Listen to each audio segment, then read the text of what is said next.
lack of female participants in this program, which is only, I mean, maybe it is not, of course, an hazard, but it is due to the fact that we needed to organize this symposium very quickly.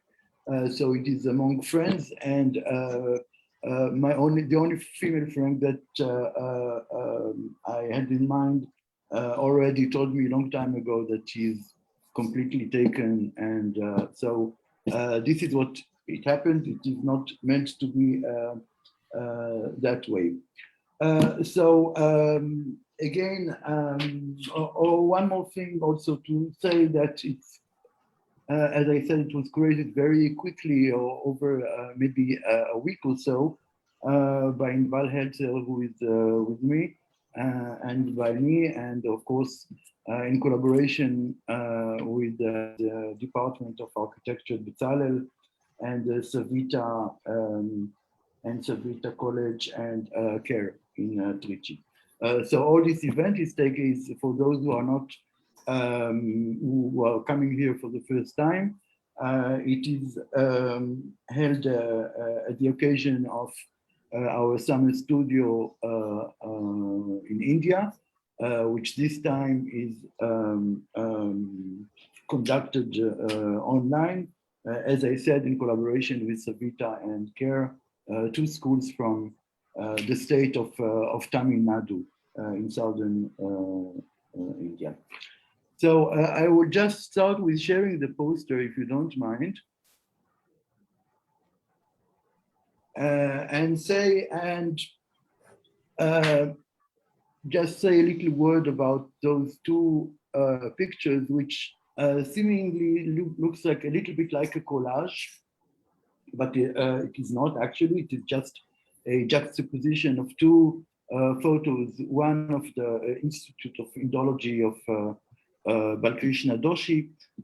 The other one is the immigrant hostel that Avraham Yaski and Amnon Alexandroni designed in Nazrat Elit, a new town in the Lower Galilee near Nazareth in Israel.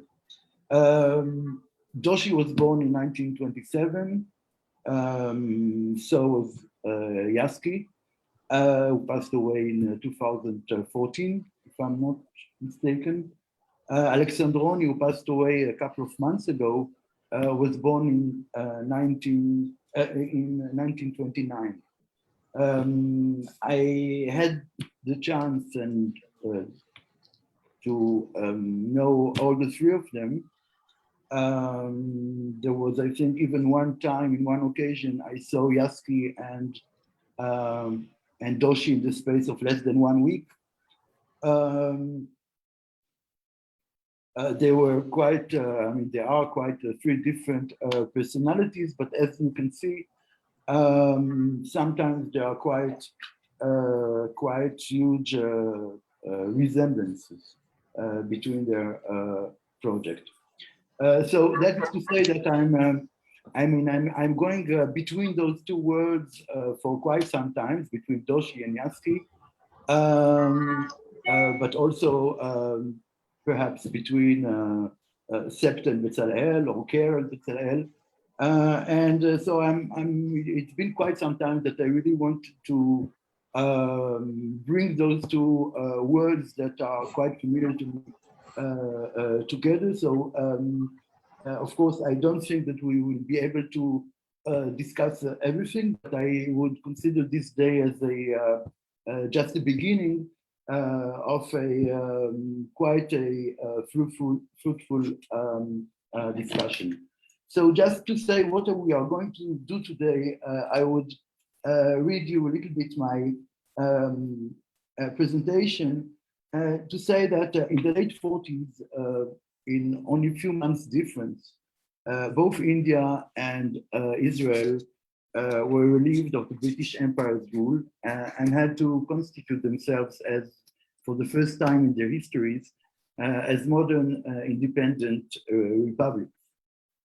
In both cases, this unprecedented historical development submerged the respective regions, the Indian subcontinents and the Middle East, in bloody wars, which at the turn provoked population exiles and generated territorial changes.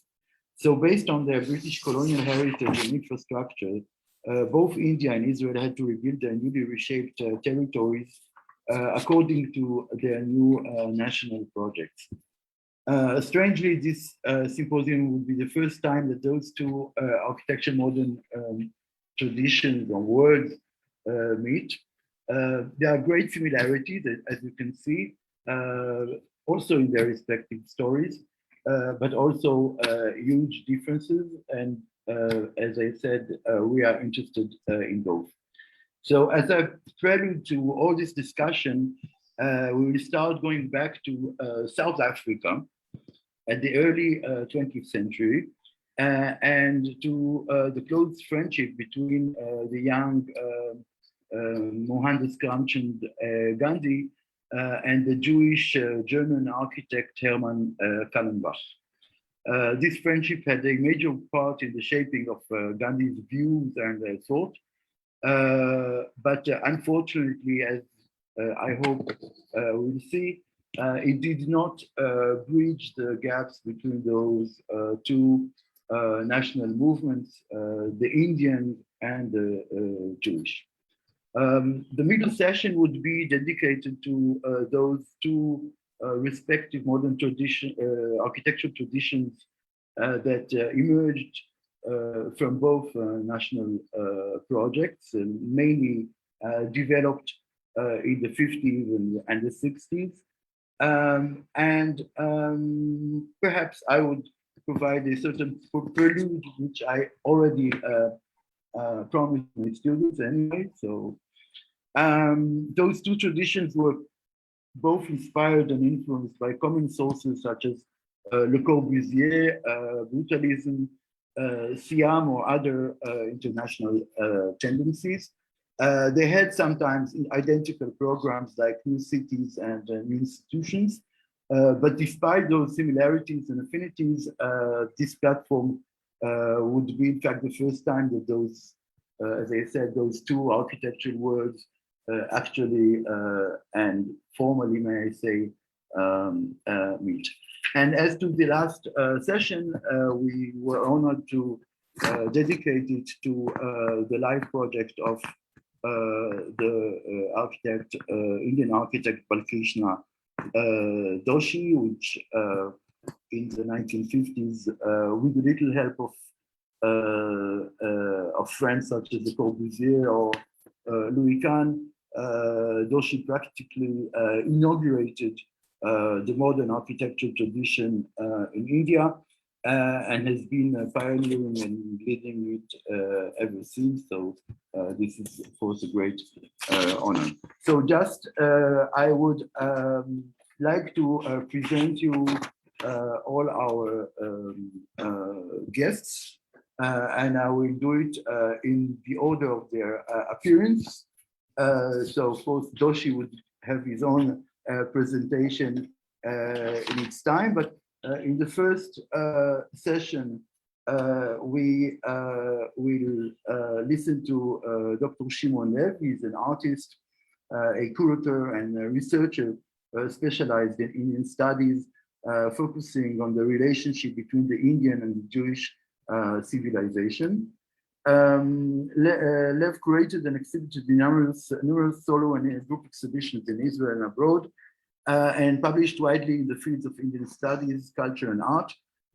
Among these publications is V'Sheyodea Lish'ol, a Hebrew, I think, non-fiction book, published in Khargol. Soulmates, the story of Mahatma Gandhi and Hermann Kallenbach in Orange Black Swan in 2012.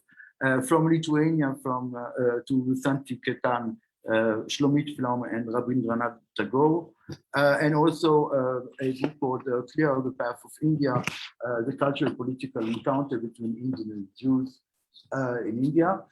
He also edited the Hebrew edition of Gandhi's Satyagraha in South Africa, which is very relevant to his talk now, and also his Tuareg in 2014 and 2016. It is also, I think, it is my duty to say that he has just now completed to edit the book of Dr. Ambedkar, which is to appear in Hebrew. With him in the same session, and we'll hear him, of course, pretty much later, is Professor, my very good friend, Professor Neelkanth Chhaya.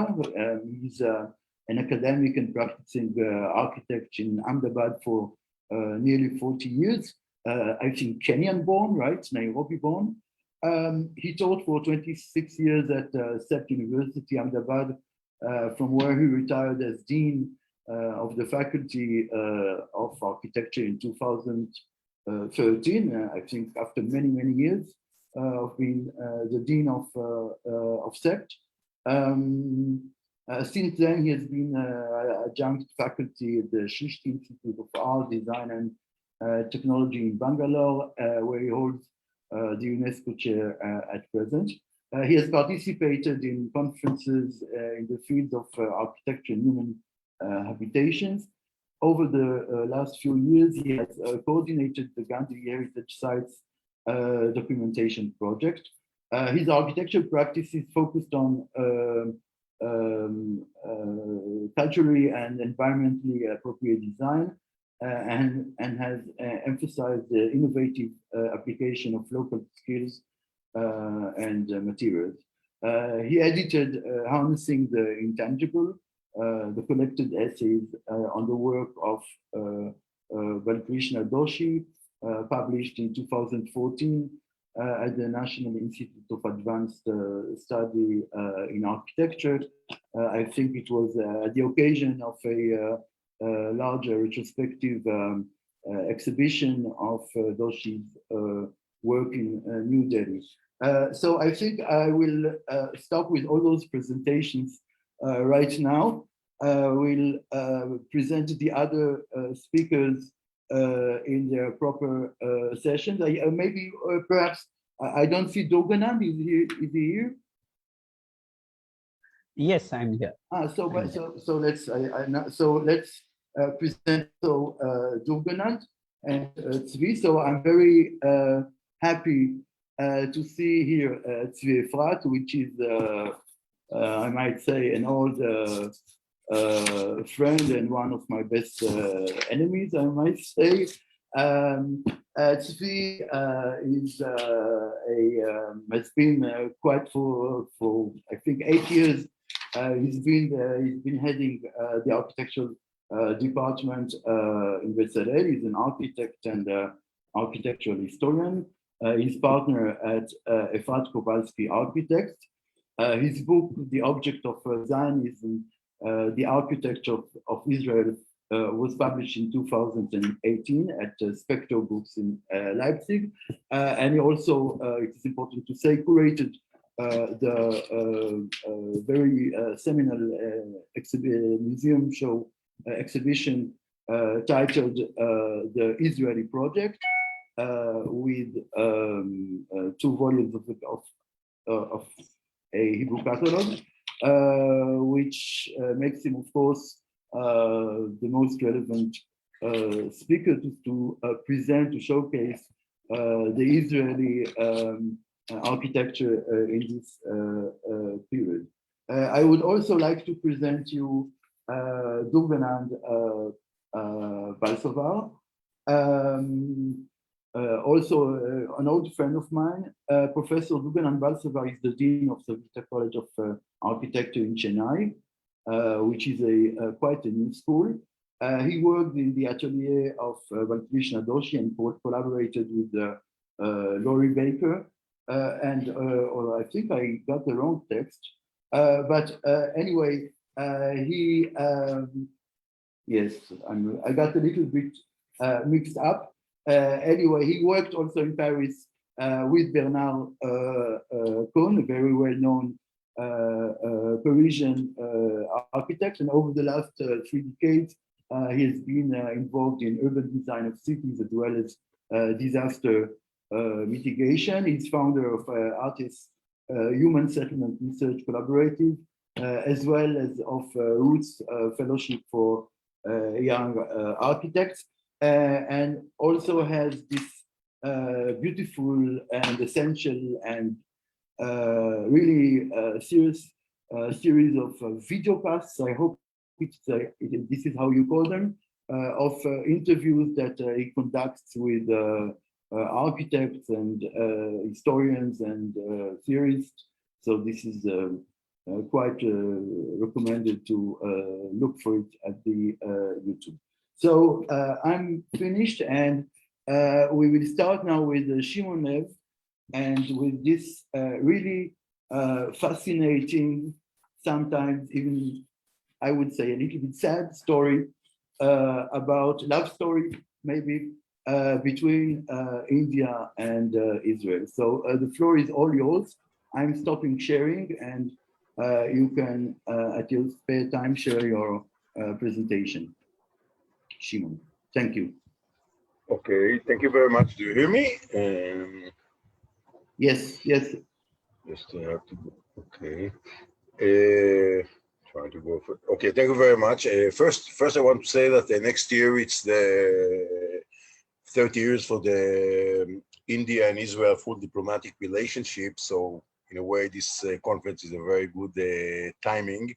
Had a very good timing, because next year there will be an event. The relationship between India and Israel are very important now, and this is in contrast for 40 years and even before, that's what I'm going to speak about, of a very, let's say, bad and even hostile relationship. So in this way, you are very well timed. You know, it's a big subject, and it's cover a lot of full dramatic events of the first half of the 20th century. I mean, from the early time in South Africa, like two communities, the Indians and the Jews, find themselves in a strange land.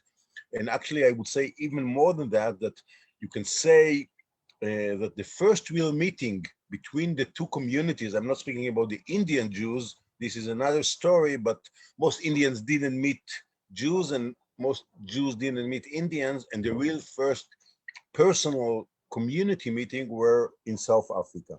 So I'm going to speak about Mahatma Gandhi, of course, and Herman Kallenbach. Herman Kallenbach was a very prominent architect in South Africa. He started as a young architect, but he became very well and very important architect in South Africa, maybe one of the most important, not only of the building that he built, but also through the many prominent architects that worked in his office. Like he had several, he changed partnership, but in general, it was one of the main things. So here you can see on the left, you know, the book that I published in 2012, and some other books related to Gandhi. I mean, in a way, I don't want to say it, but I see part of my mission is to make access for Israeli Hebrew readers that can read Gandhi and also in Hebrew. But everything started with this place, small apartment in Haifa. Here you can see Dr. Iza Sarid, the daughter of the niece of Kallenbach, of Hannah Lazar. When I came there the first time, you can see all these files had bear the name Gandhi. I was fascinated. The fact that it was not research, it was because it was in Israel, because it was brought from South Africa to Israel, and because of the, let's say, not very good relationship, so it was not so much access to researcher. I mean, in India, the name Herman Kallenbach was very well known, but in Israel, nobody heard about its name.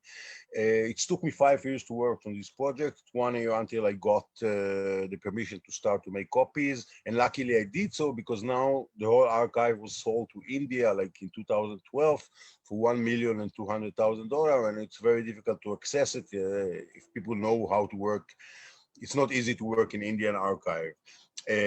So luckily I have kind of a small mini Kallenbach archive in my home. Some biographical notes, but I want to say something. I mean, I'm not expert about architecture, but I'm working now with Professor Catherine Monroe for some Africa. We're working on another publication which will cover also the second half of the, not the relationship, but Kallenbach's story, which is very well connected to architecture. So she's doing more she is historian of architecture, and I'm more historian of India and modern India. So we combine forces and we try to publish a full biography, which will include also the architecture aspect. But one thing, it should be very clear, and I said it already now, that let's say that Gandhi exposure to architecture was through Kallenbach in the early time in South Africa. And meanwhile, you can a little bit look on the biography. I won't go through all of it. And it's not only that he heard about architecture, but he was dealing with that, and it was because there were very close and intimate relationship, and they lived together. So they build houses together, they designed the houses together, they established Toaster Farm in 1910, and for half a year at least, Gandhi was alone there and managing and all the big project of fencing and so on. So the whole exposure to architecture and the importance of that, I would say even more than that, that Kallenbach was torn between his love for architecture and his love to Gandhi. I mean, the way that a kind of a guru and disciple, or whatever now you define their relationship, and I will refer to it later. So in this way, you can see Gandhi ashram later on in India as part of his experience alongside Kallenbach in their living houses, like in the Corral and the tent or the mountain view, and later on in Toaster Farm. So this is very, very important. There is only one article about that, and now we're trying to show that it's more than what we think. There are a lot of reference in Gandhi letters to Kallenbach about architecture. I put some notes later on. One thing it has to be clear also, why South Africa is important, why we are dealing with the people who were surrounding Gandhi, because people can agree or disagree, but as I see it and many other scholars see it, when Gandhi returned to South Africa in 1915, he's already fully developed. So all his, the 21 years that he stayed in South Africa are the formative years. This where he developed the satyagraha, there he developed all his experiences with diet, stayed in jail, became brahmachari, like, celibacy, tried to simple his life, so on. When he comes to India, he's already, it's not that the Indian time, it's not important, but his development all happened in South Africa. And this now, there is a whole tendency, and many books are published about his early years, the early Gandhi, because the early Gandhi is what we are interested in, not so much about the national movement in the way, at least to understand the development of Gandhi. It's another question if Gandhi would become Gandhi if he would not go to London and South Africa. This is another question. Some people say yes, because Gandhi was a unique person. I mean, so maybe anyway he would be developed, but maybe he would be crushed under the National Congress, the Indian Congress, as Nehru say, that speaking a lot and doing little, at least in the beginning. So this is a big question. Another part, it's Gandhi exposure to ideologies, or let's say new age of that time, or alternative ideologies, which he tried to put in practice in South Africa. The other thing that's relevant, before I will go on to to other discussion, that it has two rounds, Kallenbach and Gandhi in South Africa, and then in 1936, after 23 years of separation, Moshe Sharet, the future Prime Minister of Israel, heard that Gandhi had a very close Jewish friend, and asked him to go on a Zionist mission to India to try to modify or to change or to explain Zionism or what the Jews are doing in Palestine to Gandhi.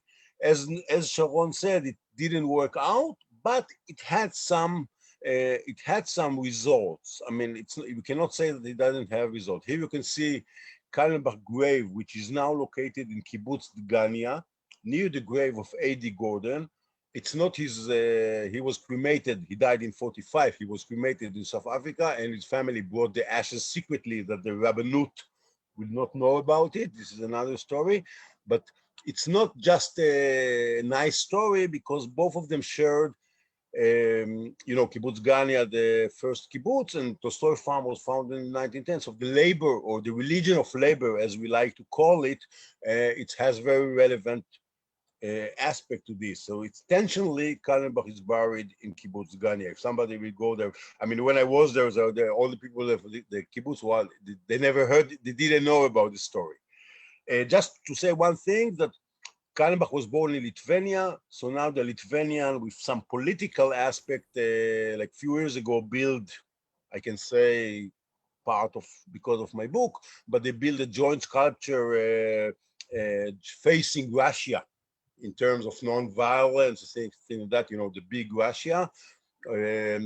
And they built a joint sculpture of Kallenbach and Gandhi. It's very nice located. I was there just 2 weeks ago. They surprised me with a prize about my research. So, but it's also, of course, as Sharon said, you can ask if Kallenbach was a Lithuanian Jew or German Jew. His architectural education all happened in Germany, and probably he would consider himself as a German Jew, but he lived in Lithuania, and Lithuania, now it's 150 years for his birth, so they're doing a big thing of that, and it's very nice because it's a small place, and now many people come to see it, so in a way, it's very successful. This was the Lithuanian ambassador to India, which actually started the whole project. One thing more, I mean, before we start, I mean, Gandhi went to London to study law, but and it was 2.5 years, almost 3 years. But there he was exposed to two important groups. One is the London vegetarian, which gave him the ideology for his vegetarian, and the second, here you can see him in a photo. I will jump on it, and the other one is the theosophist.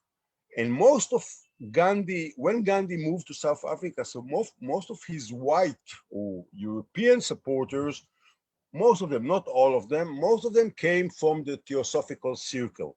So, and the five closest one were all Jews. I mean, this is another question. And so the two main one, which I will refer to later, one Henry Pollack, which you could say that he was the political man, and Herman Kallenbach, which could be the, let's say, the intimate man, or the one that Gandhi could rely, kind of a guru and disciple, but also could experience with him. You know, there is a lot of argument what exactly was the nature of their relationship. For me, the answer is very clear. I mean, and I have a lot of, writing a lot about it a lot.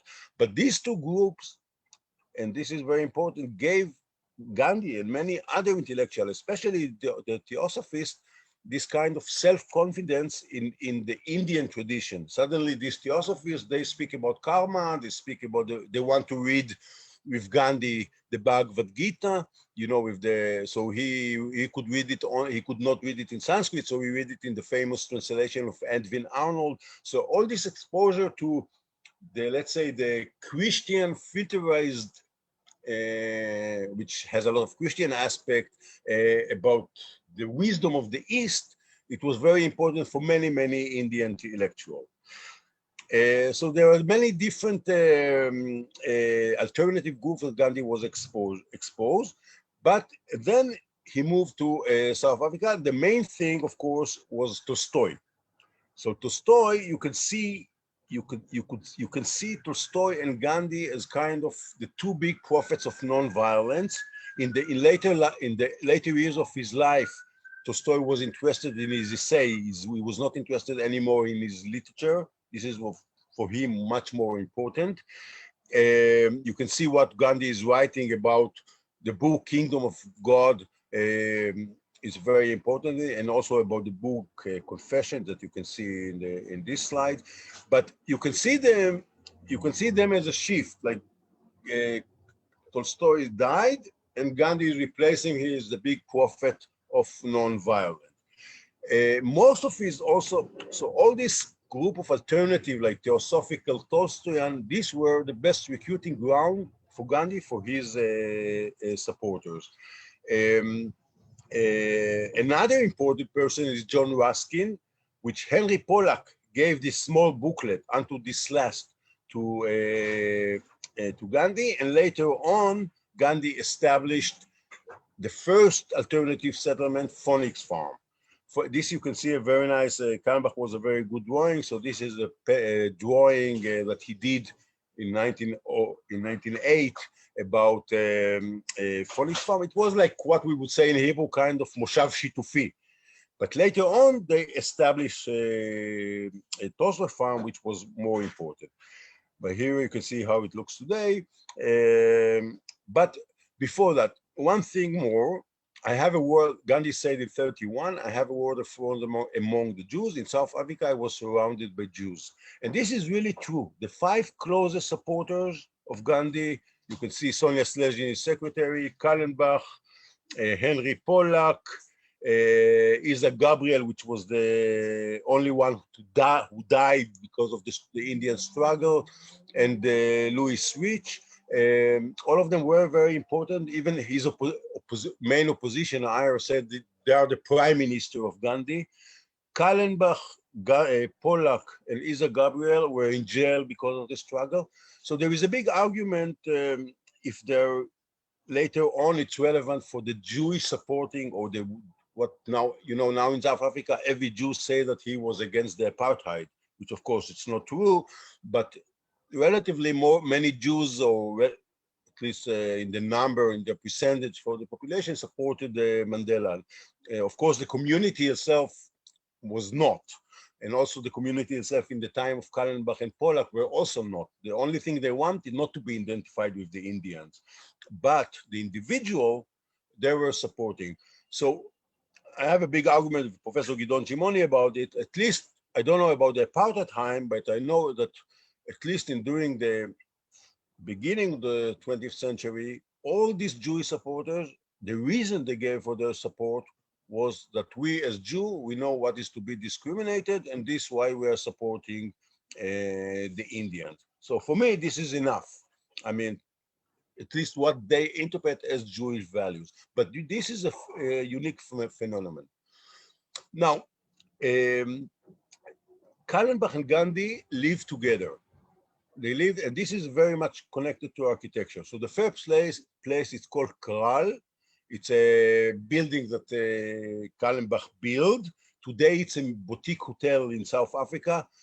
They made it a kind of the Satyagraha. Satyagraha, it's like the name Gandhi gave to the non-violent struggle, which you can translate it as soul force or clinging to the truth. I think it's a mistake. Like this was not exactly the Satyagraha house, but it's very good as a commercial thing, and there is a museum there, and it's a boutique hotel. You can see how it was looking when Kallenbach was built it in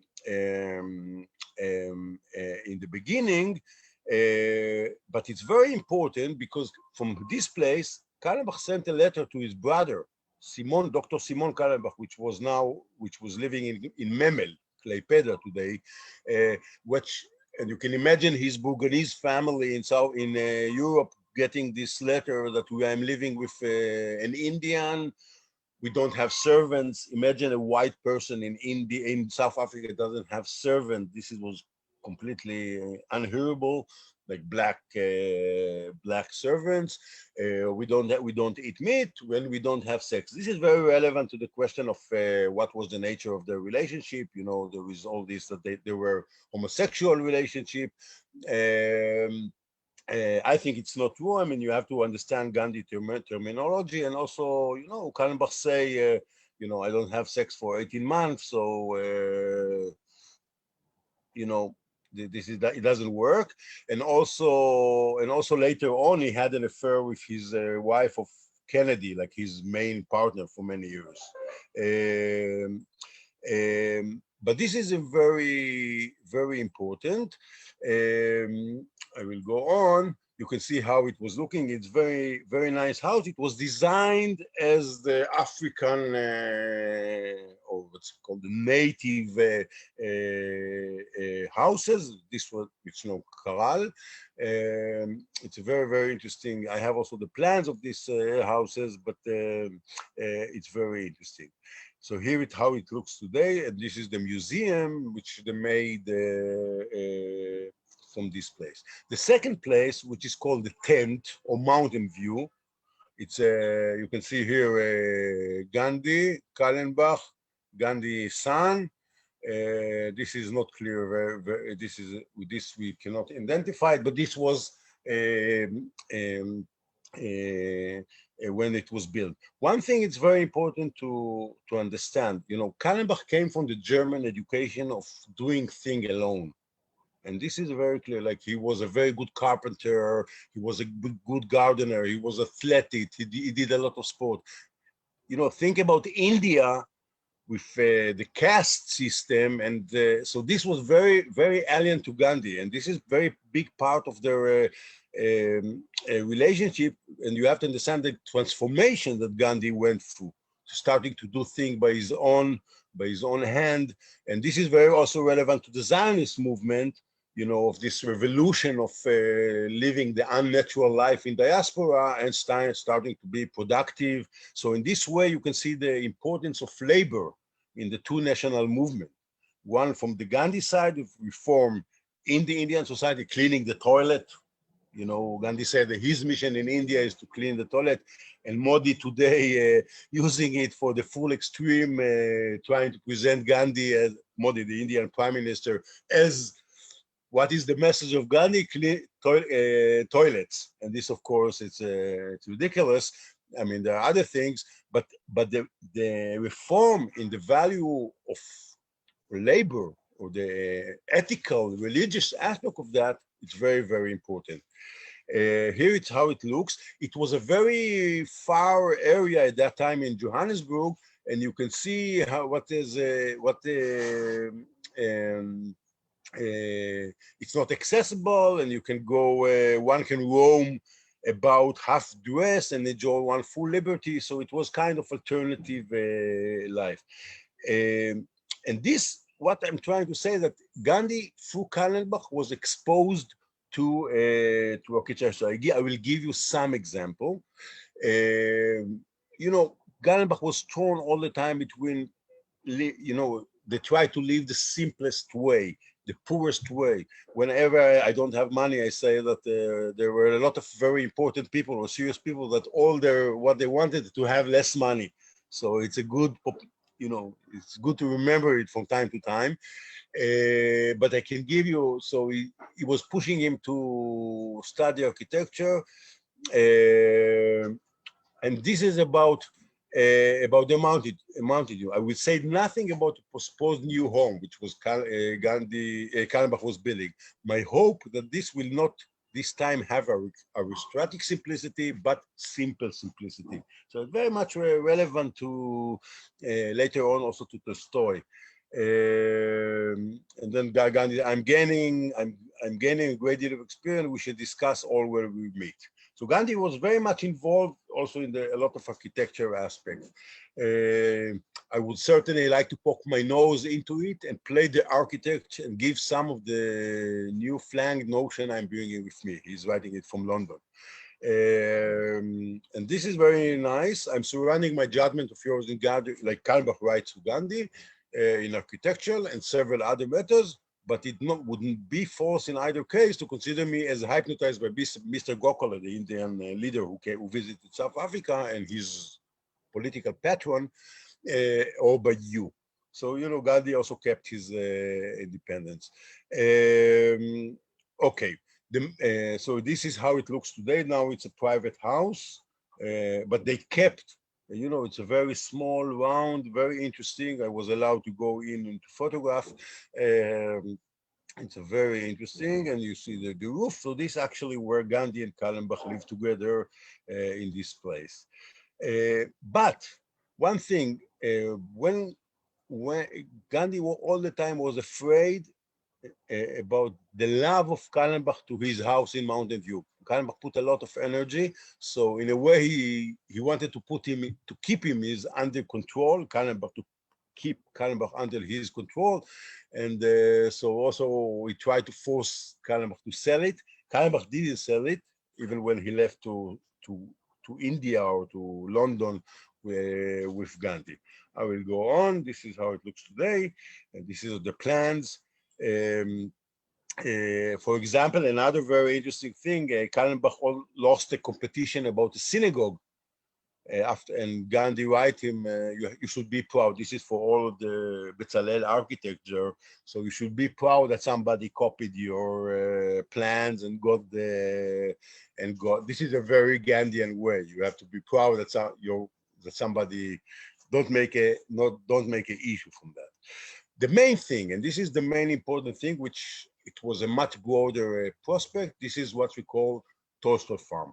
Tolstoy Farm was a cooperative settlement on the name of Tolstoy. Both Gandhi and Kallenbach wrote to Tolstoy. You can see it here. Naming the farm. Naming the farm on the name of Tolstoy. So actually, you can say it's a kind of Tolstoyan Gandhian, because it was not exactly Tolstoyan. Just to give you an example, one thing different between Tolstoy and Gandhi, that Tolstoy would say you should refuse any dealing with politics, any part of institutions. No, don't be a soldier, don't be a politician, don't be. The only thing you can cling to your truth. Gandhi would see his ashram as a kind of political active, social political active, not just cling to your truth. Don't just give a self-example, but also work, be active, fight injustice, and so on. So Tolstoy Farm was a huge farm, which was the center, was supposed to be the center of the Satyagraha, the non-violent struggle about this discrimination of the Indian in South Africa. So imagine Kallenbach and Gandhi lives together. In the first few weeks, they did everything by their own hand. There were only Gandhi, Kallenbach, and Gandhi's son.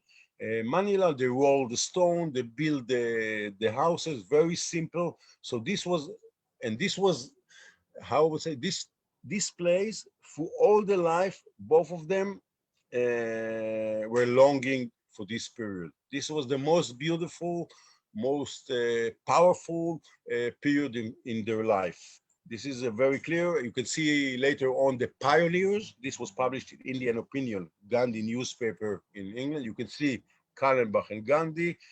They manufactured the cloth. They made sandals. Kallenbach went to learn sandal making.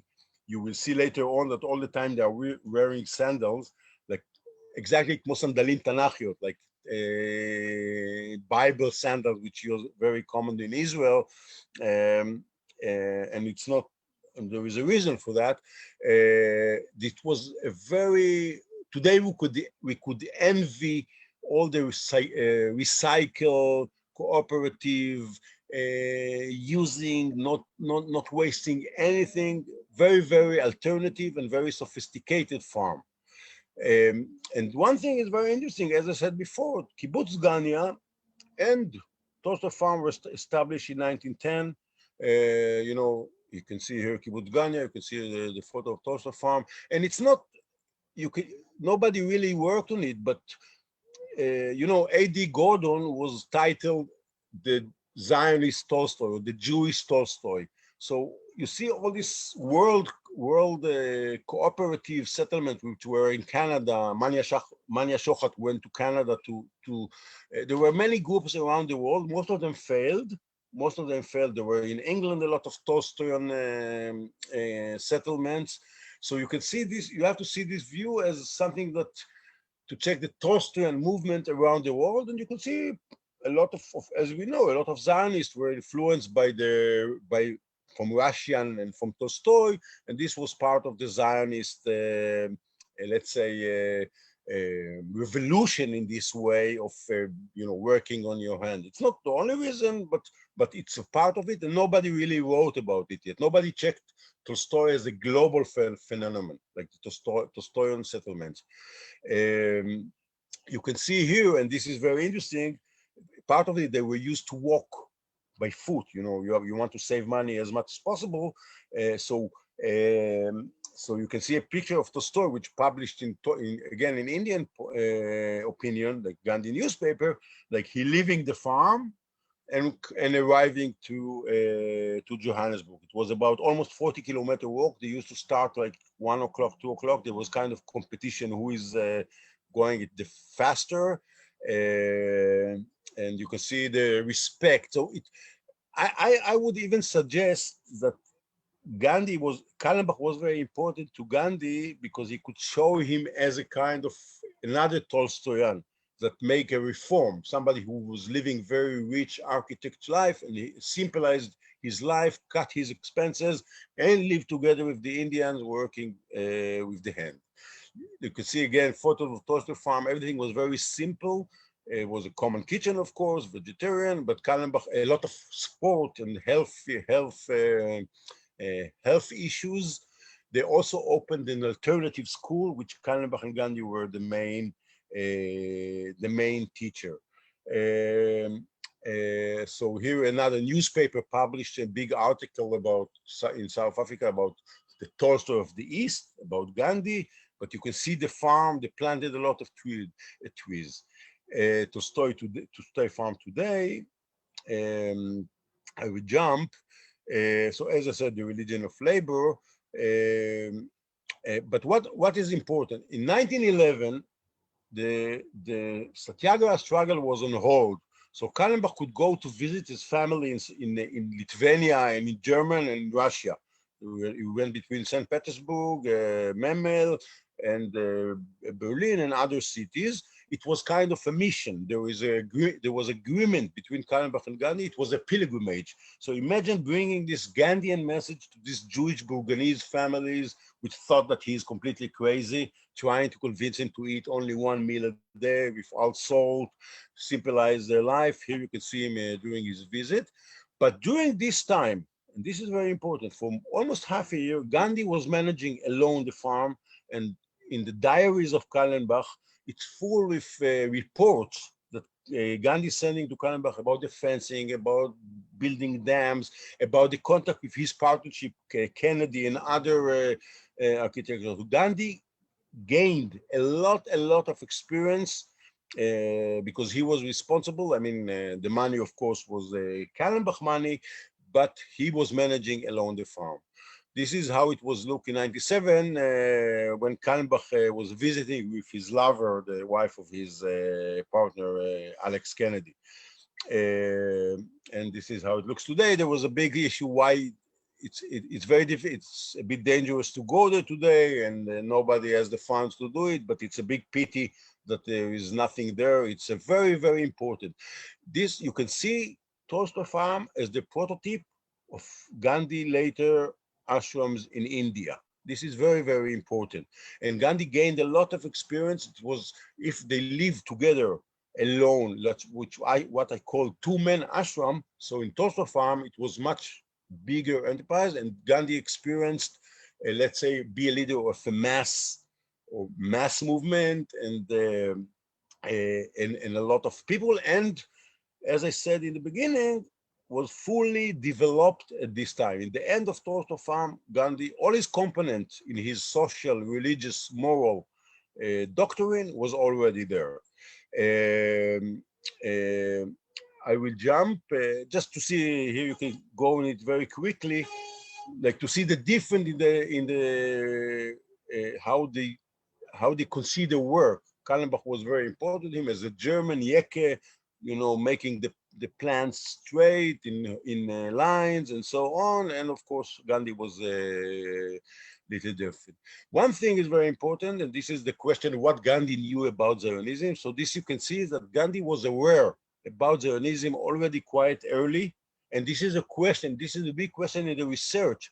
Why, if Gandhi was surrounded by Jews, why he could not understand the, let's say, the historical just, or the historical background, or the historical connection between the Jews and Zionism. Zionism in India, and especially Balfour Declaration, was seen as part of the British imperialism. There is many reasons for that. One is the Muslim-Indian relationship.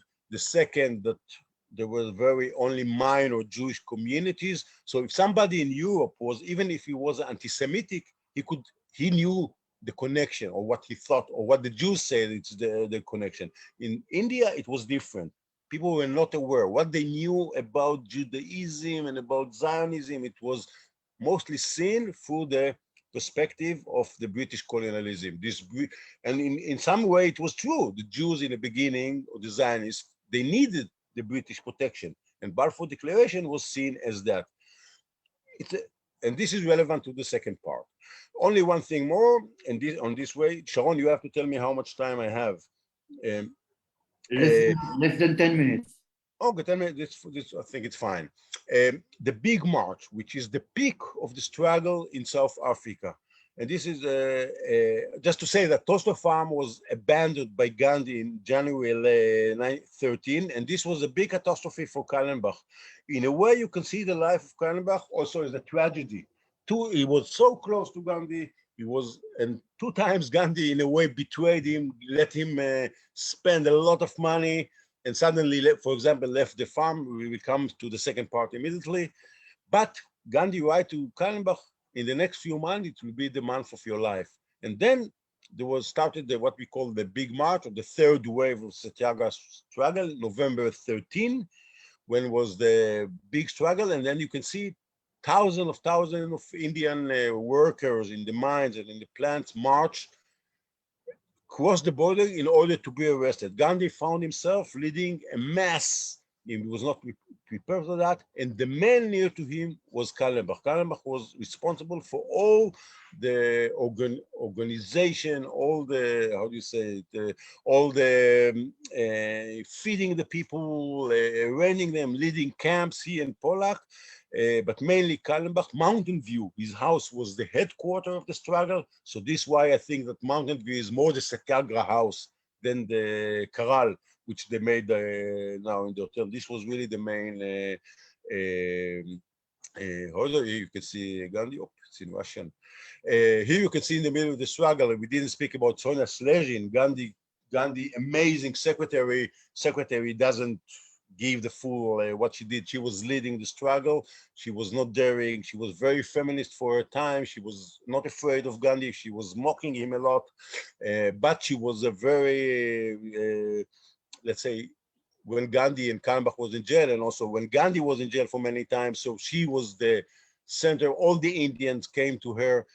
So you see here Kallenbach, you can see the sandals, you can see Gandhi. This is in the middle of the, here you can see another picture, Millie Pollack, the wife of Henry Pollack. This probably is a Gabriel, which was arrested. You can see the cloth. This was when Kallenbach and Gandhi and Pollack were arrested. For Kallenbach was the peak of his life. This was the full feeling of the Satyagraha struggle. We are arrested now that we are filling the jails.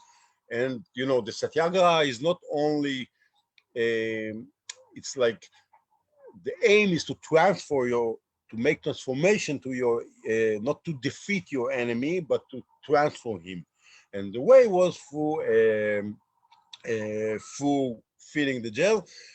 It's a big question if the struggle was successful or not, but at least you can say that this was the first real non-violent struggle in the world.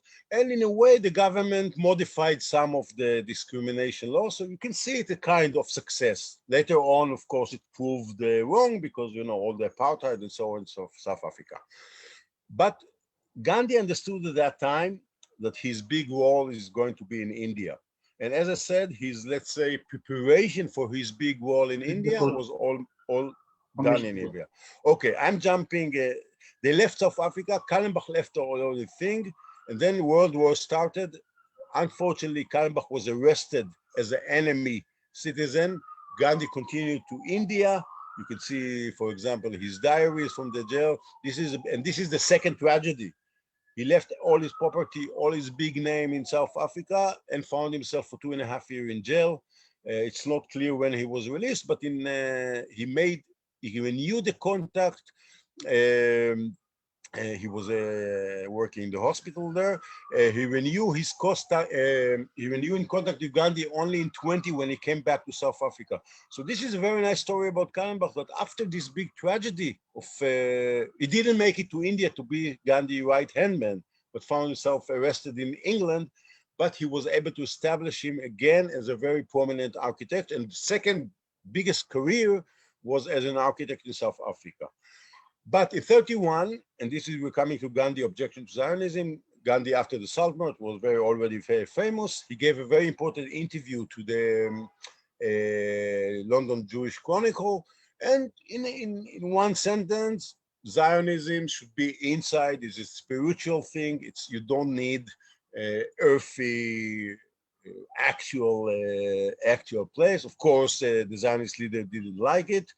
But so this was not his first objection, but the main one. The first one was during in 1918, during the Caliphate movement after the First World War. But we will jump. From the Zionist perspective, and this we could say only in 31, the leaders start to be aware of what's going on in India. And in 36, Moshe Sharet, as I said, asked Kallenbach to visit Gandhi and to try to explain him the Zionism. They made him, Moshe Sharet arranged him a special tour in Palestine and Israel, especially in kibbutzim, because of course kibbutzim, then this what would Gandhi like to hear about, as they lived in Toaster Farm. And Kallenbach arrived to Gandhi, to Gandhi ashram. You know, imagine after 33 years of separation, the two are reunited. This is a very strong, and another factor that Hitler is already in power in Germany. So the question of what do you do with non-violence against extreme evilness as Nazism?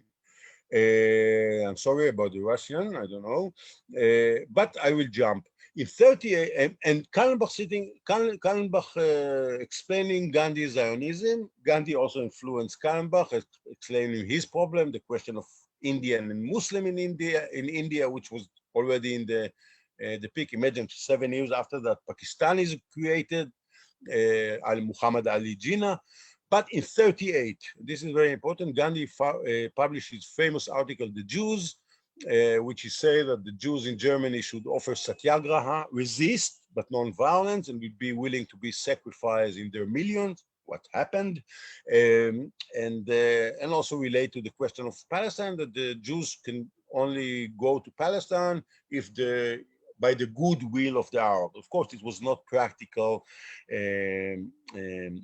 I would say one sentence about it, that since this article, you can say that Gandhi's name was deleted from the Zionist Israeli perspective. Some people consider it anti-Semitic, which of course is bullshit. Gandhi was the last one to be anti-Semitic. He was a universalist humanist, but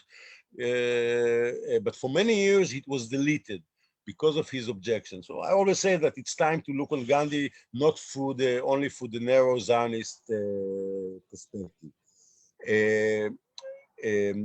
I won't go into it. A very famous response by Martin Buber and Magnus, 2 letters to Gandhi. Unfortunately, Gandhi never read it. Buber and Magnus were Gandhi admirer, but even them, they could not accept Gandhi article. The main thing was that you cannot, that non-violence can be effective on a kind of specific doctrine, not about extreme evilness.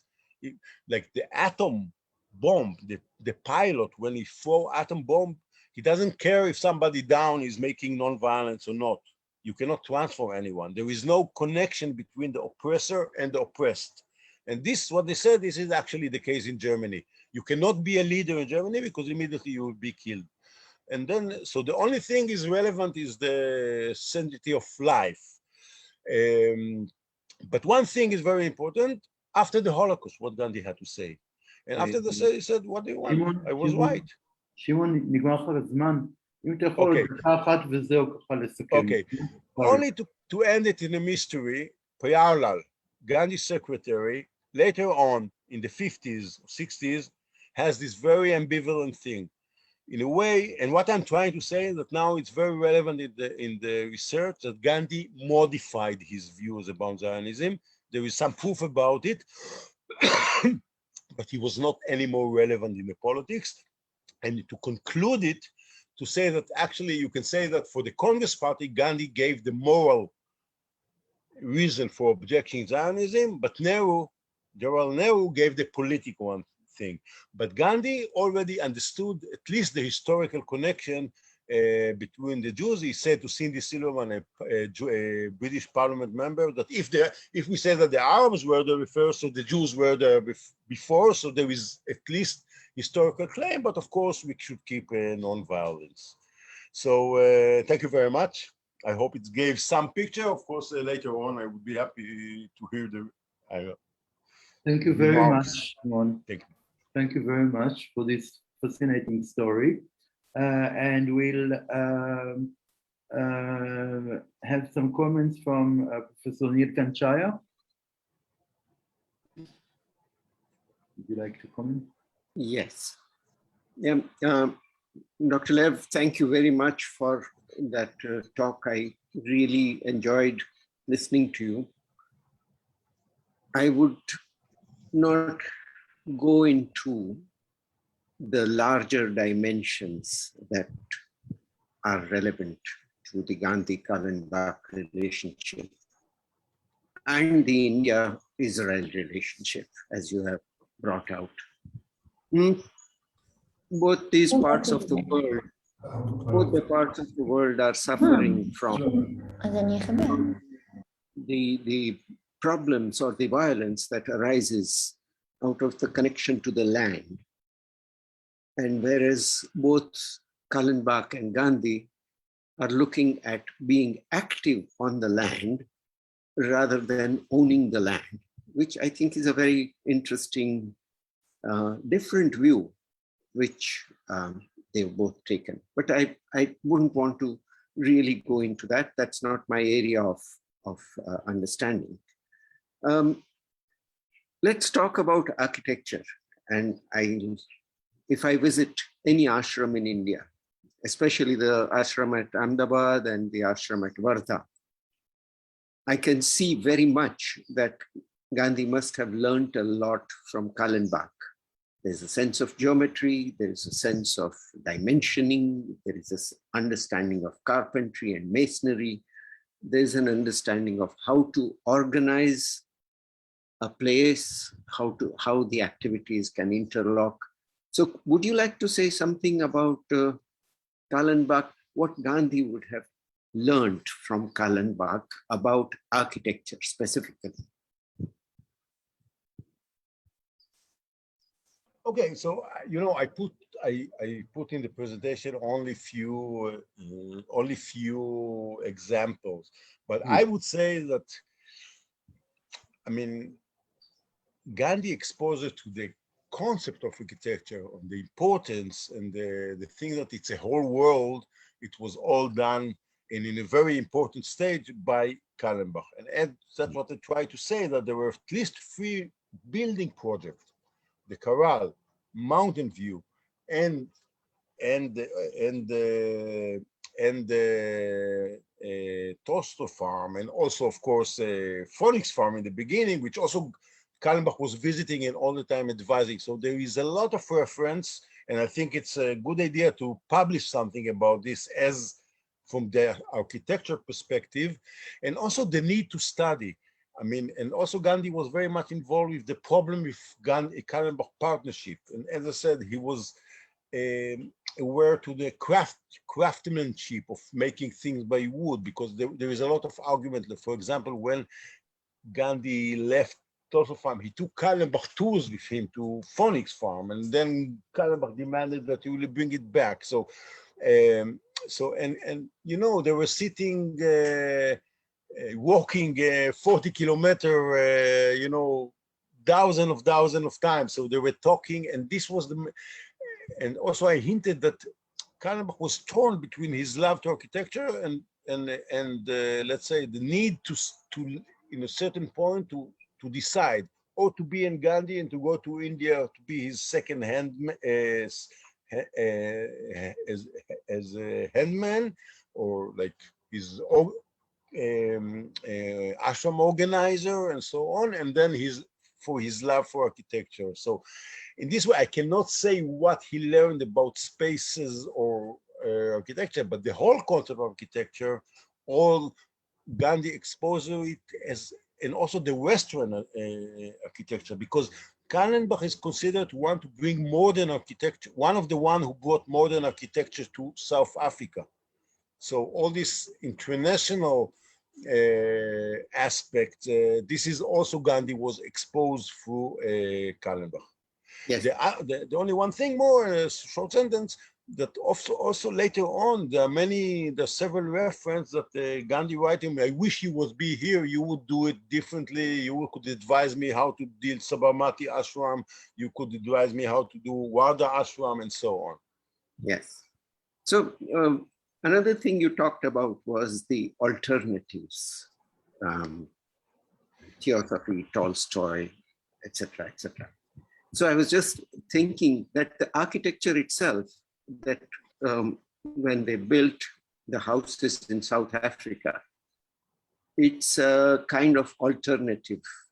So if Kallenbach has built European styled buildings earlier, now builds something inspired by the African kraal, and then later, even that is put away in the Tolstoy farm as something which is without a style.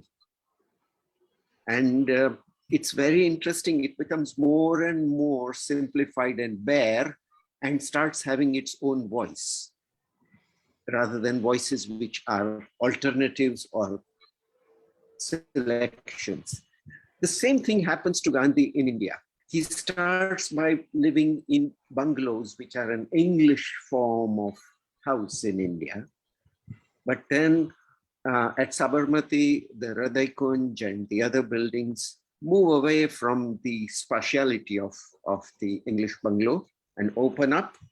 And then later at Wardha, there is something which is, I would say, without a style, without a kind of language of reference. And it's very interesting that this gradual shedding of all the associations happens to both of them, to Kallenbach in South Africa, who is then the teacher of Gandhi, and Gandhi in India. Would you think that makes sense? Yeah, I think very much so. And I would say even more, that you cannot, in this way, I think also Sharon is very much interested in that. You cannot even separate between their, let's say, the value or the ethics of the life in terms of living simple, not having מותרות, אנחנו אומרים באנגלית מותרות, like, you know, extravagance, like very simple, very needed, everything should be done by itself, not spending money, but very affectional, like very useful and very simple. For example, they were sleeping outside, they were doing a pillow from wood, all these things. And this is very much connected to the alternative lifestyle.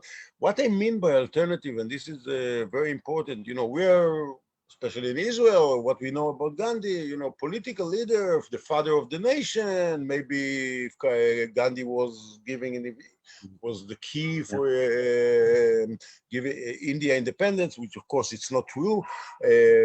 But you can write a biography of Gandhi as Gandhi the alternative, not as Gandhi the politician, and not Gandhi the religious or the satyagraha, because this was very big part of his life. And this started already in London, developed in South Africa, and continue later on in India. So Gandhi, the alternative, it was also manifested in their architecture. And this is what, maybe Sharon, what you mean by saying Gandhian architecture or all this project. It's not, you can say one thing very clear about it, that you don't want to build the fancy houses. You want to build the useful houses which should serve your religious, moral, and political aim. That's, I would maybe define part of what would say Gandhian architecture. like, and especially with the notion of ashram. Ashram, it is another concept which has to be like, it's not a house. Ashram, there is a different approach to that. So this is, and of course, what you should do as much as you can by yourself. This is very important. In Toaster Farm, they didn't use, and this is all the people who critique Gandhi, I mean, today, which is a very, like, he being racist, which is, again, it's not the case. I mean, they, for example, they refused to employ servant and black laborers. They did everything by themselves. This was completely unconventional for that time. Yeah. So last point of mine, and that is, you talked about Kallenbach's architecture as modernist architecture, or in the modern stream. And I think we should talk about both these people as bringing modernity in different ways to their own ways of thinking. Kallenbach to architecture by rejecting style later. And Gandhi also, his buildings, people think that that lifestyle and those buildings are sort of primitive, going back to the village. Much has been written of that kind. But actually, they are far advanced, and they are really modern in the sense that they're thinking about all the relationships that come together in a place where human beings live. And I think that was, I would take that as the main message from your talk. Thank you very much. Thank you very much. Thank you very much, Chhaya. Hmm. May I add a few questions, or maybe someone else will want to pose any question from you guys, from the audience?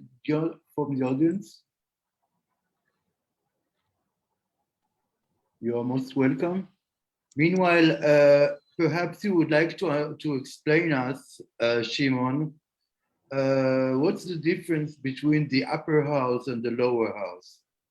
Well, the upper house, this was, you know, one of the big thing, let's say the reform that Kallenbach went through Gandhi, it was like saving his money. There is a lot of very nice quote how, like when Kallenbach met Gandhi for the first time, he was living this bachelor architecture lifestyle, white in South Africa, which has a lot of money and spending it. And Gandhi was his aim was to cut as much as possible. And Gandhi and Kallenbach did it. So, but on the other hand, Kallenbach also financed a lot of Gandhi activity. So in a certain, like around 1908, they started to approach each other like as upper house and lower house. Upper house, of course, Gandhi, and the lower house was Kallenbach. The parliament. The common expression, it's like the two British parliament, the upper house and the lower house. Of course, some people take it also for the sexual aspect. I want, if this is the point, because I know it's all the time and whatever I said, there is, I would say one thing, if it's not relevant to architecture, but it's relevant to the upper house and lower house, a thing like that. I don't know what's happened. I don't know what, and I don't know why we should be interested in somebody, what he's doing in his bedroom. But one thing is very clear for me. Two things. First, that to say that Gandhi had kind of homosexual relationship with Kallenbach is to say that Gandhi was a liar from the beginning to the end. Because like somebody who approached, you know, brahmacharya was the most important thing for him. So, and this is not what we know about Gandhi. We know how he lived in his ashram in India. We know, in a way, he lived a reality life as we see today in the TV. So maybe, but it doesn't work because it's to say that Gandhi led a complete double life. And this is not true because of his emphasized so much brahmacharya as a very important component. If somebody wants to work on a public affairs, he has to be brahmacharya. So this is the other thing. The other thing, there is a lot of proofs that, and you should view it more as a terms of guru and disciple. You know, the concept of guru is very important here. If the guru tells you to cut your hand, so you cut your hand. Okay. One more thing that I wanted to ask, I don't know much about, I mean, there was time I saw some of the works of Kallenbach in South Africa. And he did quite many churches and synagogues, but also huge projects, entire neighborhoods in Johannesburg and in many other cities. At a certain moment, I think in the later stages of his career, but maybe also at the times of he knew Gandhi. I mean, he did quite a normal, regular, sometimes perhaps a little bit modernist architecture, but it was completely part of a modern real estate or development activity, which in a sense it seems in a complete opposite to this kind of self-sufficient simplicity that we may have witnessed in the Gandhian project, such as the Tolstoy farm. So I would be, of course, very curious to see how this research develops in South Africa, but in a sense, I think I might agree that when I look at those pictures, indeed he was kind of torn between those Gandhian ideas and the world of architecture. Yeah, so I would say you're certainly right. We have to divide it into two periods: the period of Gandhi and the later on, where he became a successful builder. They had this Ferner Kennedy Kallenbach firm. So Ferner was the modernist, very important architecture in South Africa, which the main one to build. Kallenbach at that time was already kind of developer, buying land, making a lot of money. It stoned him all the time, the fact that he had a lot of money, but actually want to live a Gandhian life. So this was a big conflict all through all his life, being rich, successful, and actually want to keep the Gandhian lifestyle. So he built. Now we are only collecting now. Catherine Monroe, she's doing this work. I mean, we found a lot of building we didn't know. It's a huge, all the time we find more and more very interesting. There were at least 6 or 7 which are national heritage in South Africa. There are many that were destroyed, early churches, so on. It's a huge, they were very, very active. So this thing you have to divide, and as I said, it's a big conflict in Kallenbach life. But Kallenbach was living in his house after that in Linksfield Ridge, in Mountain View later on. So everyone who came to this house saw, at least in the living of his house, he kept very certain strange architecture aspect that looked for the visitor like this strange, weird person, that he was sleeping outside, there was open veranda, all this kind of thing. But it's true that from 20 till 45, he was a successful architecture, building all kinds of projects. One more last sentence, he was planning this Soweto. Then they changed it, but his plans are much more human than the later on what the South African built, like with a circle, thing like that. So he had also kind of, let's say, more humanistic values in his architecture. Questions anymore? No.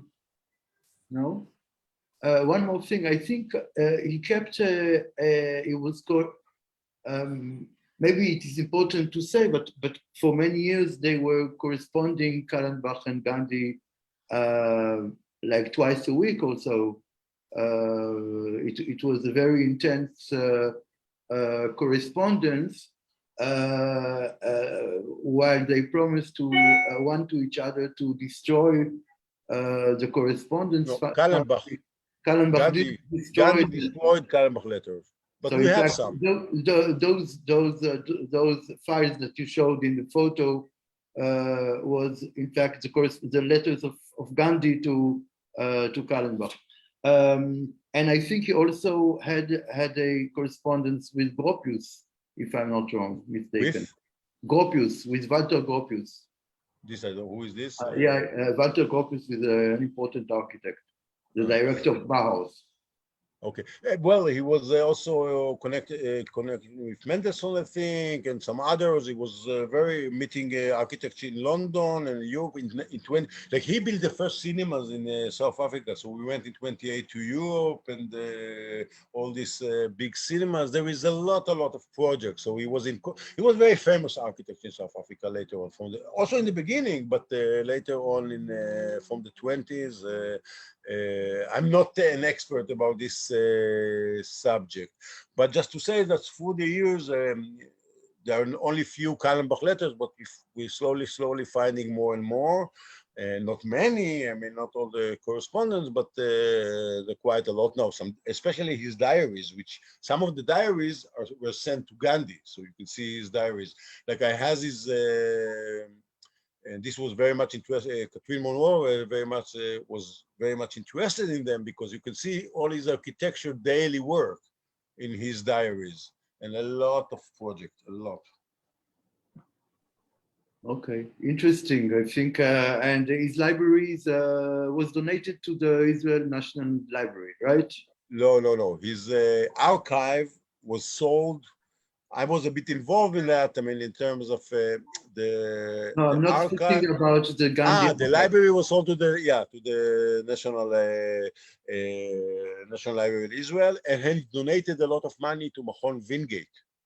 You know, part in the early stage of this healthy Jew. I can give you one very nice just to see even in the 20s, like the Jewish the Zionist leaders came to Kallenbach asking to give the money to build a sport ground for the Jews because the Jews could not go to the discriminated. They could not go to join the general club. So Kallenbach condition was to say, okay, I will give you the money. But the only what I asked that the people will dig the land by themselves, like the youth. And so the Zionist leader said that it won't happen. It has some implication. Okay, thank you very much for this very unusual story, and I really look forward to see how it progresses from the story of the soulmates in the beginning of the 20th century to this glorious South African career. And do they do conservation for such architecture in South Africa? I mean, I think also the Gandhi heritage is a little bit problematic today because of all kinds of things he wrote about the Boer War, the War of the Boers, or now there was in the last few years they were able to put two blue placards on the houses of the tent and the corral. Toaster Farm, it's a bit sad story. There were many projects trying to do something, but was not successful. There was also in Phoenix Farm, but Phoenix Farm was burned down, so it's also kind of not the old building. There is, but the situation in South Africa is very bad in many aspects, especially now in the Corona time. תודה רבה. Thank you very much. Thank you very much. Shukriya, Nandri. And we are going to take a break until, let me see, until 1 o'clock in Israel and 15:30 in India. So, thank you.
Okay, we're back.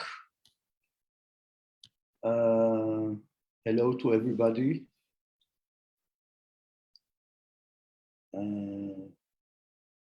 At least could you, yeah, hello.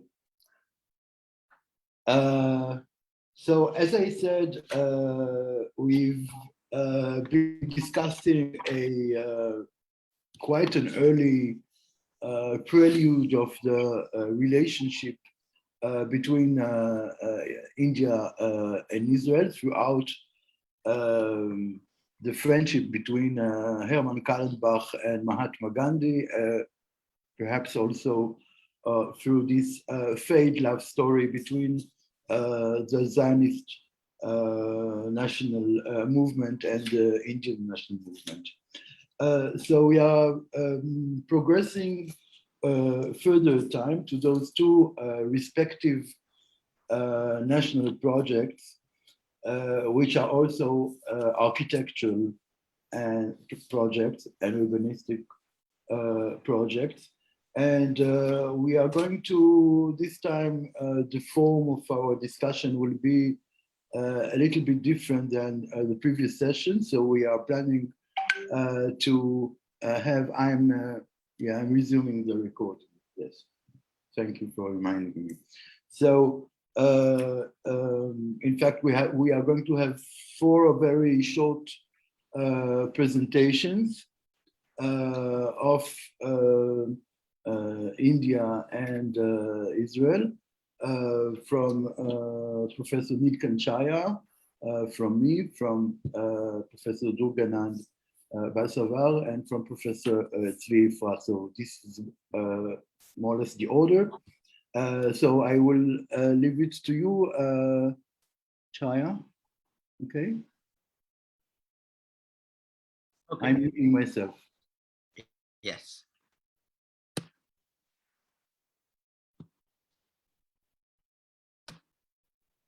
Can you see my screen? Yes, yes.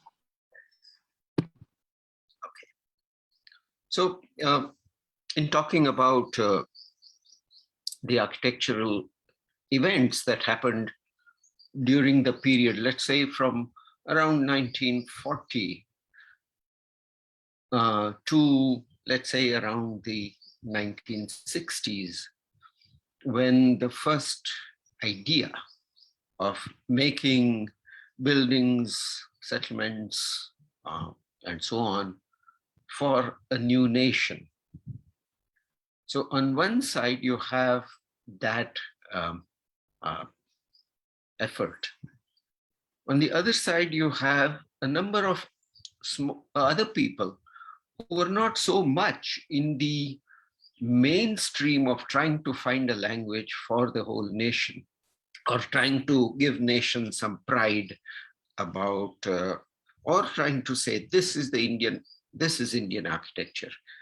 There were people who were attempting in their own small ways to sort out the problems that they got a hold of. And these are equally architecturally. So, of course, most people know about the important or prominent architects who became famous throughout the world. But I'm going to talk about the voices, the diversity of voices from which one can get a sense of the idea of architecture that came. I'm also going to divide that by looking at different cities and what happened, because each city developed an architectural culture of its own, so to speak. So we'll go in that direction. Let me start straight away. So the first place I'm going to talk about is Mumbai. Mumbai is the place where the earliest architectural education began, and also which was connected to the Royal Institute of British Architects, the Indian Institute of Architects. And so it was the sort of center of urban, commercial urban India, in which architecture took a special role after the colonial role of making buildings which impress the locals. Now there was another way of thinking.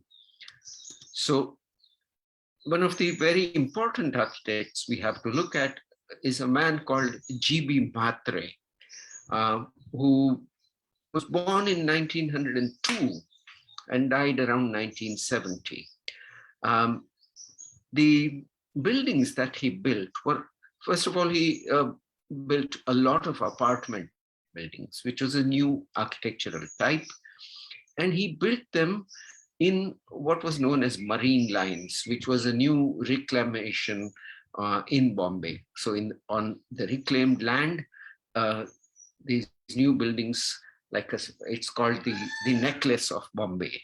So it was a very well-to-do upmarket kind of thing that Mhatre was working in. And Mhatre did a lot of buildings in that era using the current streamlined modern, if you want to call it, that kind of way.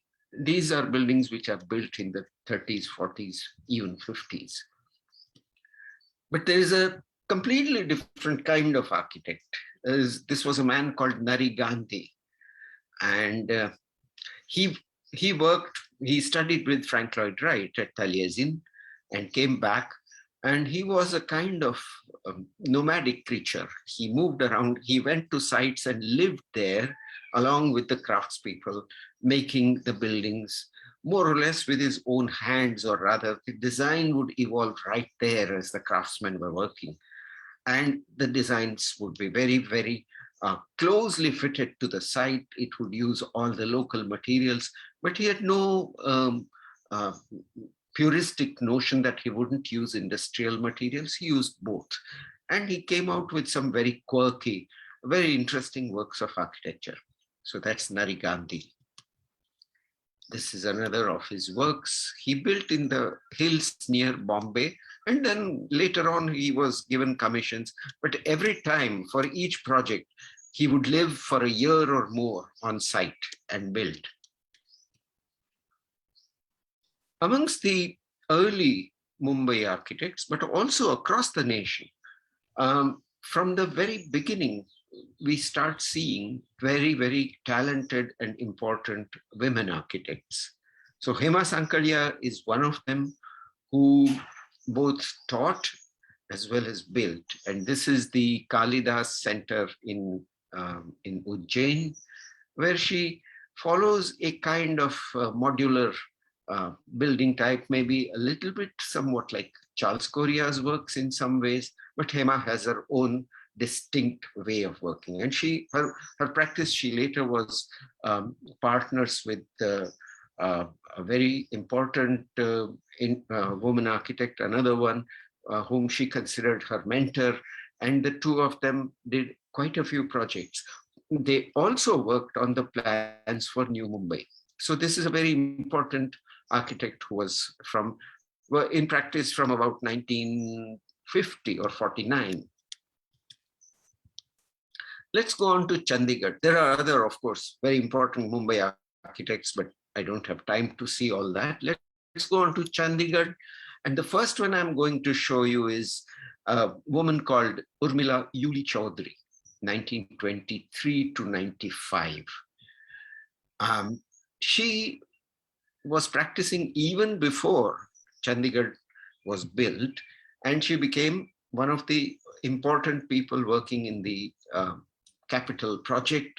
And later she did a number of projects of her own in Chandigarh. This is a school, a women's school that she designed. And this is a housing, which also she designed. Very, very interesting works, very useful kind of tips as to how to do high density or medium density housing. Very significant contribution that she made. This is another housing project of hers. So then we go on, Chandigarh again, there are other people, but I thought normally Yuli Chaudhary is not talked about. I thought I would show her work. Let's go on to Delhi. And Delhi, of course, is the center where the national prestige has to be reflected. And one major architect was a man called Habib Rahman.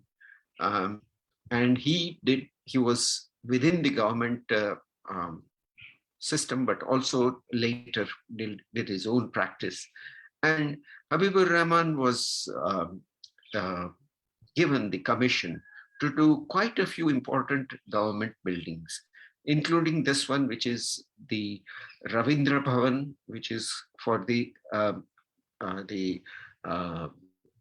Sahitya Academy, which is the Academy of Literature. And you can see here a very interesting blend of modernism with some kind of feel for geometry, for elements of a certain kind which recall certain aspects of the historical architecture, but very, very lightly touched. This is a very, very good building in Delhi. He also did housing and some very, very bold experiments. This is government housing, and it has, from that early date, he's doing a whole lot of experiments of response to various needs. And in India, living outdoors is very, very important. And if you have an apartment, how do you do it? This is what he's trying to do. Then we come to another very important architect called Jugal Kishore Chaudhary. By the way, Yuli Chaudhary in Chandigarh was his wife, but she had an independent practice. And Jugal Kishore did the Indian Institute of Technology building in Delhi. Very important, big project, absolutely based on modernist principles. You can see how all the blocks are laid out, the spacing between the blocks, the special buildings, the kind of few accents to what you can do. And generally speaking, a very disciplined and quite well-proportioned sense of an academic building. Another very interesting person was Shivnath Prasad. Shivnath Prasad was greatly in love with Corbusier, one might say, but he never got a chance to work with Corbusier. And so he, in India, there is a story of Eklavya, who was a student who studied from afar because he was not allowed to be part of the group of the Pandavas. So Eklavya studied from afar, and Shivnath Prasad did the same. He studied Corbusier. And so on the left is a building that he did. It's called the Sri Ram Center. It's a cultural center with an auditorium and a place where you can learn dance and music on the upper floors. And on the right-hand side is the Akbar Hotel, which is pure Corbusier. And he had made no bones about it. He said, "This is my guru, I just do what he does." Let's come to Ahmedabad, which became another important center. So the one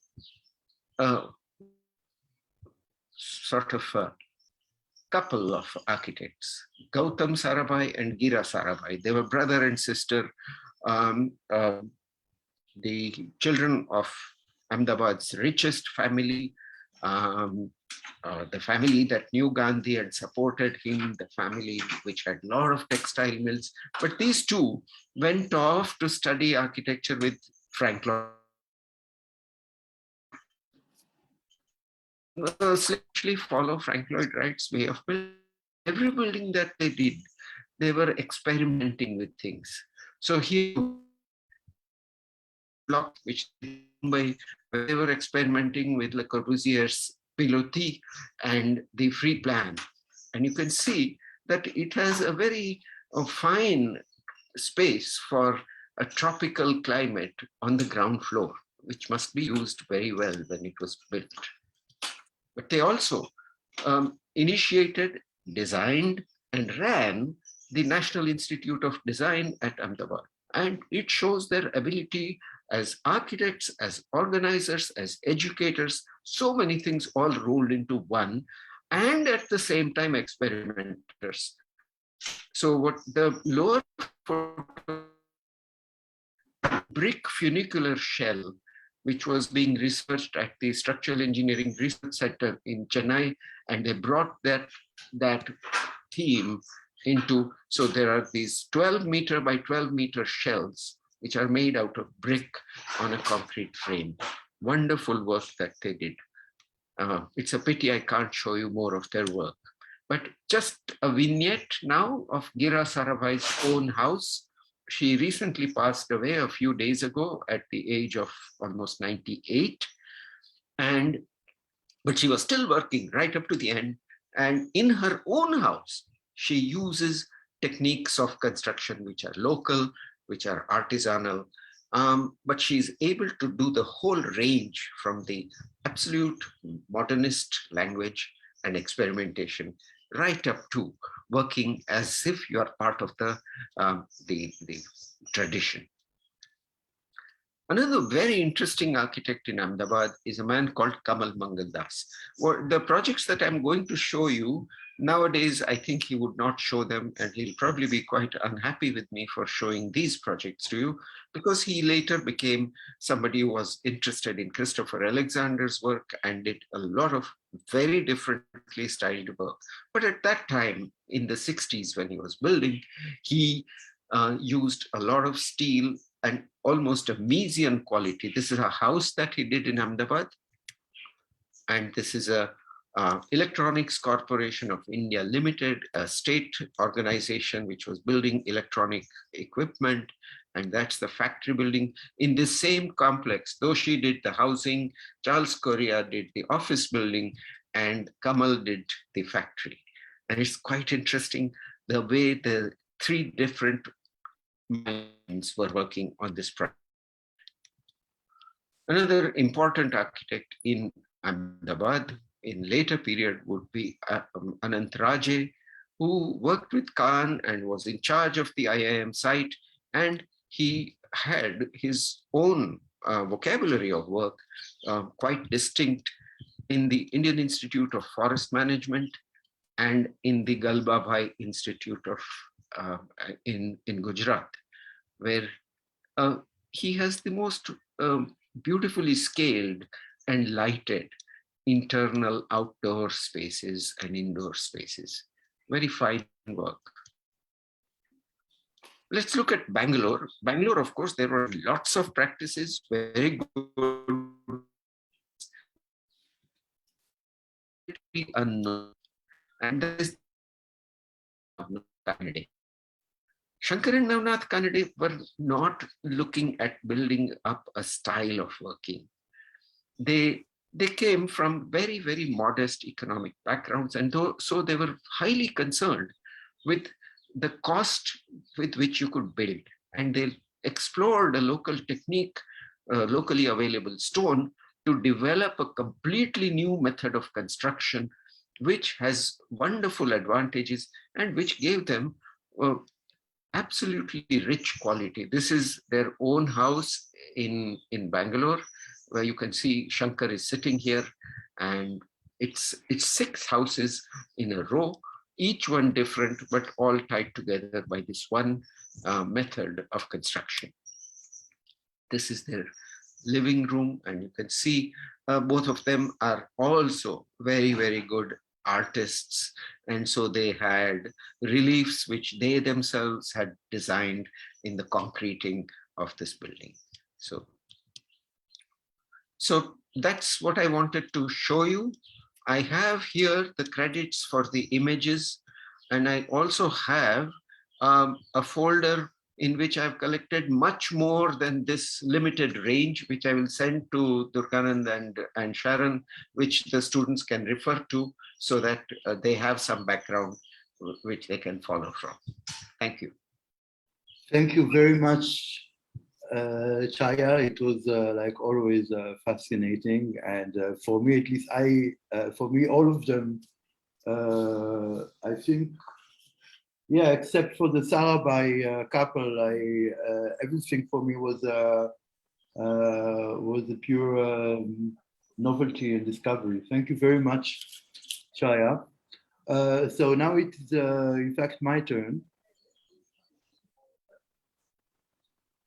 Let me just. At the end of this, Sharon, you should allow us to thank you. Because you are thanking us at the end of our presentation. Yes, okay. Well, I don't know how to say it in Polish, but you don't need to thank me. Okay, so in fact, I will not speak about the architecture done in Israel after the independence. As I said, we are advancing in time since the times of Gandhi and Kallenbach.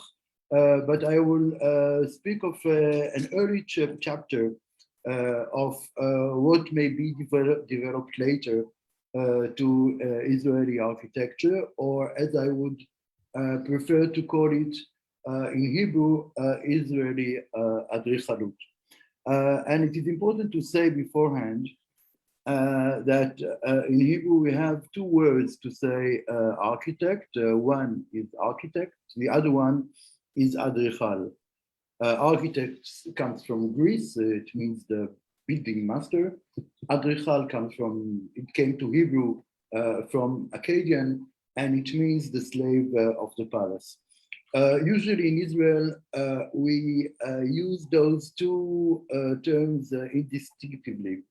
So, for example, in our department in BEZALEL, we teach architecture.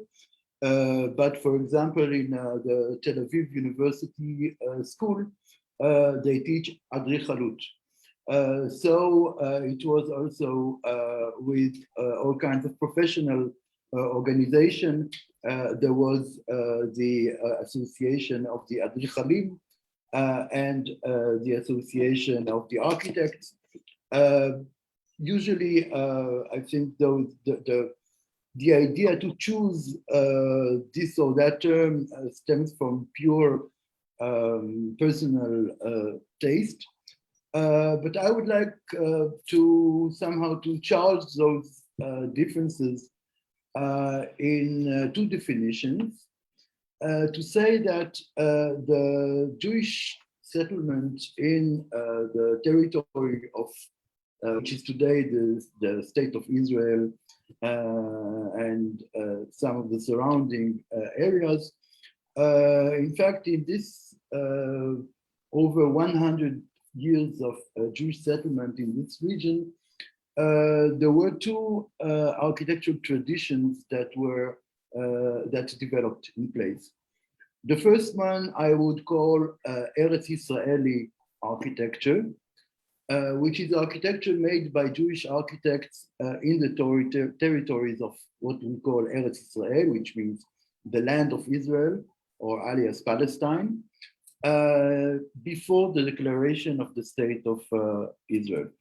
In this category, we may, for example, mention the example of the White City and all the international style architecture that was done during in the 30s. And quite, I would say, mistakenly, it is considered or presented usually as the first chapter of the later tradition of our tradition of Israeli adrichalut.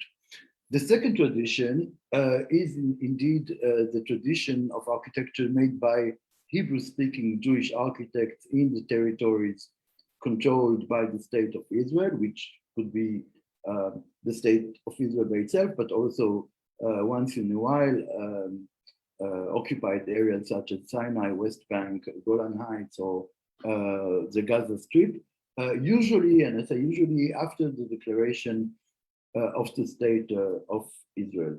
I think that the main difference that resides between those two traditions, the fact that the first tradition, the Eretz Israeli architecture, is usually performed by architects that were trained, usually born and trained abroad, in foreign languages. In many cases, or in some cases, they even couldn't speak Hebrew.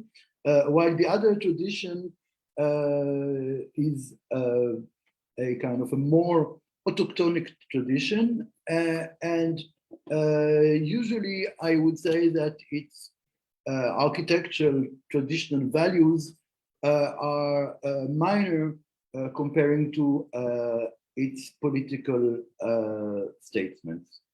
And I would, in fact, start with this chapter of the wall and tower settlements done in the 30s, more or less at the very same time that Kallenbach went to India to convince Gandhi to support the Zionist movement, and more or less at the same time that in Tel Aviv was booming, building, in the process of building its white city. So just few words about the context. Why doesn't it work? Oh, okay. So just a few words about the context. The context is, of course, of great tensions between the British occupation, the Jewish national movement, but also the Palestinian national movement, headed by this gentleman, Izzeddin al-Qassam. I think most of the Israelis knows this name from the rocket that is once in a while launched on us and is named after him, which was a religious and military leader. And finally, after a long campaign, the British army killed him by the end of 1935, which an act which not only seized the tension, but amplified, generating what was called at the time the Great Arab Mutiny, which means that most of the routes around the country were practically dangerous. Most of the mixed cities, places like Tel Aviv and Jaffa or Haifa or Jerusalem, in many cases they had to block the access from one part to another. So there were cities started to be divided. A lot of terrorist actions.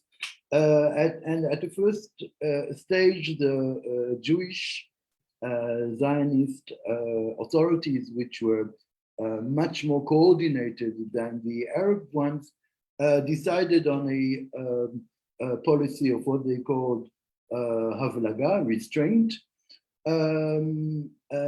concentrating their efforts mainly to on various types of defense, of separations.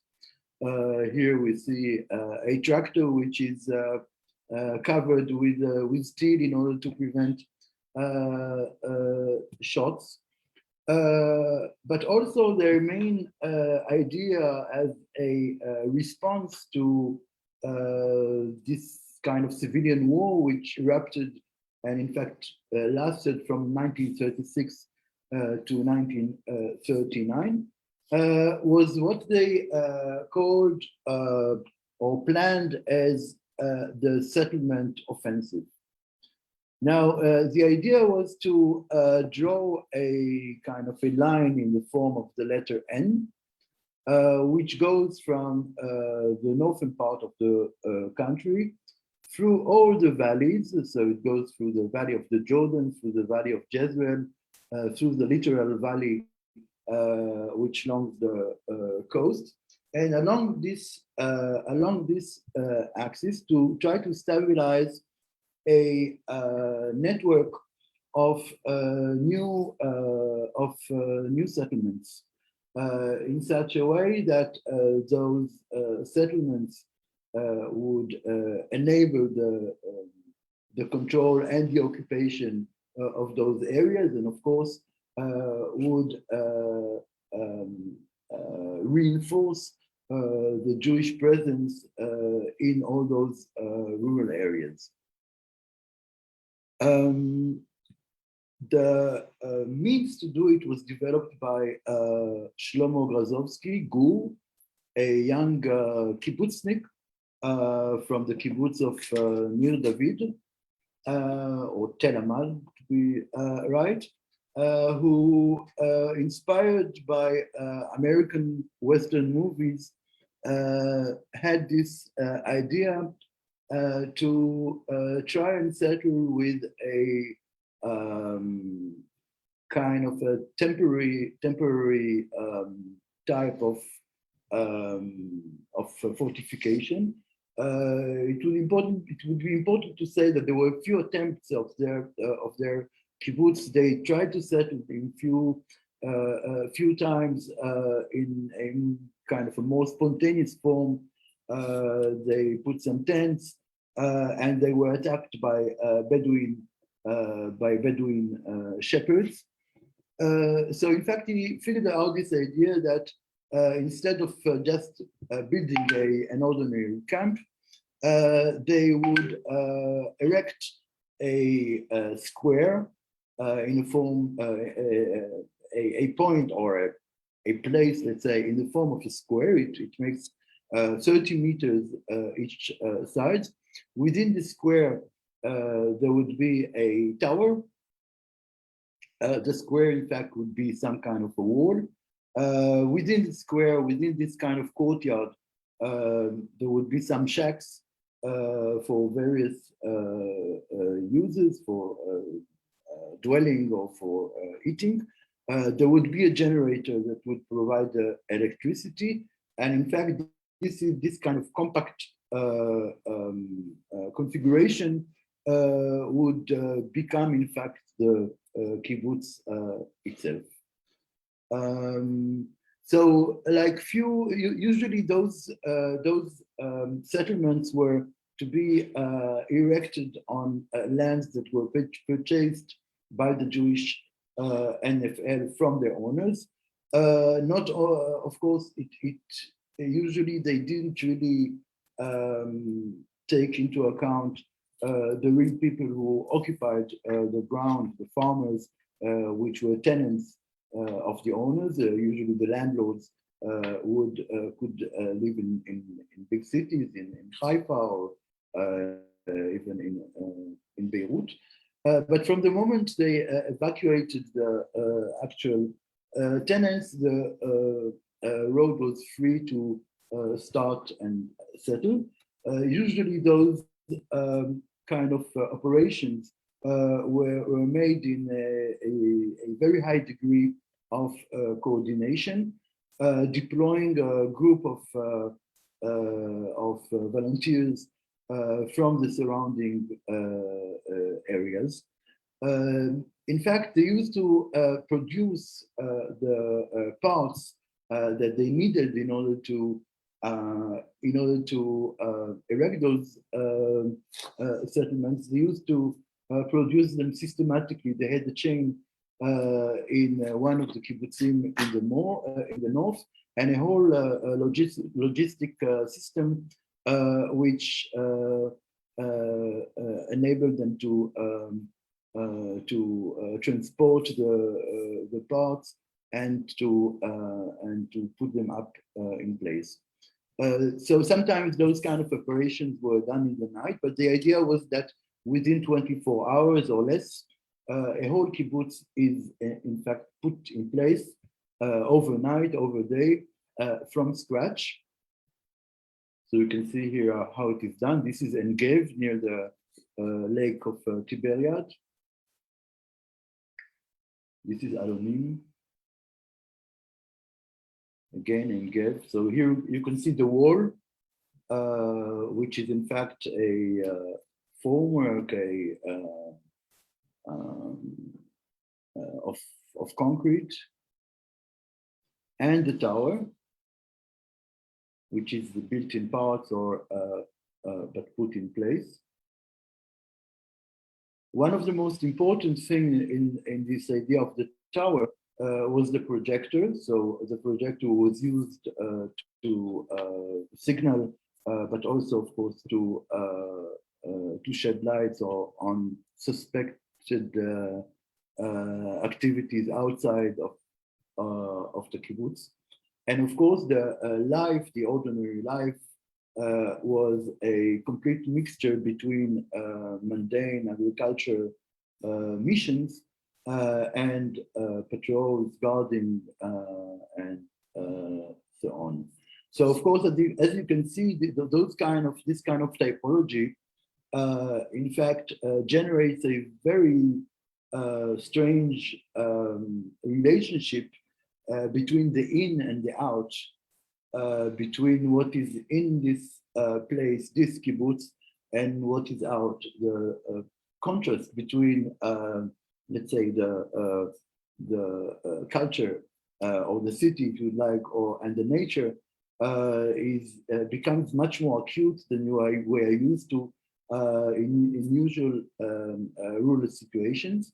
One might say, and I can argue here, that this kind of relationship is something that we still exist, we still feel in Israeli developments and places, settlements outside of the city. An important thing to note here is also, which is related to the relation between the inside and the outside, that this kind of scheme also translated a certain ownership scheme or even planning definition, which in all the rural areas, in fact, divide the land into two parts. One is called the camp. It is where we live. It is where we dwell. And the other one is the domain, which is the land that we kind of use, that we cultivate. One more thing, it is interesting to look at the network of gazes here. We have the guy on top, which observes. We have the guy in the tractor, which needs to provide information to those people. But we can see almost in this picture all those tensions and dangers that are kind of implied in this situation. Same goes here with this patrol that goes from one point to another. So this is in 1937, and I would, as you could see, it was quite well documented. All those pictures that I brought you, and it's just a really handful of them. Here is another photo by Zoltan Kluger from one of those wall and tower operations. And in fact, it appears that Shlomo Gur, the guy who developed the Choma Migdal, and I forgot to say that he was aided by Yochanan Ratner, who was either a officer in the Haganah, but later he became the dean of the architecture faculty in the Technion. He was a trained architect.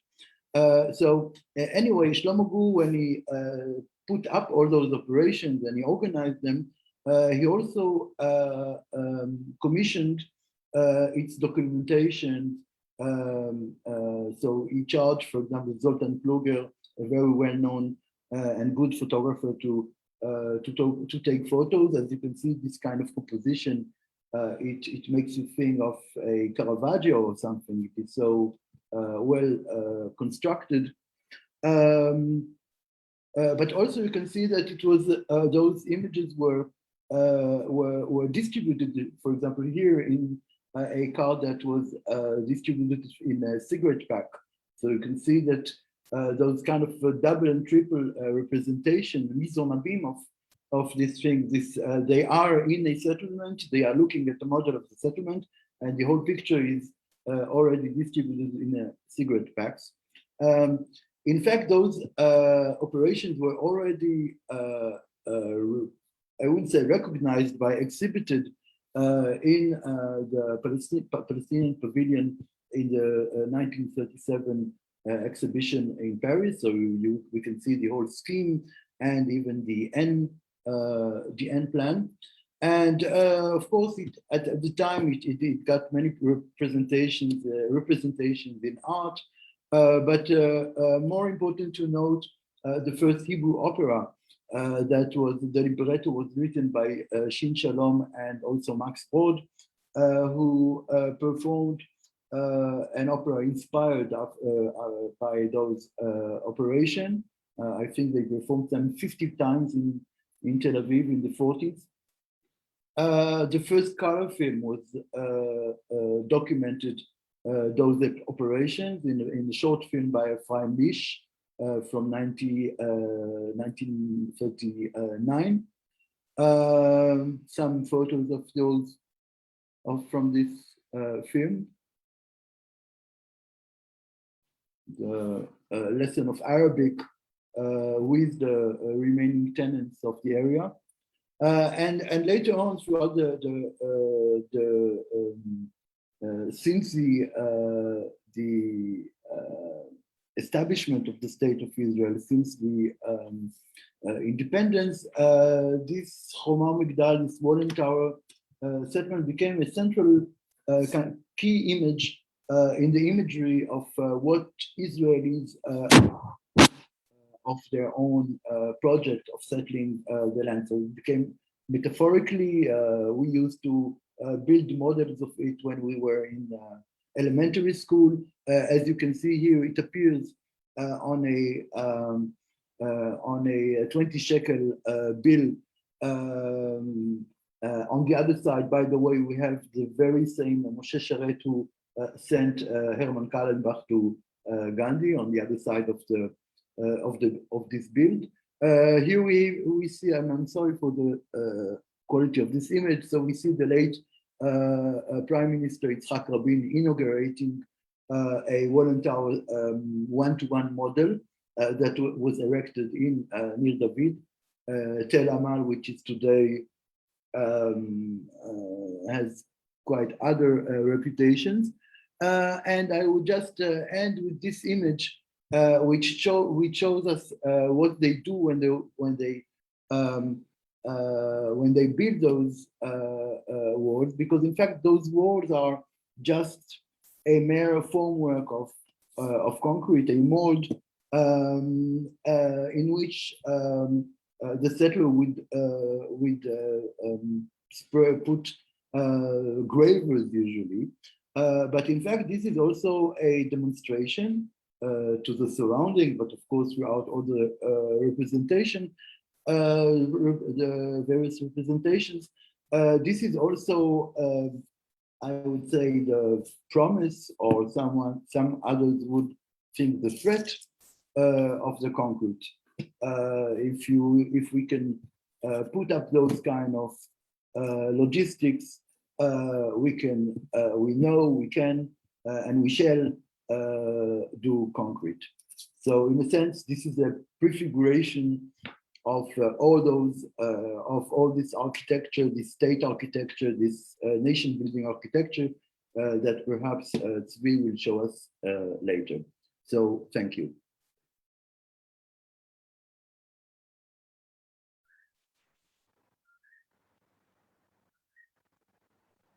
So now it's up to you, Durganand. Sure. Thank you. I'm muting. Thank you very much. So now it's Durganand's turn. Professor Durganand Balsavar, please. Thank you. I'll just.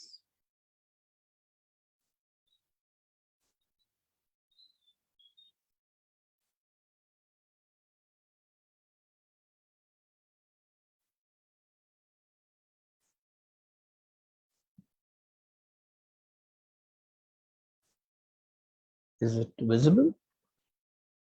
Yes, yes. Okay.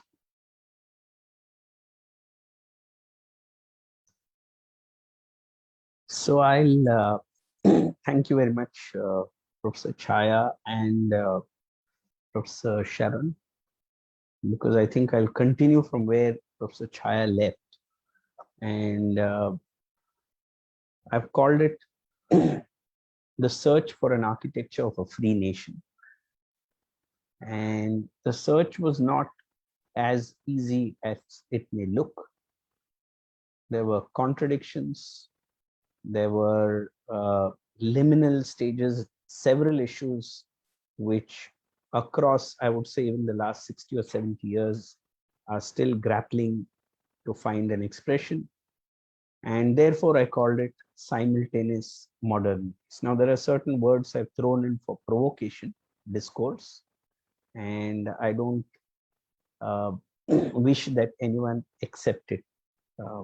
So these are really thrown because of the condition of the architecture that we see. I am personally myself going back into all these, this entire trajectory right now, and a completely different picture or a perspective seems to be emerging. So I do have a little difficulty now talking about it because I'm in the middle of a transition of relooking at it completely in another way. So the way we received it, and now at a certain station in life, when I look back, I realized that there were certain assumptions made in the 70s, 80s, and early 90s, which I am not in connection with those assumptions. And if you change those assumptions, then what you're looking at as history, and I think Professor Chhaya would, at several levels, resonate with this deeper than me also, because each of these architects were known to us in various capacities. It's not a history of the past, it's a living history.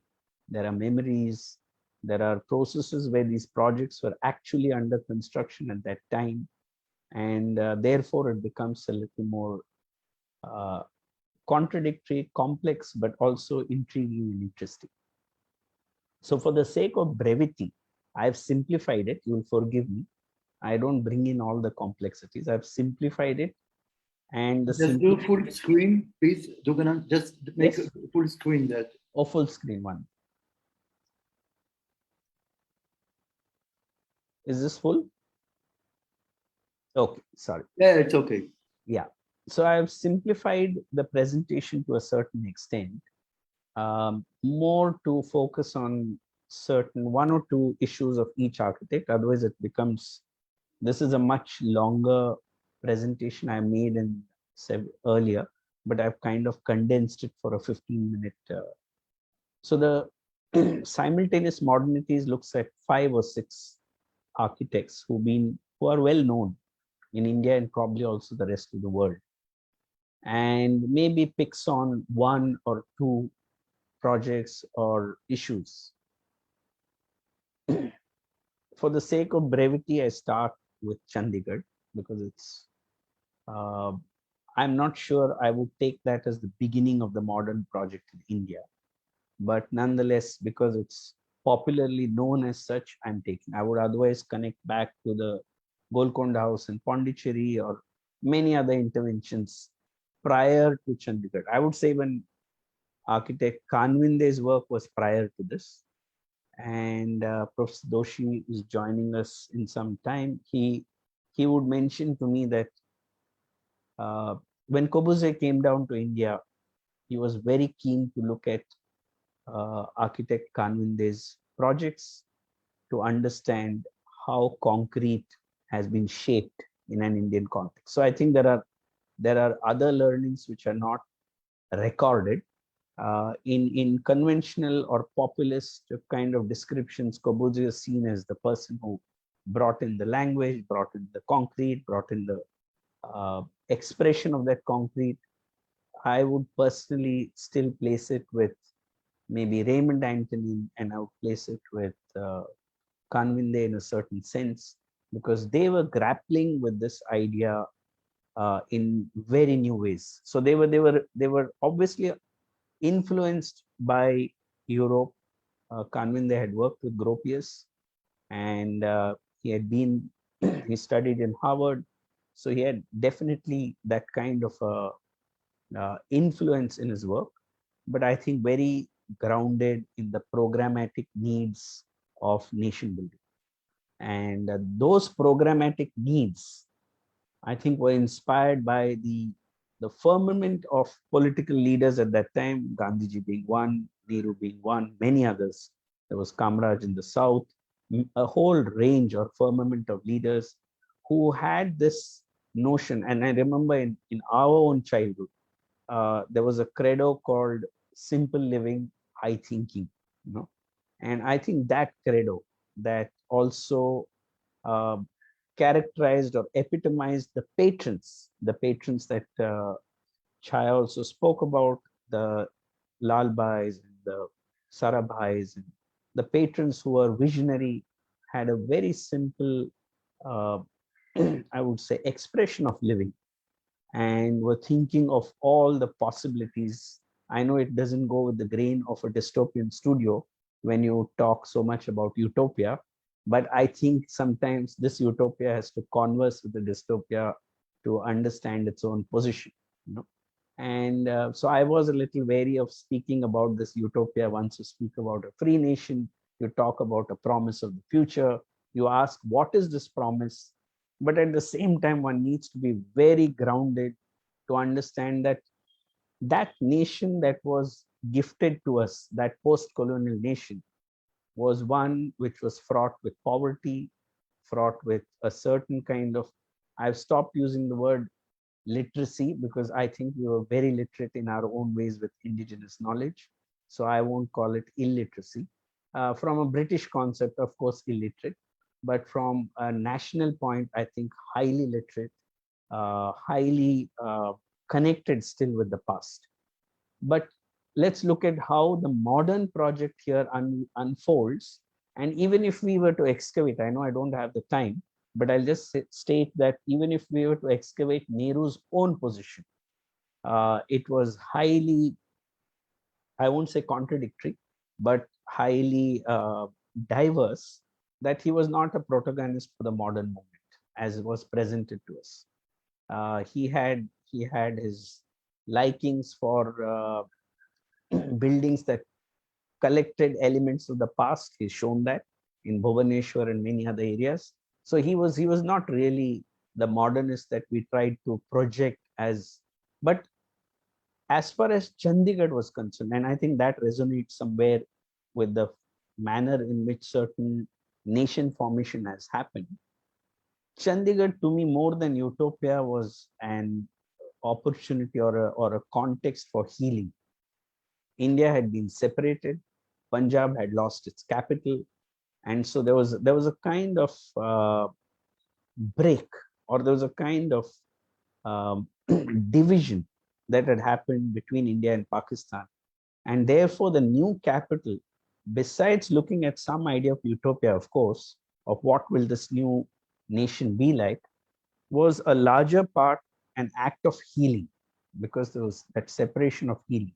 So I would still tend to look at Chandigarh in that point, that's looking at both a notion of healing and the future. So we see here this iconic photograph of Corbusier explaining to Nehru, and all accounts show that the first prime minister was a patron, but he had his own stand.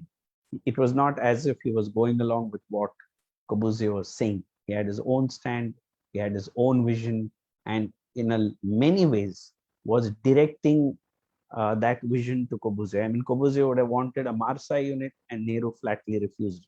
Corbusier wanted the governor's palace to head there, and Nehru felt it was too crass or too direct to have a governor's palace there. So he was kind of subduing a lot of what Corbusier was doing at that time. But let's understand the context, that if India was perceived as some, there was the notion of not being scientific, there was a notion of being very superstitious, that religion was connected with the idea of superstition. And therefore, in that context, I think Nehru on Chandigarh says, let this be a new town, symbolic of the freedom of India, unfettered by the traditions of the past, an expression of the nation's faith in the future. Now, when we were studying in the 80s, we were told that unfettered by the traditions of the past meant throw the past out and let's create something completely new. When I look back now with Nehru's writings on discovery of India, the way in which he engaged with a lot of the policies, I would reinterpret unfettered by the traditions of the past as re-engaging with the past with a scientific temper. And I think re-engaging with the past with a scientific temper at some level is also what Corbusier do. I'm not here trying to be a protagonist for Corbusier. I think he has both sides of him, which he himself knew. We didn't have to tell him. And he played with both these sides. So in my talk with Cohen, we pulled it out at one level. And then when we go and situate in one of the sides to stand by Corbusier or not stand by him. But I think this is a reality we have to face and cannot wish away. The fact that Nehru is able to give Corbusier that kind of unhindered freedom to conjure forms, I think is an expression of high creativity. And Corbusier, in that sense, reflects it in Chandigarh. And at the same time, in Ahmedabad, you find that with the patrons, Corbusier is doing something more grounded, whether it's the Sarabhai House. And for some reason, when Professor Doshi, and he'll join us next, I hope he does join us, I'll have to call him and reconfirm. Professor Doshi, who began in Chandigarh, decides that for some reason that's not his temperament, and comes down to settle and work on Corbusier's projects in Ahmedabad. And the more grounded, the projects that are touching the earth, and not the grandiose projects that are trying to present what modernity means to India.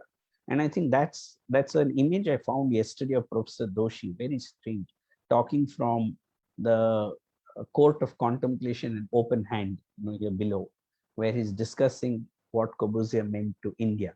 And I just found it yesterday. I thought it was a very, the two sides, one trying to herald a new nation, and the other completely engrossed and immersed in all the challenges that come with nation building. I think those two juxtapositions are what create this kind of complexity and layering in the architecture.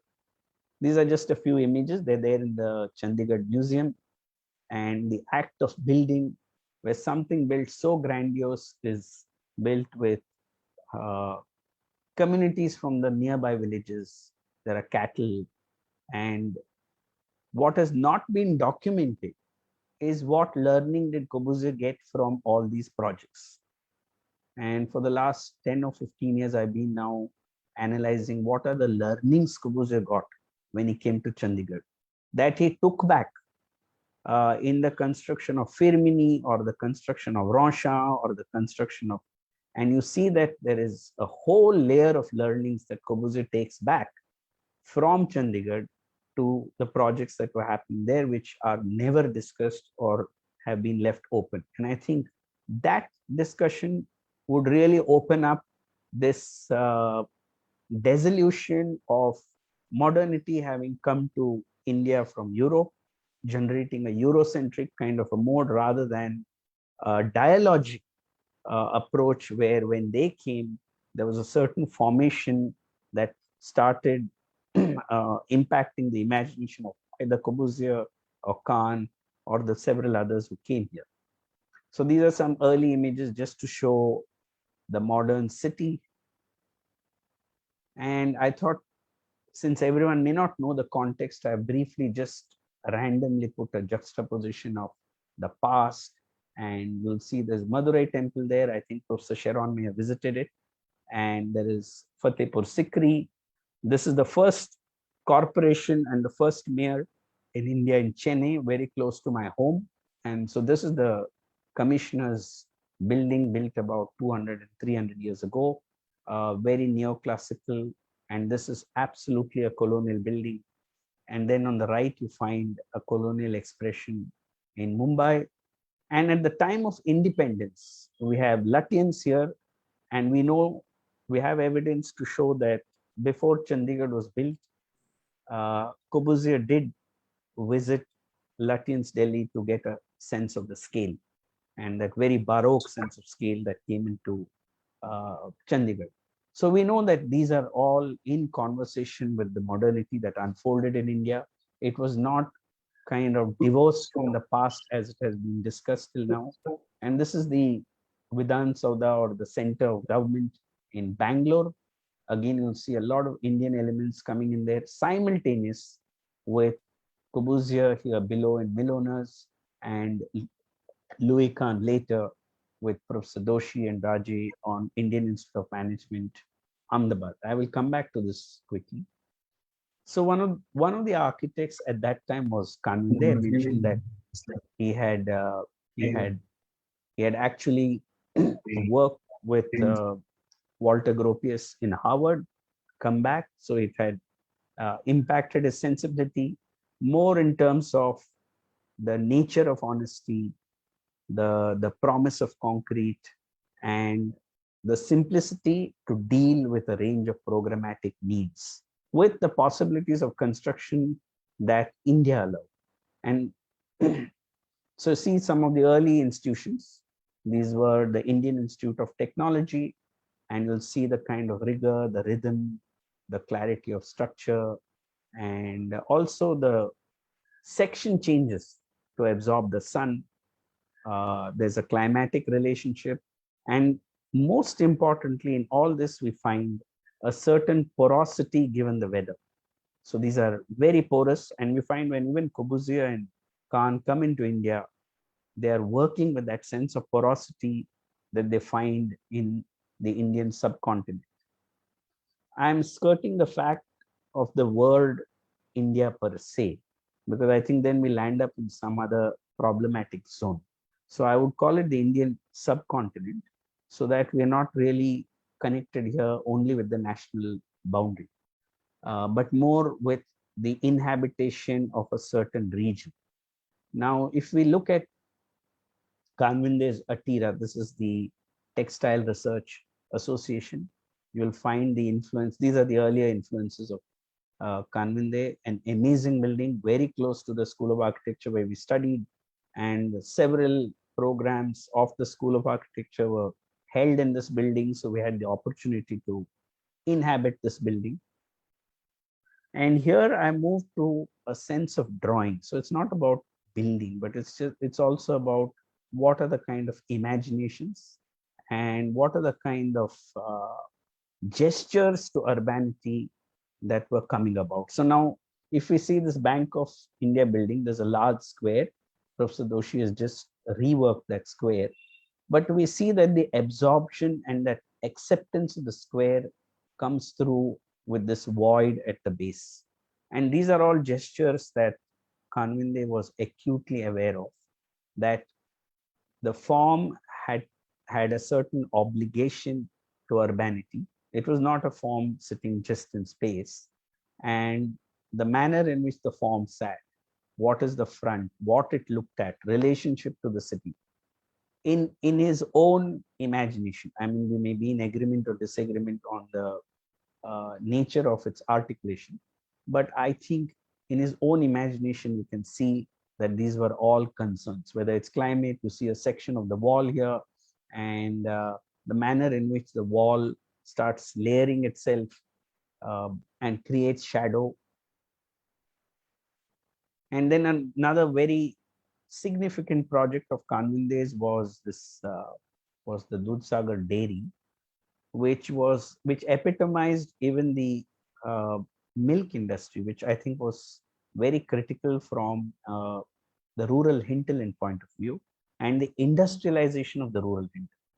And we see that in this, Kanvinde has an architecture of very high restraint that deals with the programmatic needs of the production in a dairy, but at the same time articulates it in terms of modules that can be added, grown, and at the same time articulates also the core, the movement.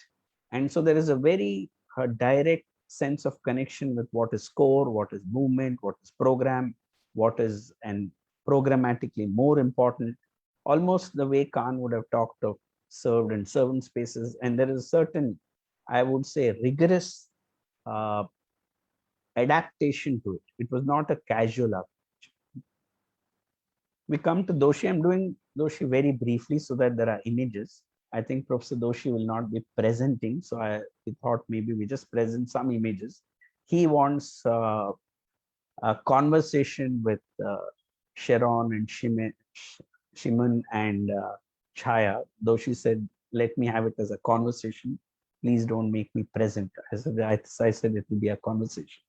And he says he's looking forward to that. He's just traveled to Baroda, so I hope I will call him now and just see whether he can reconnect with us.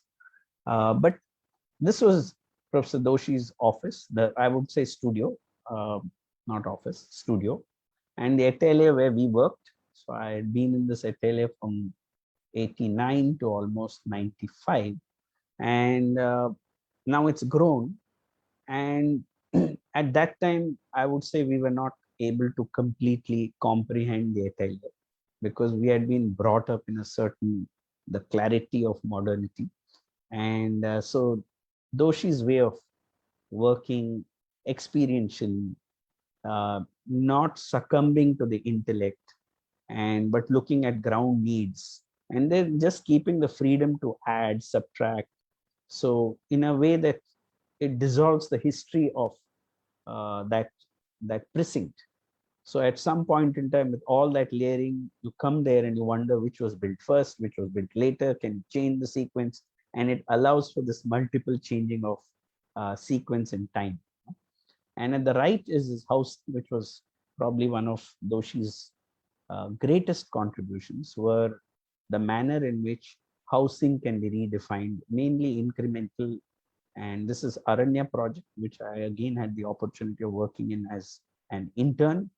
And but it kind of redefines it. And we had the opportunity of going back to Indore several times with Doshi, looking at the growth. And you begin to see that it dissolves rich and poor, it dissolves what is built. And as Doshi would describe it, and I think it's better he describes it, we could provoke his description when he's on with us, that this is really an organism. It's no more architecture. It's a living organism. It grows with humanity. And that distinction between architecture and life needs to dissolve if we are to enjoy the process of inhabitation. And on below is the Indian Institute of Management in Bangalore. And then we have the Kufa, which is an art gallery again on the CEPT campus. This is the CEPT campus, and I think Sharon would know it well. Very entrenched in our memories, where you see building less is giving more.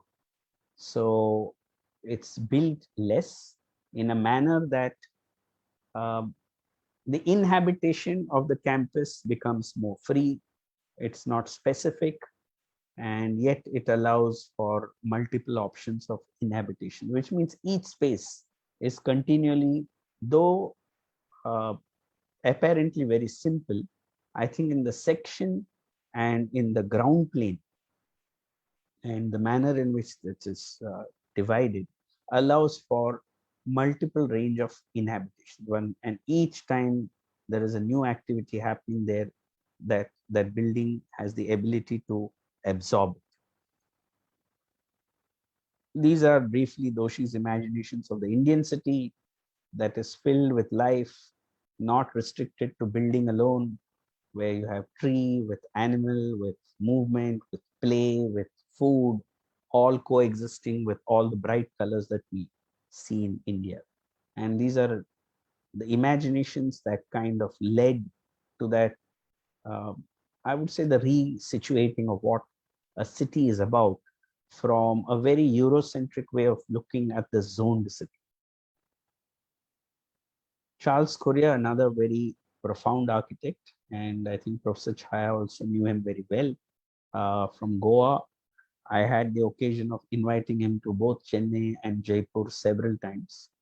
And I think what Korea did to Indian architecture was to kind of open up the connection with history in kind of very profound or layered ways. And in terms of the expression of the building, they're always simple. This is the Gandhi Memorial, very simple apparently, but allowing for a range of methods of what Korea would call gestures of inhabitation. And I've written an essay. It's a longer essay. It's a full page essay in the Hindu called A Fascination with the Sky. So those who are interested can Google it and look at, because I always thought that Korea's architecture or sense was about how does one connect to the sky. And so the courtyard, the manner in which the building touched the sky, and also the manner in which it situated on the ground was very important for Charles Courier. So these are some images of Gandhi Ashram. The memorial at one level captures the simplicity of Gandhi as well as maybe the complexity and contradictions of Gandhiji. So I think this way of deriving elements which appear simple and then meandering them, composing them, adding to them with a certain freedom is I think the strength of Charles Courier's work. This is again an expression of housing and housing for the citizen of India. And so you see a kind of YouTube, it's called a tube, sorry, not, it's a tube house where you find resting is and writing is above and they live below, and there's also a sense of a courtyard. This has now been demolished. This model was there. Durganand? Yes, I will run. Okay, another 2 minutes, I'll just finish. So Jawahar Kala Kendra, and then we have his high rise, and then the incremental housing, very similar to DOSHI. And then we have the Center for the Unknown, one of the last projects that Korea did in Portugal. And then, of course, is New Bombay. And I'll close with Raj Reval, again, a very structural way of looking at. So he worked closely with Mahinder Raj. This is the Hall of Nations. This is being built. This is not the photographs of the demolition. This is actually being built at that time. And you see, this is the largest span space frame at that time. And you'll see in the 80s with Frampton writing about critical regionalism, Raj Reval, Doshi, and several others are trying to relook at the sense of community, courtyard, inwardness, street that the Indian medieval town epitomized. I'll go faster. Raji, I think Professor Chhaya has covered, so I'll move fast through Raji. And I'll just maybe show some of Raji's sketches, which anchored around Mandu or anchored around Rome, anchored around Hadrian's Villa. And then finally, Joseph Allen Stein, who had come to Delhi from the States. And then his the project would be the India Habitat Center, which again has a very, has a sensibility to the context.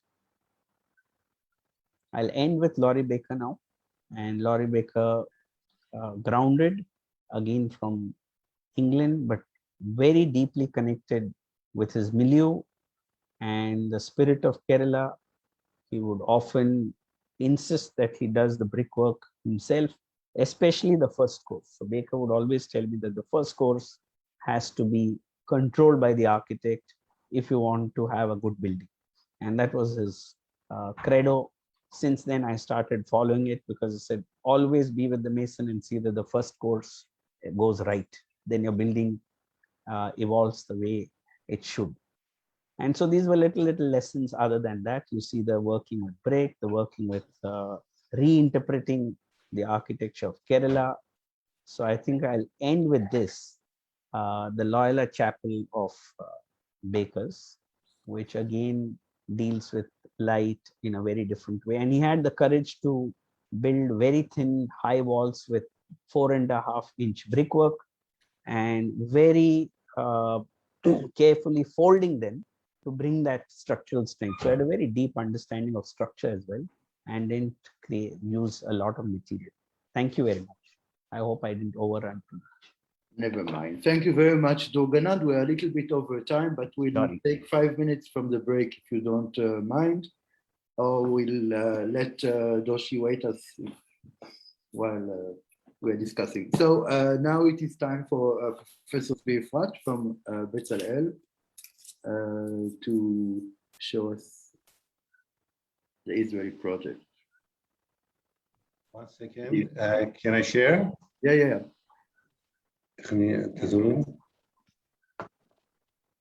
ירוק למטה, יש שם ירוק כזה. כן, כן. אני לא יודעת למה, כן, זה, אוקיי.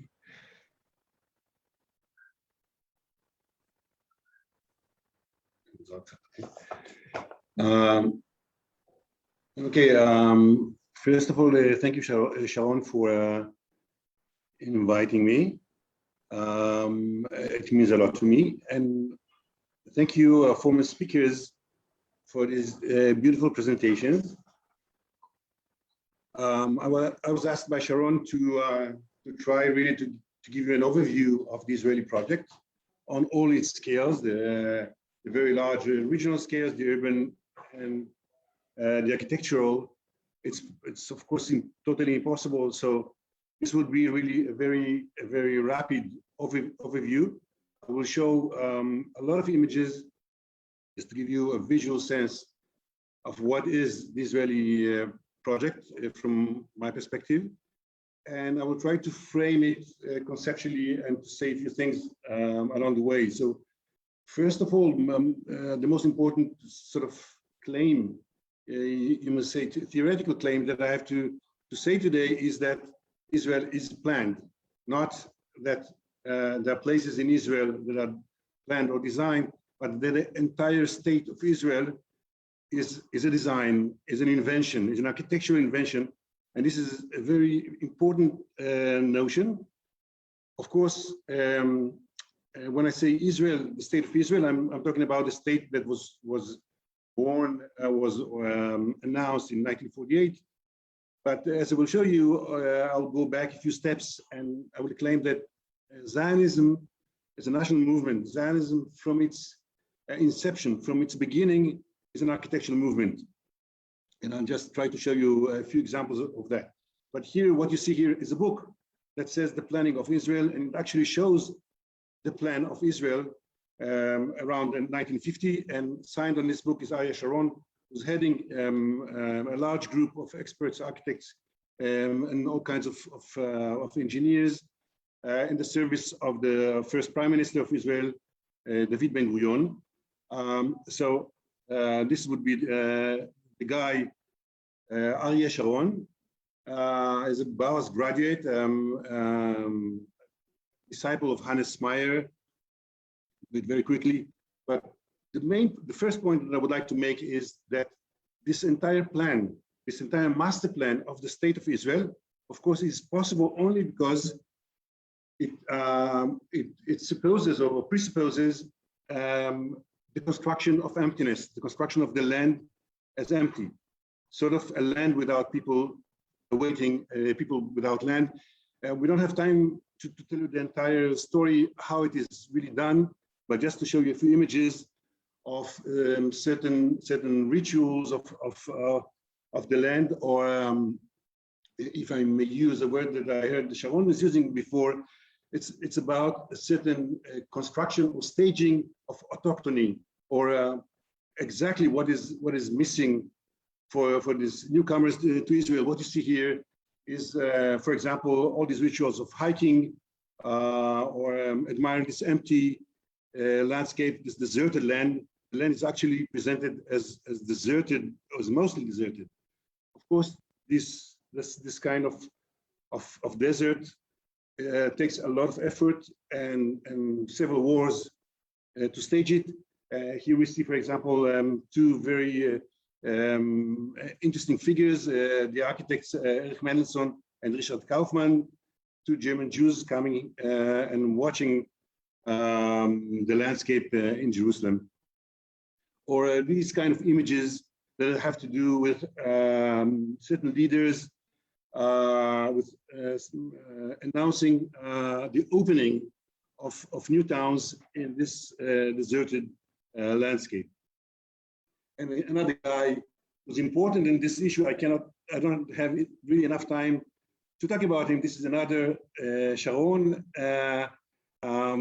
this time Ariel Sharon, almost Ariel, but another guy. This is the general and the politician Ariel Sharon, of course, who has his take on the relationship between occupation of space, or if you will, architecture, and or I would say architecture as an operation, as Sharon was trying to present earlier on. Okay, and this beautiful image is for you, Sharon, is if we want to go further with this mise en abîme of the model, we may say that this model of the tower and stockade probably took more time to build than the actual settlement. And not only that, what the person that we see here is Hanan Frenkel, who's a Bauhaus graduate. So this is a Bauhaus tower and stockade, okay, if you will. So this tells you a lot about this relationship between ad hocism or makeshift architecture, and of course, this idea that I will try to convey to you in my presentation of very, very careful and deliberate pre-design, basically of everything. So whatever looks, makeshift or temporary or ordinary or industrial and so on, it takes a lot of design and thinking.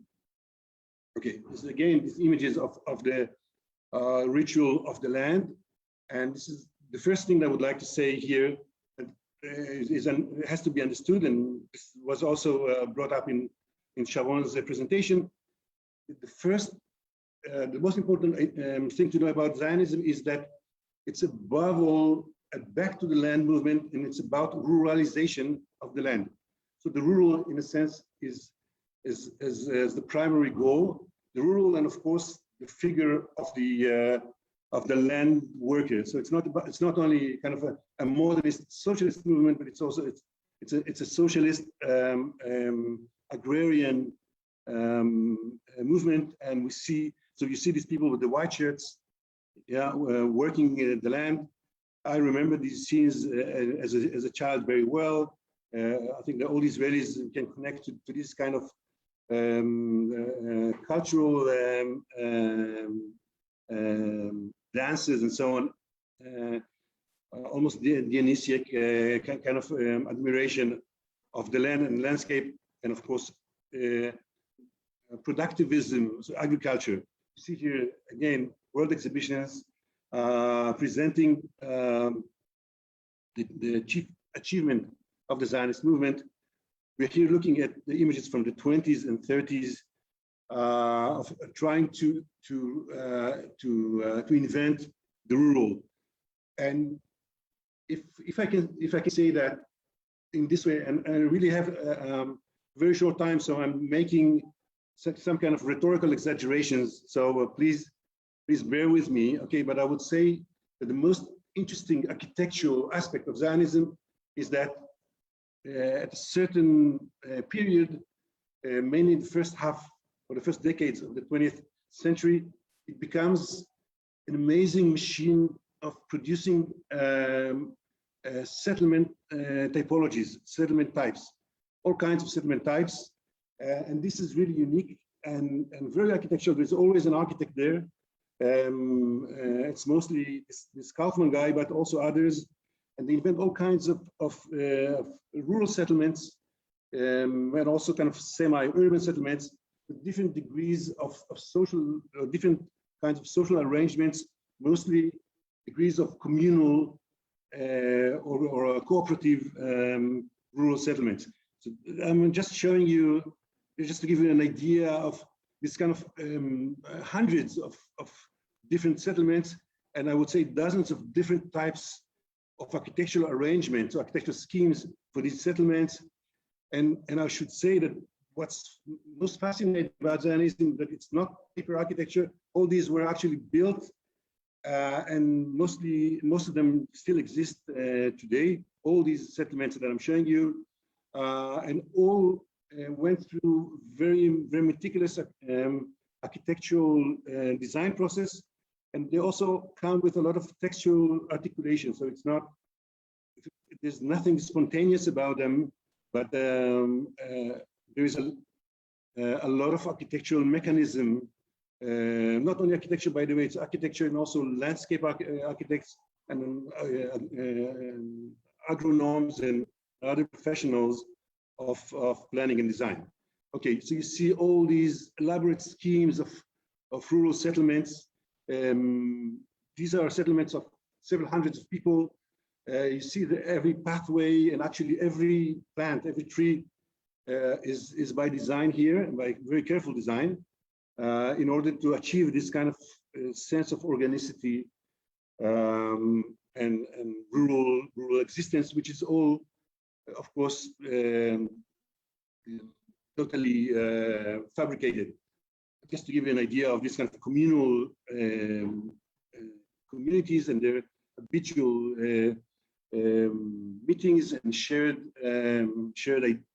ideas. So space, architecture space becomes this very, very strong and cohesive social communal space. And architecture itself becomes sort of a vessel that contains the entire community. For example, since there's no sense of privacy, so all the activities, the daily activities, including, of course, dining 3 times a day, occurs together. So the buildings, the dining halls, and so on, must contain the entire building. So you see that they function almost like a, how do you call them? This kind of pleasure boats with these decks. So what you see here is a dining room and in one of these rural settlements and so on. And also very interesting that all these public facilities, they all use modernist language. Okay, again, let's agree that we call this modernist. Okay, without going deeper into different characteristics of what is modernist, but what we see here is this kind of light,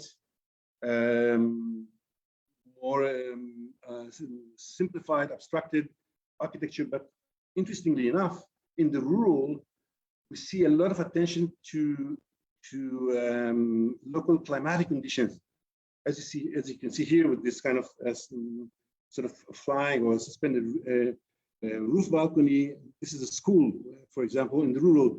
But again, my point is that in the rural, and especially in the rural, there's always an architect.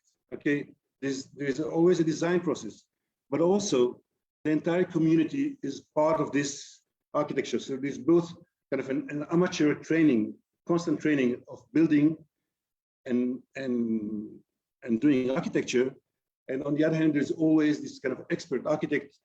It could be either from the community itself or from the outside. Okay, so this was one point. We're still before statehood, okay, in the 20s and 30s and 40s. Yeah, my other point is really about the urban, in this case, Tel Aviv.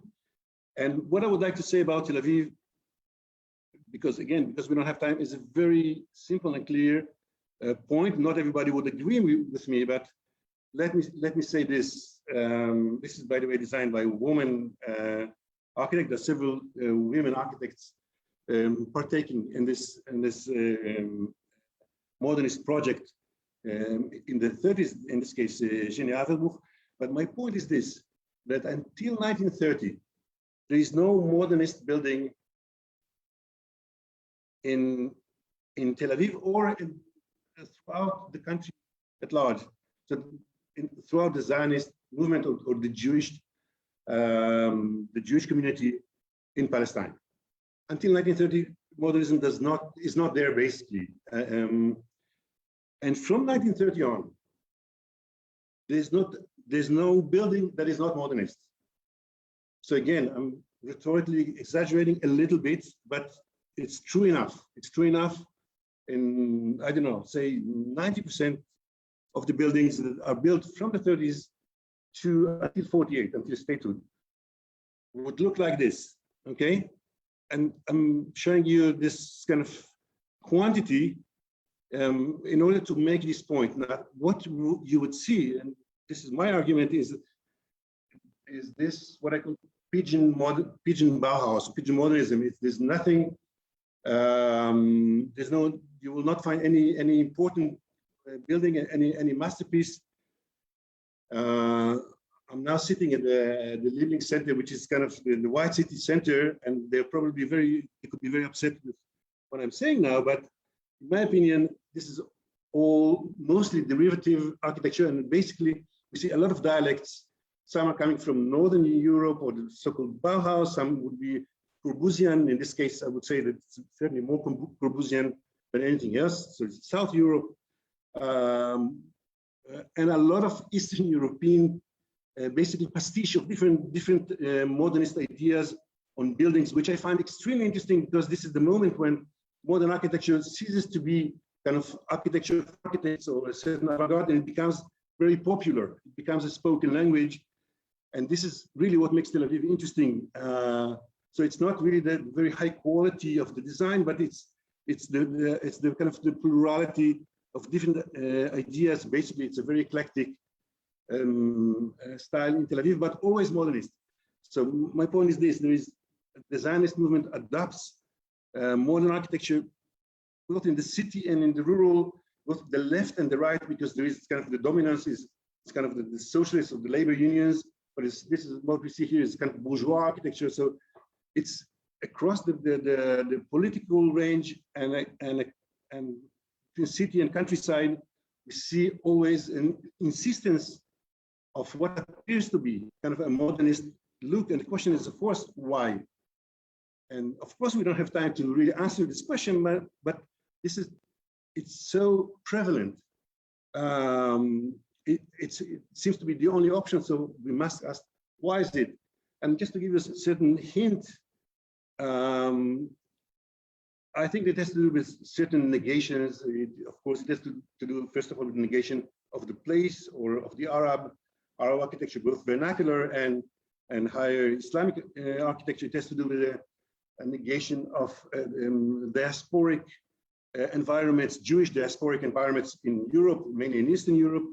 And maybe also it has to do with the negation of British colonial architecture. It has to do with several negations, but the fact is that for a decade and a half or 2 decades, this is basically what we see everywhere in Tel Aviv. So in Tel Aviv or everywhere in the countryside. Okay, so now we're back to the Israeli project.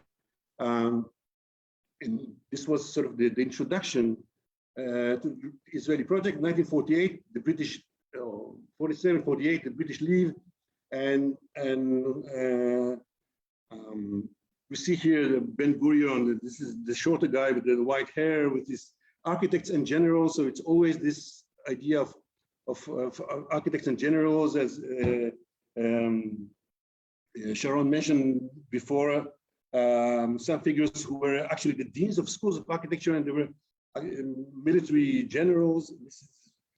It's not, say, let's put it this way, it would not seem strange in Israel even today. I mean, it's really, it's clear that architecture has a lot to do with strategic decisions, large-scale strategic decisions. So we see here this image, and I would say that the master plan of Israel, the planning of Israel, what I call the Sharon plan, the Arya Sharon plan, this Bauhaus guy, this is the main image. I'm sorry if it's not that clear, but you can see above, well, I cannot read it, so I'll translate it to you. It says planning or laissez-faire. And this is the entire story. So there are only 2 options. Either we plan, or basically it's the apocalypse. And the apocalypse is on the left side, the 80%, the vision of the planners, of the leaders, basically of the new state, is that without planning and without directing or engineering the population, 80% will crowd along the shoreline in the center. So this is the nightmare scenario. And on the right side, of course, is the modernist scenario of let's plan, let's disperse the entire population more or less evenly across the country, so we don't have this crowding of the population as it looks on the left side. so this is kind of sort of the reason for the plan. Of course, they knew very well the scenarios of New World of immigrants coming to America, to Australia, and so on, and they were trying basically to prevent it. So the idea is really kind of preventing planning. The plan itself is based. These are boards from an exhibition that tried to present the master plan to the citizens of Tel Aviv. And just go quickly through it, but this diagram is extremely important because this is the theory behind the plan, or I would say the conceptual idea behind it. And so I would say that Israel basically is based on this hexagonal idea. It's difficult to see it. It's especially difficult for Israelis because the state looks so chaotic nowadays, but basically it's all based on this diagram, okay? This is a diagram, and this is a theory. Again, we don't have enough time for it, but of the German geographer Trichy, who was, as you may know, you probably know, was the planner of Himmler, and basically the designer of the occupied parts of Poland by the Germans, by the Nazis, but he was a very popular theorist. Not kidding. Okay, I didn't even start. Okay, so whatever. So I'll just go quickly. This is basically the mold of the state. What it says is that it's basically a hierarchy of middle-sized towns, small towns, and villages arranged in this way through these hexagons. This is how it looks in reality. These are the villages, but also, of course, the construction of all these villages. And we are talking, for example, in the early 50s, about 400 new villages. And for Israel is not India, so 400 new villages is an unimaginable number. So most of them new villages, but also a lot of this kind of inhabitation in so-called abandoned Arab villages. So about 400 Arab Palestinian villages were basically either destroyed or evacuated from their residence, and so this is part of the plan. And the plan also includes about 30 new towns.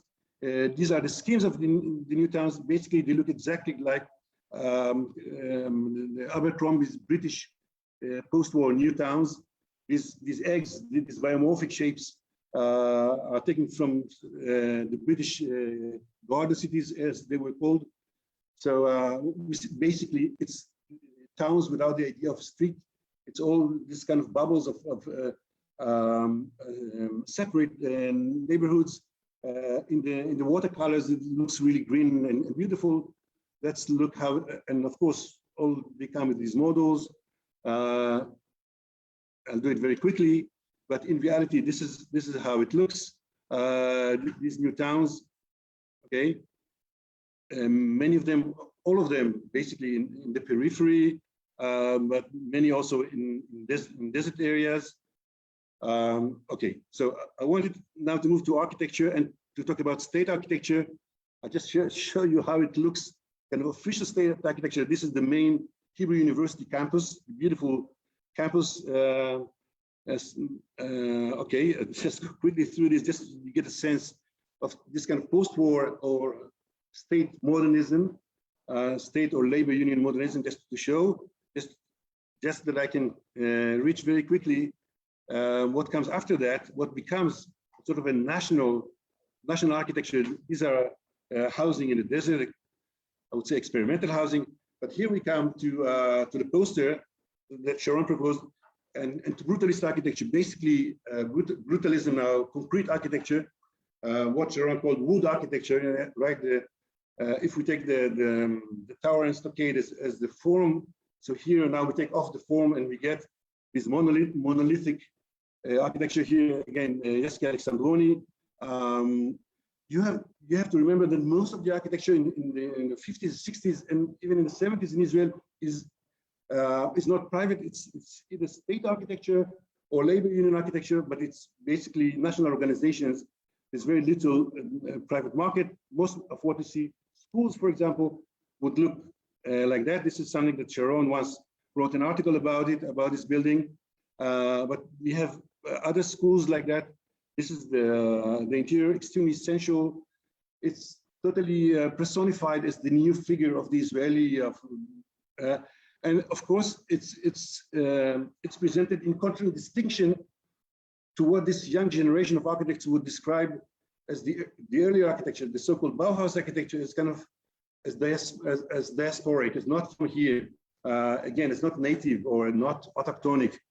So this architecture should represent the new generation, of course, of Israelis, Israeli born or born in the place, from the place. Of course, it's just as Bauhaus was transferred, as is transferred modernity, right? It was kind of it was coming with the immigrants. It's kind of an émigré architecture. Brutalism is just the same, coming from European or other fashions.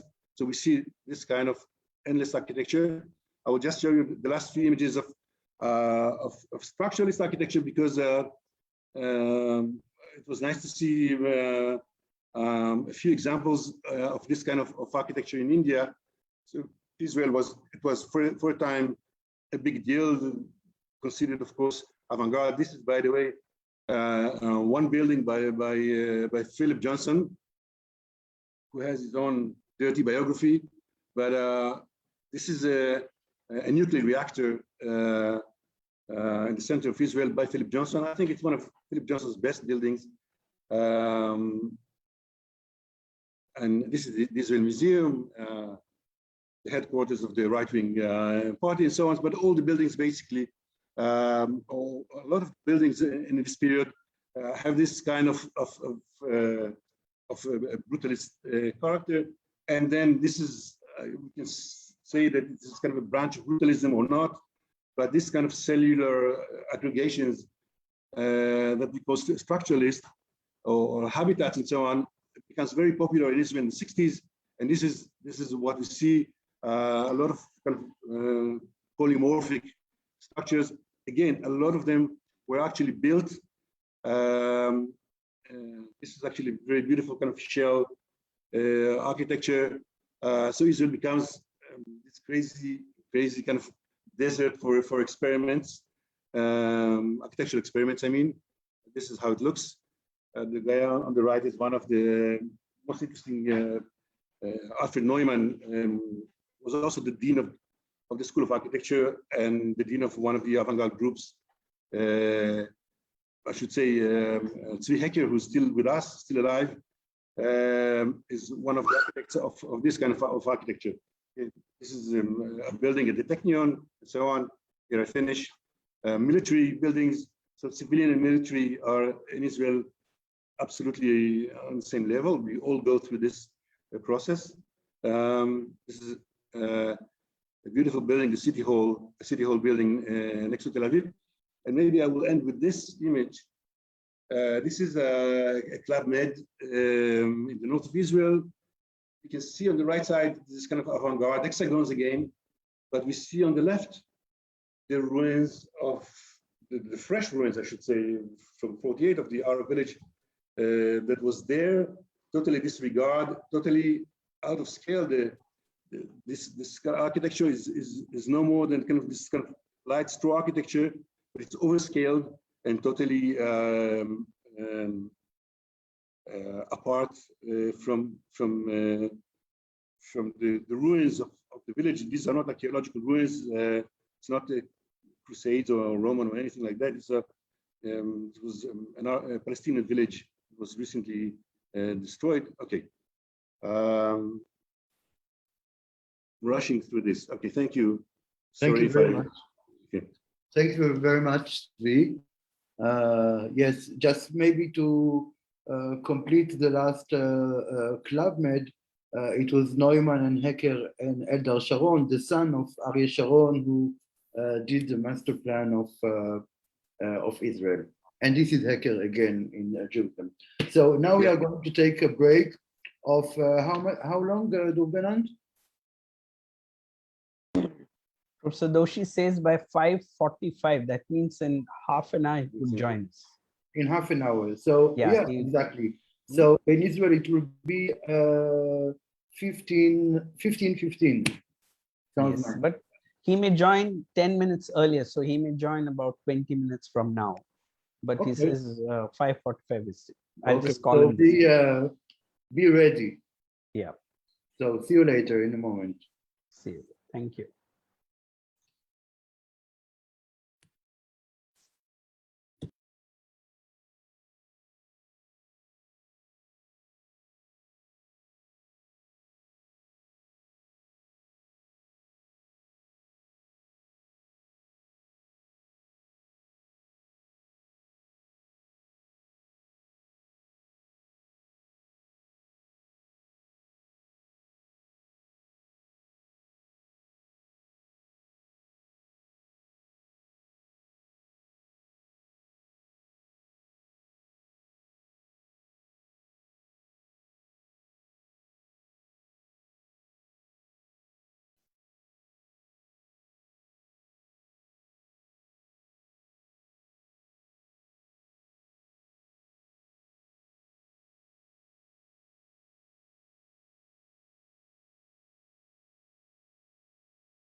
Can you speak?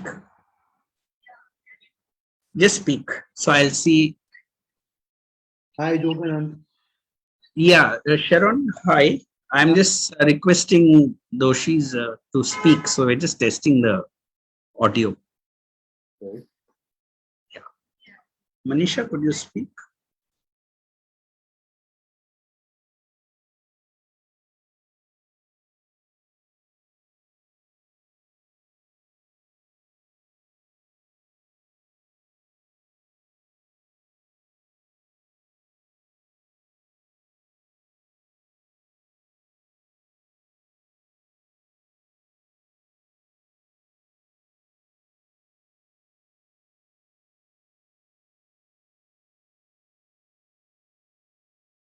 Now you will be able to hear. Now maybe you can hear.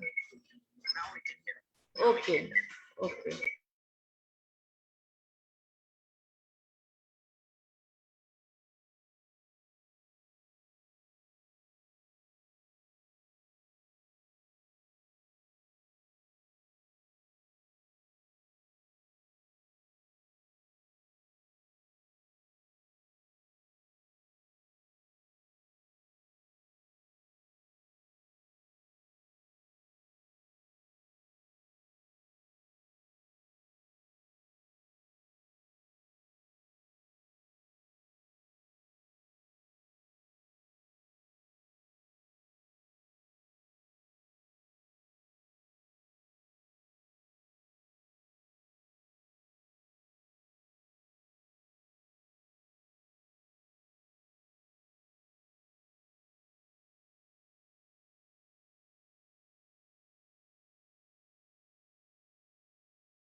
So I'm here if anyone is.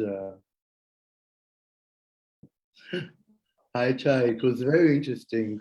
Yes, but I wish we had had time to talk about what you and Zvi talked about. We can continue talking later, and as I said, this should be I think that really, I mean, just this kind of comparative look, because it is, there are really a lot to compare. We can really inaugurate a whole field of research which is based on this comparison. It's Yes, kind because the conditions are almost opposite. We could think of it as a binary, the two countries, you know, and I mean, of course, that's an oversimplification, but what a phrase that Zvi used really struck me when he talked about an empty land filled by a people without land. This is a kind of a very well-known proverb, a land with no people for a people with no land. So this was one of the Zionism most common formulas. So there was this assumption that there's no one here. And also, you know, when you were looking at images brought from the Voyage d'Orient, from the trip to the Middle East, so they would show you all kinds of rubbles, of ruins, and to show the decay of the land, of the holy place, etc. So in a sense, like Zionism was kind of riding over this imagery. The other thing, of course, was the architects and the generals, which is very nearly happening here. Oh yeah, now. Very nearly, we are almost there. We are there since quite some time. But we are learning. In fact, I had in my presentation, I have quite a nice photo of Ariel Sharon's house. You know, the guy in the one of the last pictures of Tzvi, which is really, it looks exactly like a wall and tower settlement with a wall and a tower, and so this is a kind of a funny thing. So he's coming in a moment, I hope.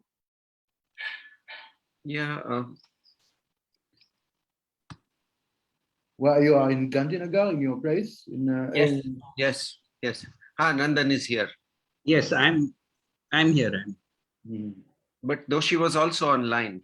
No, he's already online. We're just checking the video and the audio. So we did that checking. It's working. Okay. So he's already online. So I'm taking a path, if you allow me. Yeah.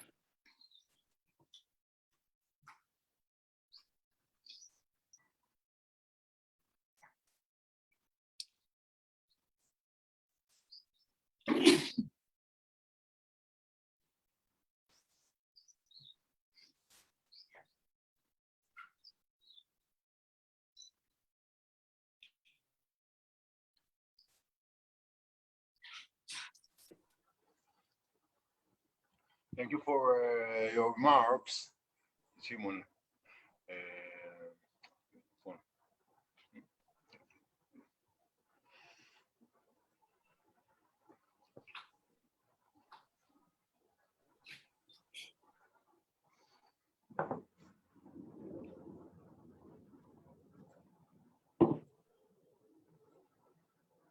רול, מה העניינים? בסדר, עוד מעט זה נגמר היום הזה, בסמסטר. כיף, לא לעשות ככה... כן, יש הרבה... תמיד, כן. דווקא באמת התקדמנו הרבה, אמרתי לך, קטי מונרו, עכשיו אנחנו אספנו המון חומר, ובאמת כל פרספקטיבה של גנדי כארכיטקט מעניינת. טוב, אני עושה לך קפיצה הביתה. מתי אתם מתחילים? עוד מעט, עוד 10 דקות. 10 דקות? 5 דקות. So bye. Where you are based in Gandhinagar, Neelkanth? Are you based in Ahmedabad? I'm based 15 kilometers north of Gandhinagar. That means 50 kilometers north of Ahmedabad. And I'm sitting, the river Sabarmati is right there. You know, I'm coming quite often to Ahmedabad. Yeah. I've been there last year. I mean, just before the corona, I've been there for several weeks in Sabarmati. So you must have come to the archives. Which archive? The Gandhi archives. Yeah. They always. So the archives building I have designed. Really? Yes. This is whenever I'm in Sabarmati, this is the only place I go. I mean, yes. Also the bookshop.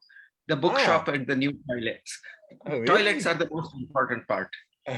Well, this is the best toilet in India. No, I always go, you know, I'm working all the time in the archives. So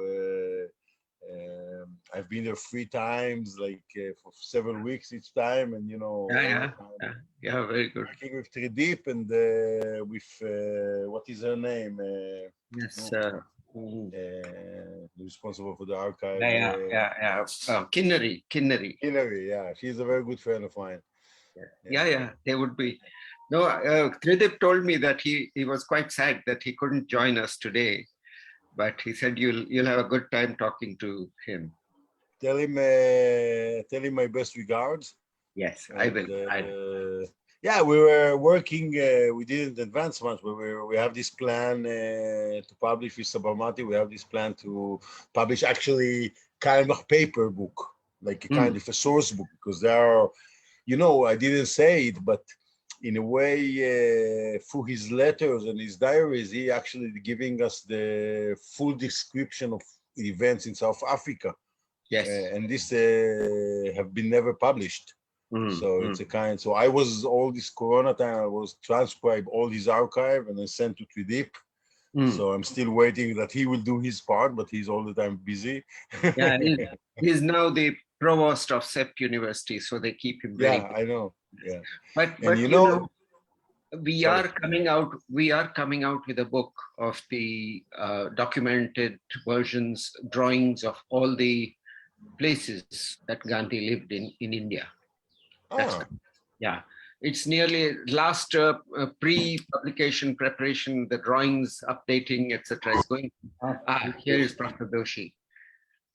Yeah, namaste, Professor Doshi. Namaste. How do you do? You look good. Yeah. So nice to meet you again. Very good. Always when I see you, I feel very old. Yes. Okay, so I think it is time to open up the cameras and say hello to Professor Doshi. Could you please ask everybody to open the cameras? So I got this presentation text that Durganand sent me. And I mean, I was thinking writing something, but I think I'm not the one to write.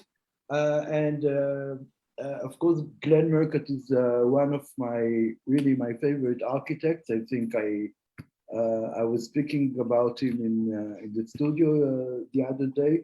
So I just quote some of his text. It is very long, and I hope that you would forgive me for editing him in a while, but of course, Balkrishna Doshi has a very, very long career. He's a monument himself, and I mean, his career is monumental, and he had really the chance to kind of live with few other living monuments of 20th century. So I just read some of paragraphs from Glenn's words. Indian architect Balkrishna Doshi has continually exhibited the objectives of the Pritzker Architecture Prize to the highest degree. He has been practicing the art of architecture, demonstrating substantial contributions to humanity for over 60 years. By granting him the award this year, it was 2018, the Pritzker Prize jury recognizes the exceptional architecture reflected over 100 buildings he has realized. His commitment and his dedication to his country and the communities that he has served. His influence as a teacher and the outstanding example he has set for professionals and students around the world throughout his long career. DOSHI, as he's fondly called by all who know him, worked with two masters of the 20th century, Le Corbusier and Louis Kahn. Without a doubt, DOSHI's earlier works were influenced by these architects, as can be seen in the robust forms of concrete which he employed. However, DOSHI took the language of his buildings beyond these early models.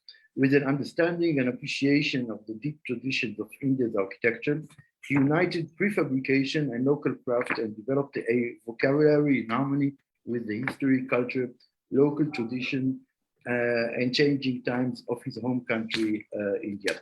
So it is long, and we are going to post it on the on our board. I would just like to before maybe this would be my address to DOSHI, because Professor DOSHI wished that this would rather take the form of a conversation, of an open conversation, and not a lecture. So you are not going to show us a powerful PowerPoint presentation, as I assume. I would like, as a starting point for such a discussion, because we are in the middle of a summit between two architectural worlds, the Indian and the Israeli ones. Tzvi Efrat showed earlier a few images of your, I think, only Israeli friends, except for me, Rami Karmi, whom you met, I think, in your visit in Israel. But I would like to claim here that there might be some very kind of clear difference between those two architectures when, for example, I'm looking at Rami Karmi's or Avraham Yaski's buildings in the 50s and yours, that somehow architecture, the brutalist architecture of India, somehow managed to in many cases, at least it is for sure your case, somehow managed to digest a certain ahimsa approach of nonviolence. So this is a very adventurous kind of claim, and of course I presented you in the program as an Indian architect, so you are very genuinely Indian, but you are also an architect. So if you could maybe relate to that as a starting point, and we'll continue from there. Now, well, I'm so glad that I'm meeting you again. Years ago, I met you in Jerusalem, and it is interesting that we can start talking about what architecture can be, etc. Now, it's an abrupt thing, you know. Durganand, Balsavar, and Neelkanth, Chhaya are my friends, and while talking to them, they said, you know, that we are having this conversation. So I said I would be very happy to have a conversation. Years have happened, and the question is, do we really talk about architecture as a product, a building, because architecture is a building? Hello? So the question would be, do we really talk about building, or do we talk about life, or do we talk about the way we inhabit a place? And so my basic understanding now is we should talk about the habitat, where we live, where we nourish ourselves, and where we continue to rejoice our life. And I think the place in which we do that, the surrounding in which we live, we are continuously enlarging our scope of rejoicement. So, the surrounding is what I think we are talking about. And I found that in many places, in India, where I had visited a place called Jaisalmer years ago. It's in the desert place. And the very funny thing is that in a desert, you can't find such a fantastic building in which, there is a sense of magical thing. It is not only that, but when I saw it is a dry place, and funny thing is that the building is made of stone with shadows, with carvings, but also they have the terraces, and the terraces have a long gargoyles. And I still can't remember how in a desert, when there is not going to be any rain or a semblance of rain, they are creating these gargoyles, huge, almost 1.4, 1.5 meter long. Then over time, when I was looking again, I saw the poorest of the poor houses there. And in those houses, what was amazing was the dilapidated condition of the space, the column, etc. But they had also added some mirrors there. And in those mirrors, I could reflect, into the houses. And I wondered what it is like. Then when I began to walk through the streets are isolated. There is a plinth, and then there are little openings. And through the openings, you can see and you recognize that it must be a hot, dry place, and there must be privacy. But even there, the surfaces were carved, and it was also very beautiful. So the question that came to my mind was, when there is no water, they have created a gargoyle. Where there are no places, they created shadows. And then when you go into the poorest of the poor house, they had not only the columns, etc., but certain mirrors placed there to reflect. I then thought that maybe this is the place where they talk about life, rejoicing life, and anticipation. So to me, that was the first time I realized that architecture is not something that we can describe, but architecture is what we can experience life. And in that life, there is celebration. And therefore, from that day onwards, I began to think that architecture is celebration of life. So the moment you change the word architecture and we talk about celebrating life, then we are asking about how do we rejoice? How do you create gestures which can become unique in understanding the grace of life? Like, for example, you are looking from a balcony down, and there is a shyness of a woman looking out from the balcony outside, because somebody might be looking up. Grace is very important. And that grace comes out of the screen that is created out of stone. So then I realized that really architecture is not what we call as function, but architecture is what we call moods, customs, habits, and understanding of value, which is the unmeasurable. And from that day onwards, I believe that what we should talk about is the unmeasurable, the subtle, which really vibrates life. And the moment we start thinking about it, then window is not the question, it is the opening. How much do you see out and how much do you see in? And at what point of time do you want to see and there is that hesitation?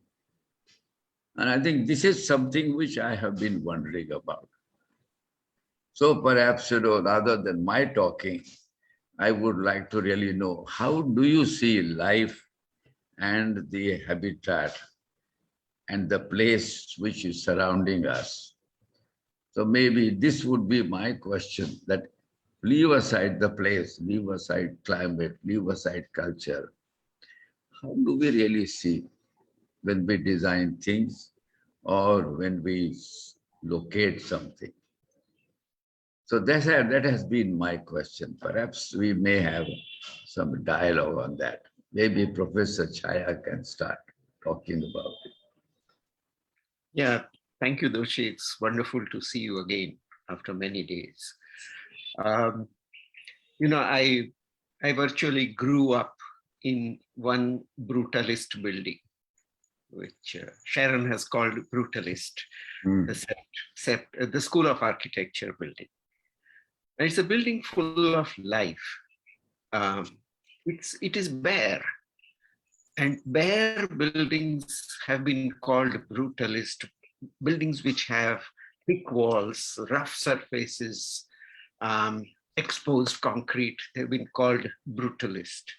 But actually, if you walk up the steps and you walk on that slight slope, which is going up to the entry steps, then you realize that coming down, going up, then turning, it's an action of living consciousness. And you will have all kinds of people around you, some sitting, some standing, some going somewhere else. And you're in the middle of that theater. And to create an entry as a theater where the drama happens every day, throughout the day almost. And then to create that little space where you can disappear.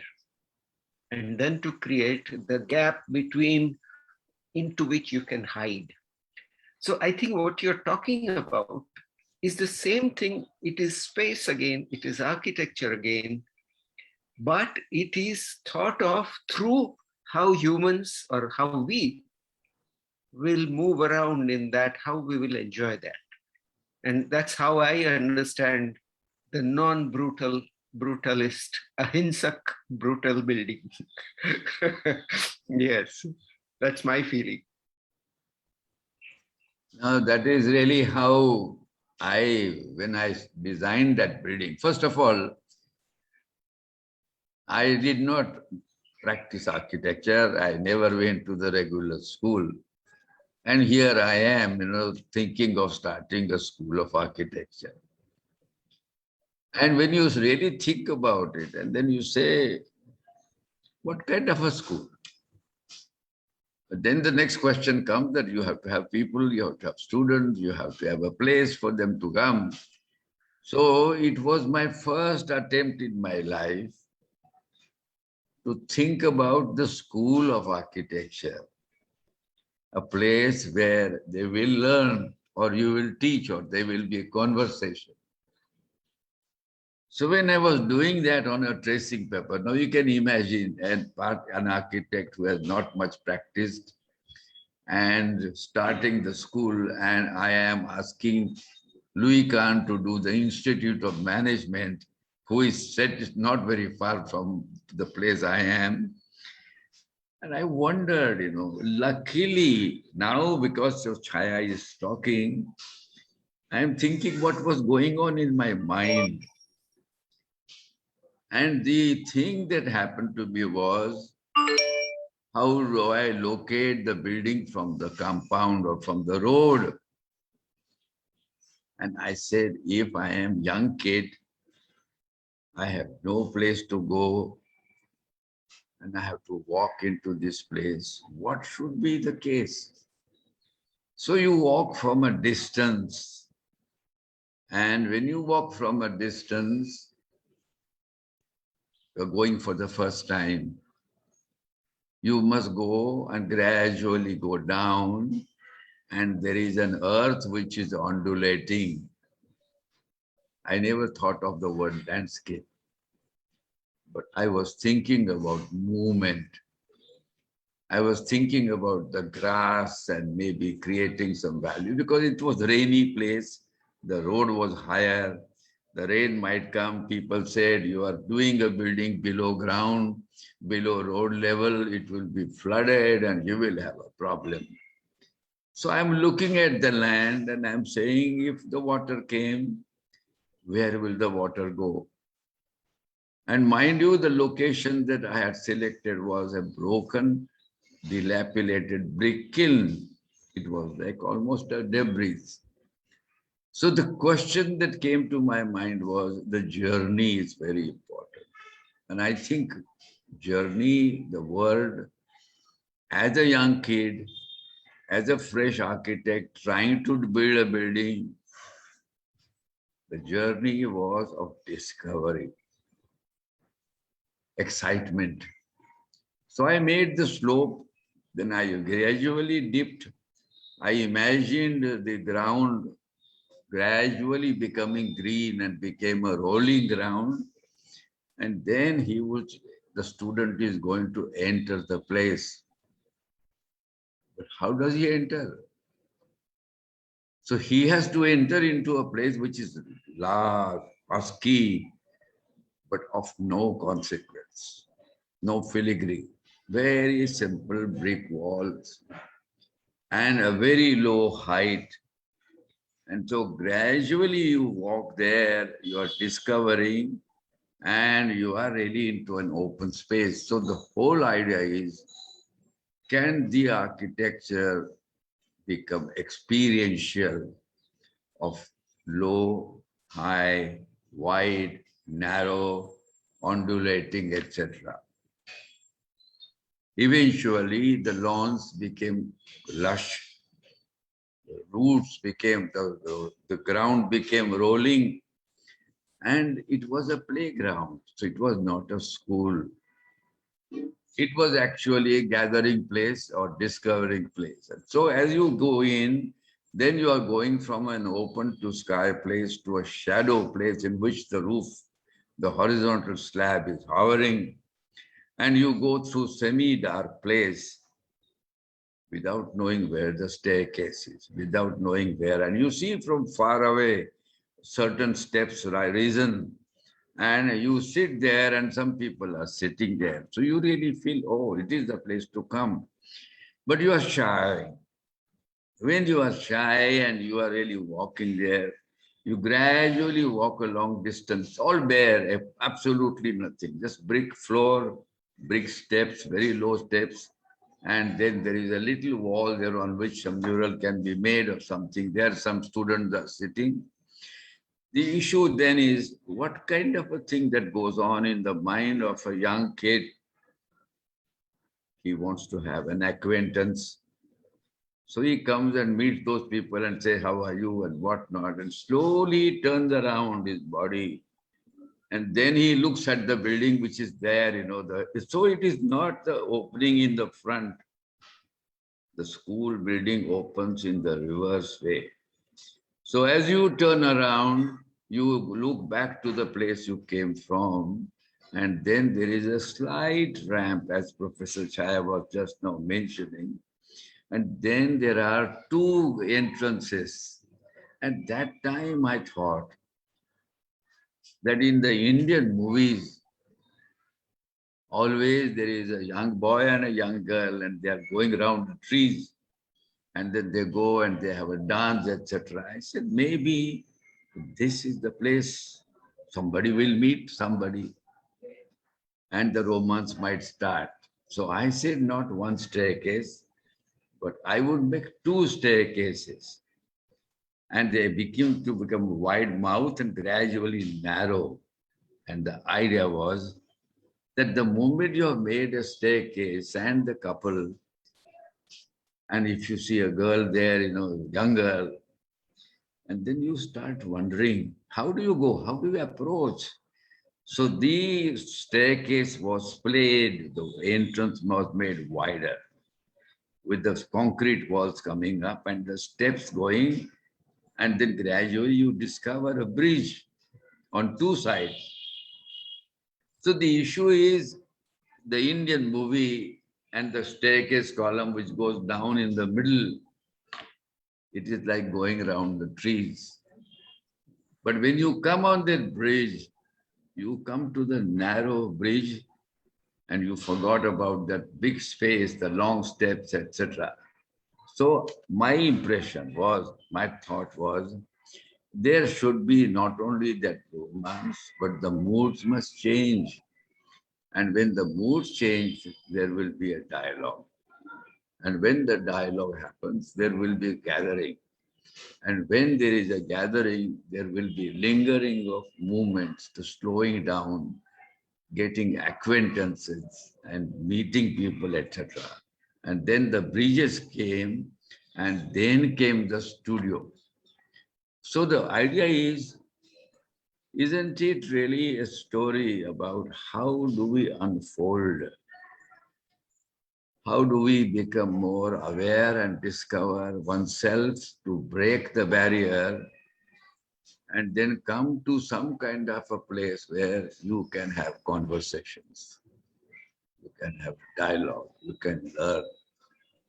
And why I did was because to me, that was the way to begin with. When you want to meet people, don't inhibit them. Take them around, give them some time, let them relax. And I think my approach, therefore, has been in designing buildings is to gradually get into the psychic atmosphere of light, shadow, semi-lightness, darkness, and slowly the conversation happens. So architecture is not a building.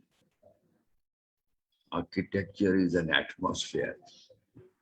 And that atmosphere is the one which creates that dialogue. And I think to me, today also, the journey I saw in the temples in India is of this kind. You come from nowhere, you come from somewhere, and you come into a wall and it is leftover place, almost sometimes ruined. And then you see a place, somebody is sitting there and you feel, oh, why not meet? So question is, do we unlock one's inhibitions? Can we really take them in such a way that slowly a conversation takes place? Curiosity gets around, and in that curiosity, you begin to know the unknown. And experience is only done through these enclosures, articulations, surfaces, levels, volumes, etc. And I think we don't have to start talking about, it's like a good jeweler unfolds and slowly shows his jewelry. An ordinary person who is selling cloth opens up his cloth the first moment because he doesn't know how to really get going with the people. So to me, architecture is unfolding of emotions, creating awareness in opening up the unknown worlds which are within us. And I think slowly a dialogue to say why, how, we. And I think this is what I tried. Just a little while ago, before we started talking to you, we were talking about inside and outside. Yes. From the way you are talking, there is no inside and no outside. It's just, so how does that happen? Because then anybody can walk in and anybody can go anywhere, and there is no control, no inside, no outside. Isn't it architecture Actually, not to define? the point is inside and outside is really tied up with your one's mindset. There is nothing like inside and outside. You are living, you are celebrating. And I think whenever we meet, we first thing we do is we smile, we laugh. We just do hi first. We never say who you are and why am I coming. And I think the issue here is a static body, a permanent element, which we call an object. Its porosity, which we call the space. And then the kind of dialogue or the interaction that happens between them is really what architecture is, because it is not the building that I'm talking as architecture. I am talking about instruments which create dialogue. A column, a plinth, the steps, a window, a balcony. These are all like our body. Our body also doesn't talk about eyes and this and that. I think it is a body, it's a being. And I think to me, architecture is being. It is a living entity, even though it is made static. That's what I think.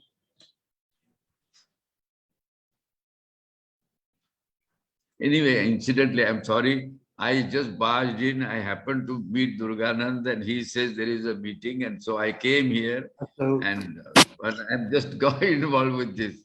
Can I ask you something, Professor? Yes, please.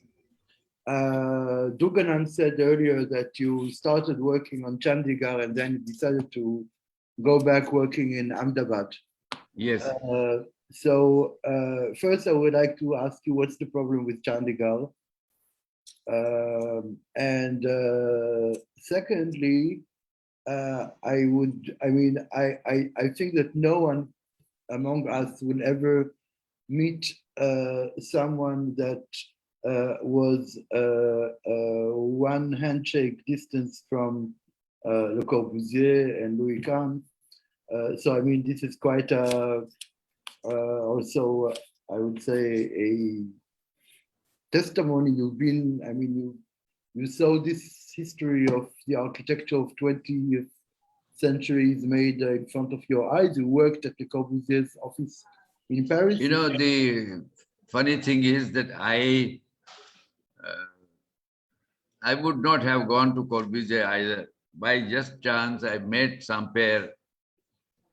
I had gone to London and then I was studying at the RIBA library. And there I find by chance, that one day Samper I met and he says, that I am Samper and I am from Colombia. And I worked with Le Corbusier, and that was the first time. I mean, it is shocking, but first time I heard the name Le Corbusier. But anyway, so I said, oh, you work with Corbusier? Suddenly I asked him a question, can I work with him? He says, yes, we take, but Mr. Corbusier is very fascinating because he likes to see the handwriting and he likes to show it to some expert and then only he will select. So if you write your letter in your handwriting, then we can try. So in a broken English, I wrote and then I wrote also, I don't know, but I said I would like to work there and whatever the condition is acceptable to me. That means, you don't pay, it doesn't matter. Then I get a reply from him in about a week's time in London, in French. And so I went to the RIBA library and showed it to the librarian. He says, yes, it says that you can come and work provided, we don't pay you for 8 months. If you accept it, then come. So I wrote back again saying, yes, not knowing anything at all. You cannot believe how dumb I was. But I did not know, no sense of time, money, problem, etc. And then I get a letter saying, yes, that you come. And I take my bag and then go. It is like you are in a trauma, you are in trance, you are in some situation which you don't know. And I go there and I borrowed overcoat from my friend and then the bag and whatnot. And I go and land into the office. I meet there a lady at the gate, not knowing French at all. My English was not so good. A lady opens the door and she says, yes. So I said, I have come here, and she saw my handbag and my overcoat and everything. So I said, can I meet Samper, whom I had met? So Samper comes and he says, oh, you have come, but you didn't let me know. So wait. And he stopped for a minute. And then he says, let me go in. So he went inside. And I presume he talked to Mr. Corbusier that he did not write a letter, but he has come. So Corbusier, and he said that he has come with his overcoat and a bag and everything. So Corbusier says, he has come, then take him.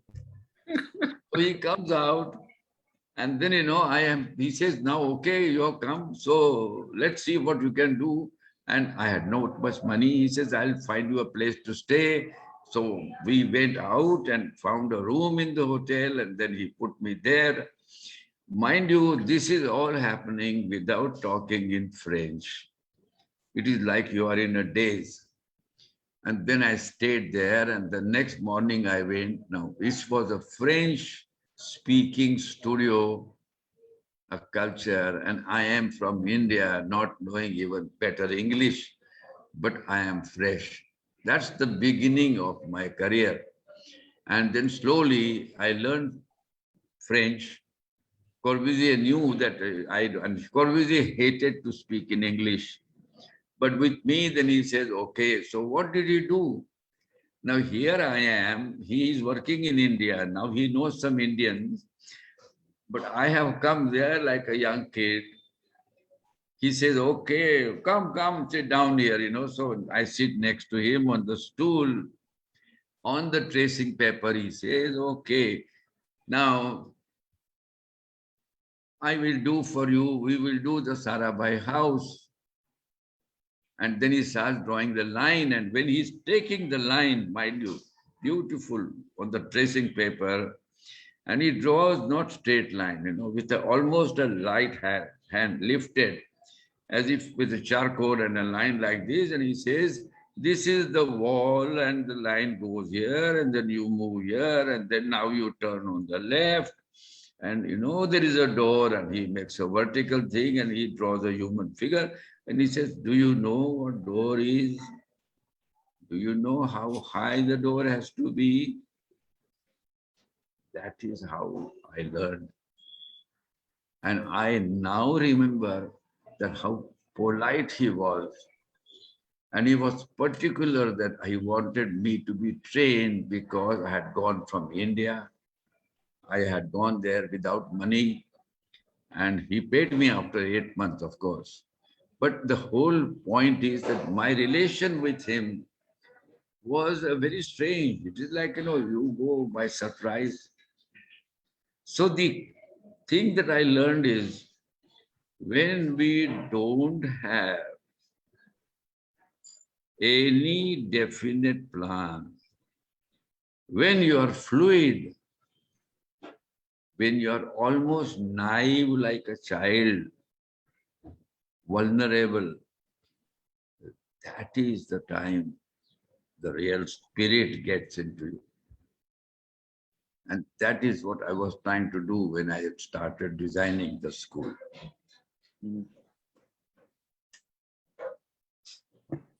So how do you get from Paris to Chandigarh and then to Ahmedabad? So then I worked with him for 4 years.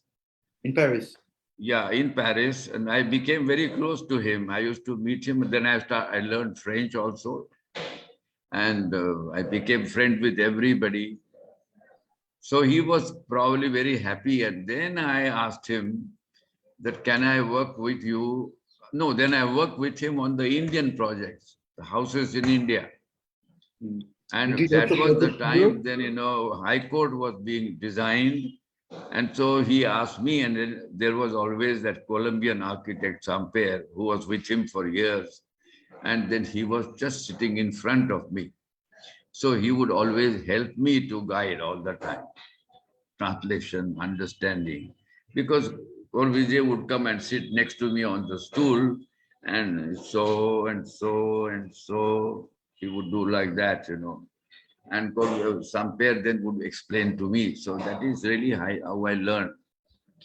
But the point is that when then he was started working on Chandigarh, I worked on that High Court building. And in that High Court building, then he would draw, and then he would draw human figure. And then he would say, you see how high this is? So he was telling me not scale. There was no language of architecture. It was a language of somebody explaining a child of how to see things, how to understand scale, how to understand proportions. So it was for me most significant that every time he was drawing the line with the charcoal and he would rub it and again draw, and then he would draw human figure. So when I started drawing, I followed him almost. And in fact, I used to sign like him because I was, I was not knowledgeable. The point I'm trying to say is, when you are a child, your highest attributes which are given to you by the gods come out.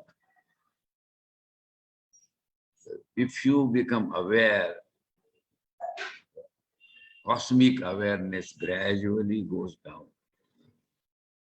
So eventually, after 4 years, I spent time with him and then we became pretty close.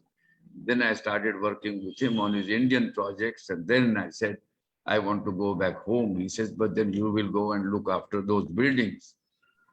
That's how I came to Ahmedabad. So the relationship is connected to this. So my feeling is all our educational system is conditioned, but it should be fluid. And I think if we can create that fluid condition, almost malleable, semi-liquid, our inner spirit would grasp it. So scale, proportion, door. For example, one day he draws me a figure of the house, and then he says, now this is a poor man's house. And then he draws a figure, and then he says, now the door is how high? Then he puts a door almost up to 183. But he says, no, his house is big house. He makes a door up to ceiling. And he says, he's a poor man, but he feels big like a king. So virtues of dialogue, virtues of communication, virtues of creation, grace, joy, I think they don't come from theory or language or anything. It is all understanding of really how we become his children. So my feeling is that all dialogue should be as if we are children. We know nothing, but we are full of joy, full of emotions, full of love, full of compassion.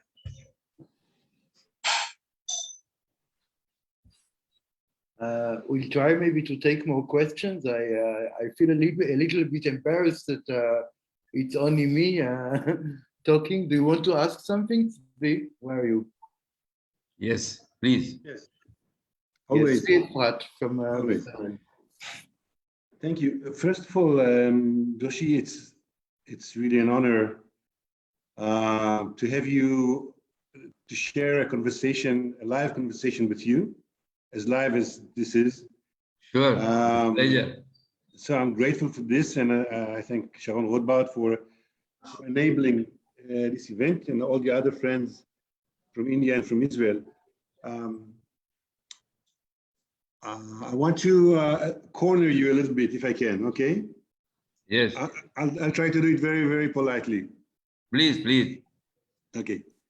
The kind of time-space movement that you talk about seems to be sort of eternal and immutable, and I would say almost absolute. I mean, its values are very stable and absolute.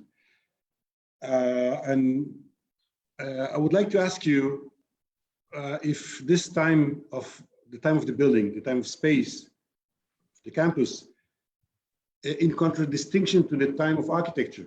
Architecture, I would say, as a culture, or as you call it, as an atmosphere. Is it the same, or is it from your perspective, from your look back on your practice, and from your observations about the situation today? Are things changing, or are things the same? Is architecture today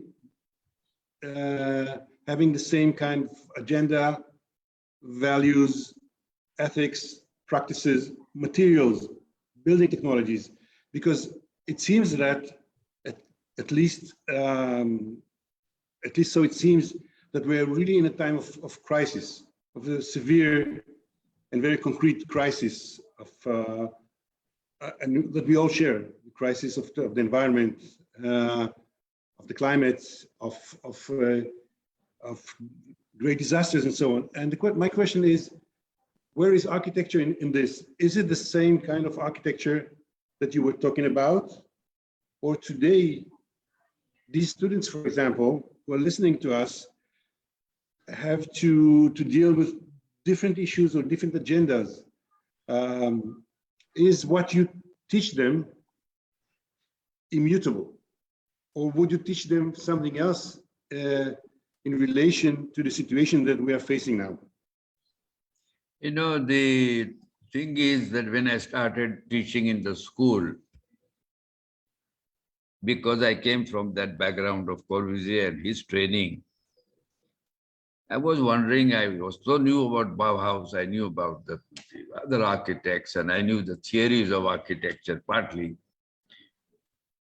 And I had a problem of teaching the students history of architecture.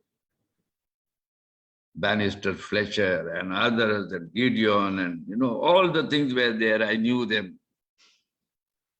What do I teach the students? So the only thing I found was third year, mind you. I thought I should ask them to design an imaginary animal. Animal? Yeah, imaginary. And why? Because then everybody knows about animals, but they don't know which animal is where and what not. Slowly we discover, because animal is animal. It could be a python, or it could be an elephant or a giraffe. So as a child, we know, we go to the zoo and we see this, but we have never seen the zoo in reality. As I grow older and older, and I'm really getting more and more fascinated by the zoo, because of the fantastic things have happened in nature. I mean, whether it is a lizard, or whether it is a rock, or a python, or a tiger, or what, how does it happen? So we have forgotten the curiosity of our childhood. We are thinking about an object. We are thinking about a particular specified function that we understand. And we are trying to put things together by rationalizing, analyzing, but not looking at the subtle nuances of process. That's where the whole problem is. When I started the school, because I was not a teacher. So the only way was to find out something which I can understand. So when I say imaginary animal, you have to think about climate, you have to think about place, you have to think about everything else again fresh. And I have found that that is really the way to go about. Not go as architecture. We just say, I want to create a situation, an envelope or a space or a condition which will be for me answering to my questions, my needs. So it is totally fluid situation that one is looking at. And actually life is fluid. You cannot meet somebody with a predetermined idea of what conversation you are going to have.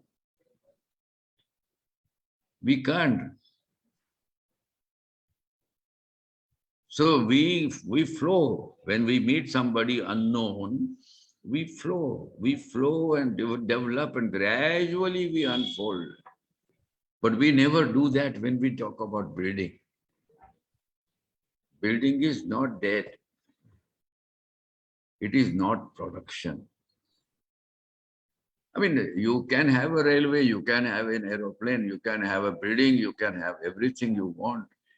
But why start with the whole idea that it will only do this, and that too also, which is very limited. I mean, imagination, the fluidity, the dream, all of us have. Why not allow talking about dreams? And just think about it. Why should we say, oh, I have to complete the project, finish it, build it, and leave it? I think we are already concluding too fast. The production line is overtaking us. Time has become very, very important. Exploration, no. I don't know whether I have answered your question or not. Chhaya, bolo. No, I don't think you have answered his question, because you didn't want to answer that question. The question that interests you is different. And in a way, you have answered his question by an indirect method. No, don't you think, Zvi, that in a way, he has answered your question, that if it is fluid, if the world is fluid, then the changes that are happening now or maybe in the future are continuously affecting us. And so the immutable is a word which falls to the wayside because it's all the time evolving and sort of quietening down. Yeah. And this is what I think he's saying, that yes, today it is different. 25 years ago, 50 years ago, 60 years ago, when he did the school, it was different. But Yes. still, he still wants to be curious about what is it today. Huh? I think that's the general message. Yes, Professor Chhaya, absolutely. I think that DOSHI answered in a very beautiful way. When the answer basically is, don't ask literal questions because then you should expect literal answers, and I'm not going to give you a literal answer. My answer is that if we keep sensitive and alert to the moment and to the situation, to the particularities of the situation, then we have a chance to be architects. Then we have a chance to react or to make good decisions or decent, honest decisions. If we come with an agenda, with big agendas, then we may fall into the same kind of modernist, big decisions and big gestures. And I must say that I really, if I'm trying to really to take something from today, from this very strange kind of almost surreal hybridization of India and Israel, it was Sharon was devising that okay, here, let me say it this way, that Israel, which of course has a lot to do with smallness, but with the huge intensity, or the smallness creates huge intensity and allows a much more, I would say, a distinctive and dogmatic kind of architecture, be it brutalism or Bauhaus and so on. So suddenly you see that this is almost the only sort of expressive options. In India, on the other hand, and this is what I take from today, there's so many different subtleties and kind of modernisms and brutalisms that are not so clearly sort of boxed or, you know, Categorized. always much more complex. There's always much more interesting relationships, say, with colonial architecture and with native materials and labor and so on. The issues are much more particular and specific, the issues of the building and of spaces and of materials. So it's never as distinctive. It's never as, almost I would say, photogenic, okay, as this kind of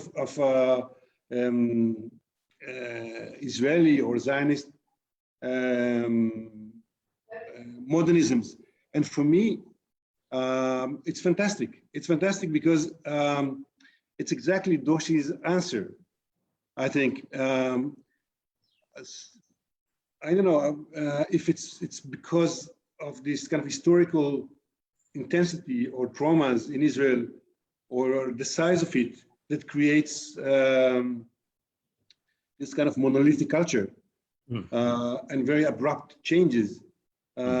Maybe something has to do with the terrain, or the Indian terrain of the space, the much larger cultural space, and the history that allows people to talk like Doshi and Chhaya, and to be much more nuanced and less, I don't know, less dogmatic. So for me, yes. That's quite I think true for this kind of shift from, and I think there is a difference between Le Corbusier in Chandigarh and Le Corbusier in Ahmedabad. And I suspect that it is somehow due to Mr. Doshi. As far as I remember, you were not involved in the museum, right, of Ahmedabad. Yes. It's very, very Le Corbusier and very, very, very Chandigarh.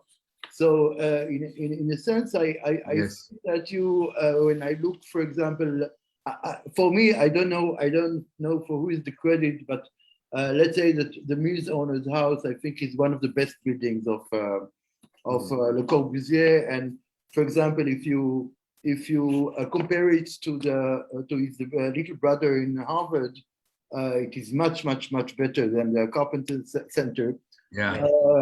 But also all this question of and Chhaya was speaking about it, all the relationship between the interior and the exterior, which is in Israel, all those people that we were talking about, Yaski and Alexandroni, you should know they were reading Œuvre Complète of Le Corbusier, and it was their God. When Le Corbusier died in 1965, they passed telegrams that God is dead. But I mean, they knew Le Corbusier from secondhand. They never really had the chance, like you, to sit and discuss with him. And even I would suspect also that they didn't really take into consideration the human scale. As far as I remember, we have this quarter-kilometer bar of Yaski and Alexandroni. I don't remember ever seeing a facade with a little empty bonhomme, as they probably called it in the office. So in a sense, somehow they kind of borrowed the Le Corbusier architecture a little bit without trying to adopt it to a certain more local sensibility. And I suspect that also in Chandigarh, you still see this kind of really brutalism of Le Corbusier, which I feel personally, like when I listen to you, which is completely contrary to this idea of celebration of life. No, I mean, like when you go in the park in Chandigarh and you need to pass station after station, whenever Le Corbusier tells you you do shkivot smicha or whatever you do, des pompes, or comment on les appelle en français. So I mean, Le Corbusier is pretty much about discipline, and it goes quite well with Chandigarh, which is the capital of a very kind of disciplined nation in India. If I'm not wrong, no, I see Chhaya laughing, so I guess he has something to say about the Punjabi people. But I mean, when you speak about this kind of flowing and drifting, and the moment and the situation, it's not like, casting all those concrete. No, what do you think? Are you in? I'm kind of trying to cultivate a certain argument between and Le Corbusier. I can only sidetrack slightly just to create a situation. When I was in Corbusier in Paris, in Chandigarh, one morning he says that every morning I am born in the skin of a donkey. Now, why does he say that? I don't know, but that is really what he was trying to deny himself, his knowledge. He was trying to rediscover himself.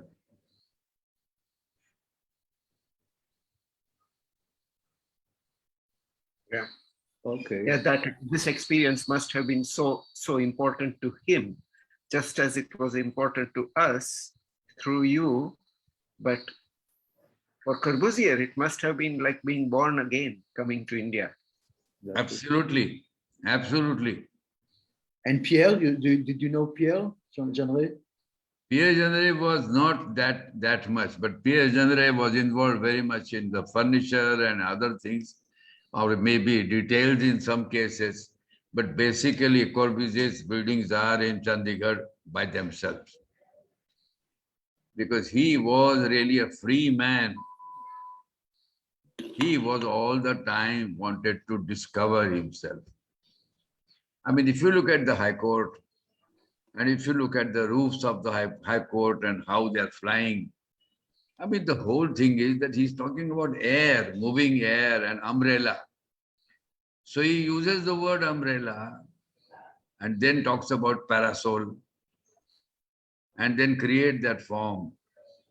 So he was really basically trying to redefine himself. The governor's palace, which I was also involved with him, and he tried to create, another kind of element. How can he do each building totally different unless he was asking a very different question and wanting to distinguish between one and the other?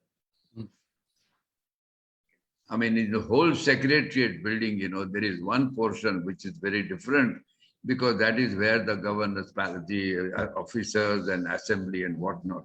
So the whole scale changed. So he never followed the rules. Then the client, our engineer comes, there, Zanakis is there, and the engineer comes and they say, Monsieur, this will not stand.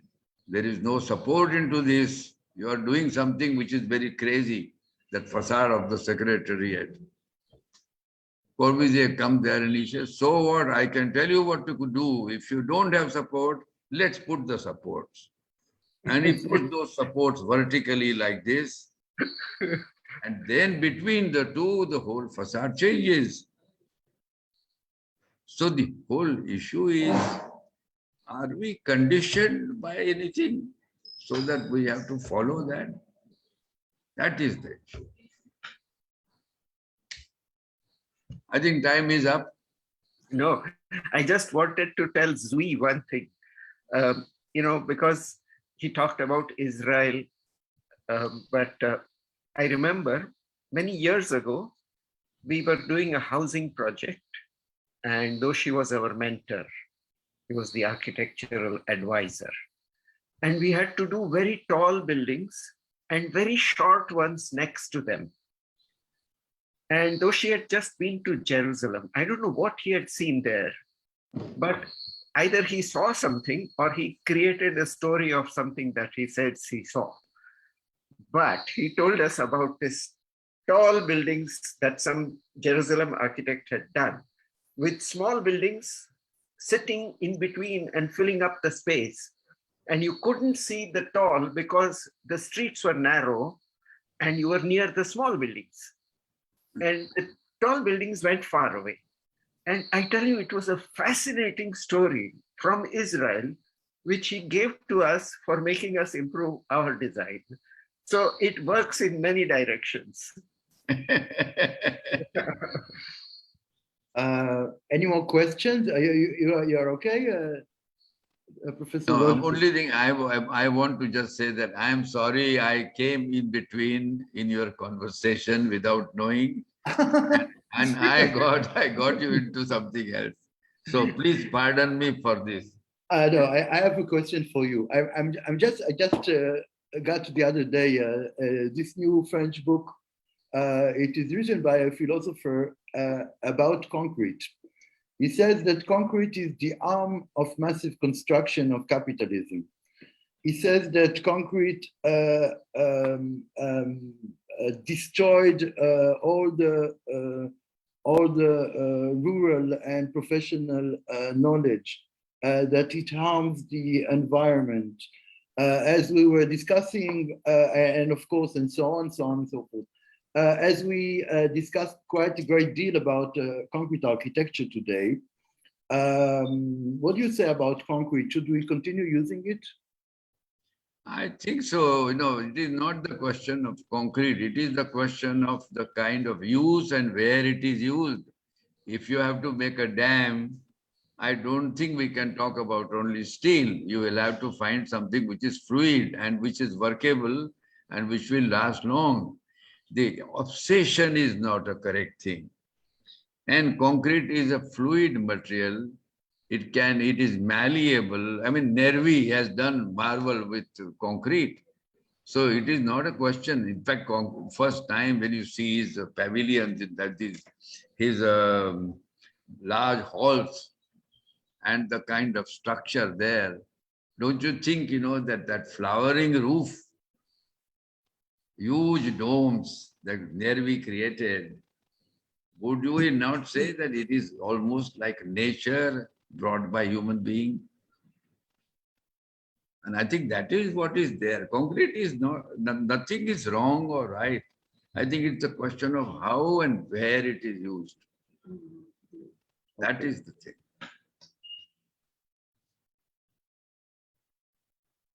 Durganand, you want to say, or maybe one of the students or in Bali want to ask to say something? This is quite a huge. Durganand, you want to say something about?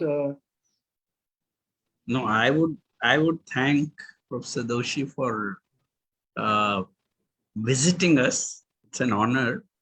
So I'm surprised he said it's barging in. It was not barging in. It was, we are honored that he's here. It was not, and I think what was spoken. So I'm in shock with hearing that it was barging in. That's why. So I thought we will say it was not barging in. We are honored. And I think I mean, these are all questions which can go on. Now re-looking at what Professor Doshi was talking all these years, and I think when we were students, we didn't understand it completely. Not that we understand it now, but I think there is another kind of an appreciation of this idea of building less, of this idea of anticipation, of something left open, and what can build from that. And that conversation between what is built and human occupation or human inhabitation. It's in that threshold that I find that Professor Doshi's unfolding or game or the playing happens, that it's a threshold. So it's not a link to the form, it's not a visual, it's not, I think there is the nuances come from that. And I hope we can have many more conversations, of course. That's what we would wish. And I'm very grateful because it was, yes, it was an incidental conversation with Professor Doshi. Asked me what is happening interesting in your life. I said, Jerusalem studio. Then he said, can I then let's see what is happening. I said, please come in. And from there, I think Sharon evolved a whole conference, and it grew into a conversation between Israel and India. Yeah, So so I'm it's very kind of, grateful. inflating project, inflated meeting. Thank you very, very much, Professor DOSHI. It is a huge honor for me, for Tzvi, I guess for everybody, for our department and our academia. So I'm really, really grateful for you to come, that you came.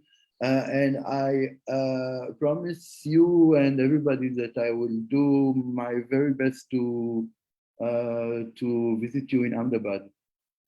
Yeah, please do come. If you remember, I think we met years ago. Years ago, at your home. Yeah, at your home. So we will come back again and meet. And I'm so sorry I came in between your dialogue and then created confusion. Sorry. You won't give it up. Nandan, you can say whatever. Bye. Thank you. Thank you very much. Thank you very much. Yeah. Bye. Thank you very much. Bye-bye. Bye. Thank you. Thank you, Sharon. Thank you very much. Thank you, Tzvi. Thank you very much, Chhaya. It was a great pleasure to see you again. Yes. Okay. And Good night. really, I really promise to come ASAP. Bye. I'm trying to count on you for the submission next week, I hope. So there will be an invitation coming out. Okay, thank you very, very much. I am muting, closing down the this. All right. menu. Thank you. Thank you. Thank you very, very much, Professor DOSHI. Okay. Yeah. Thank you, Professor Sharon. Thank you. I'm not professor.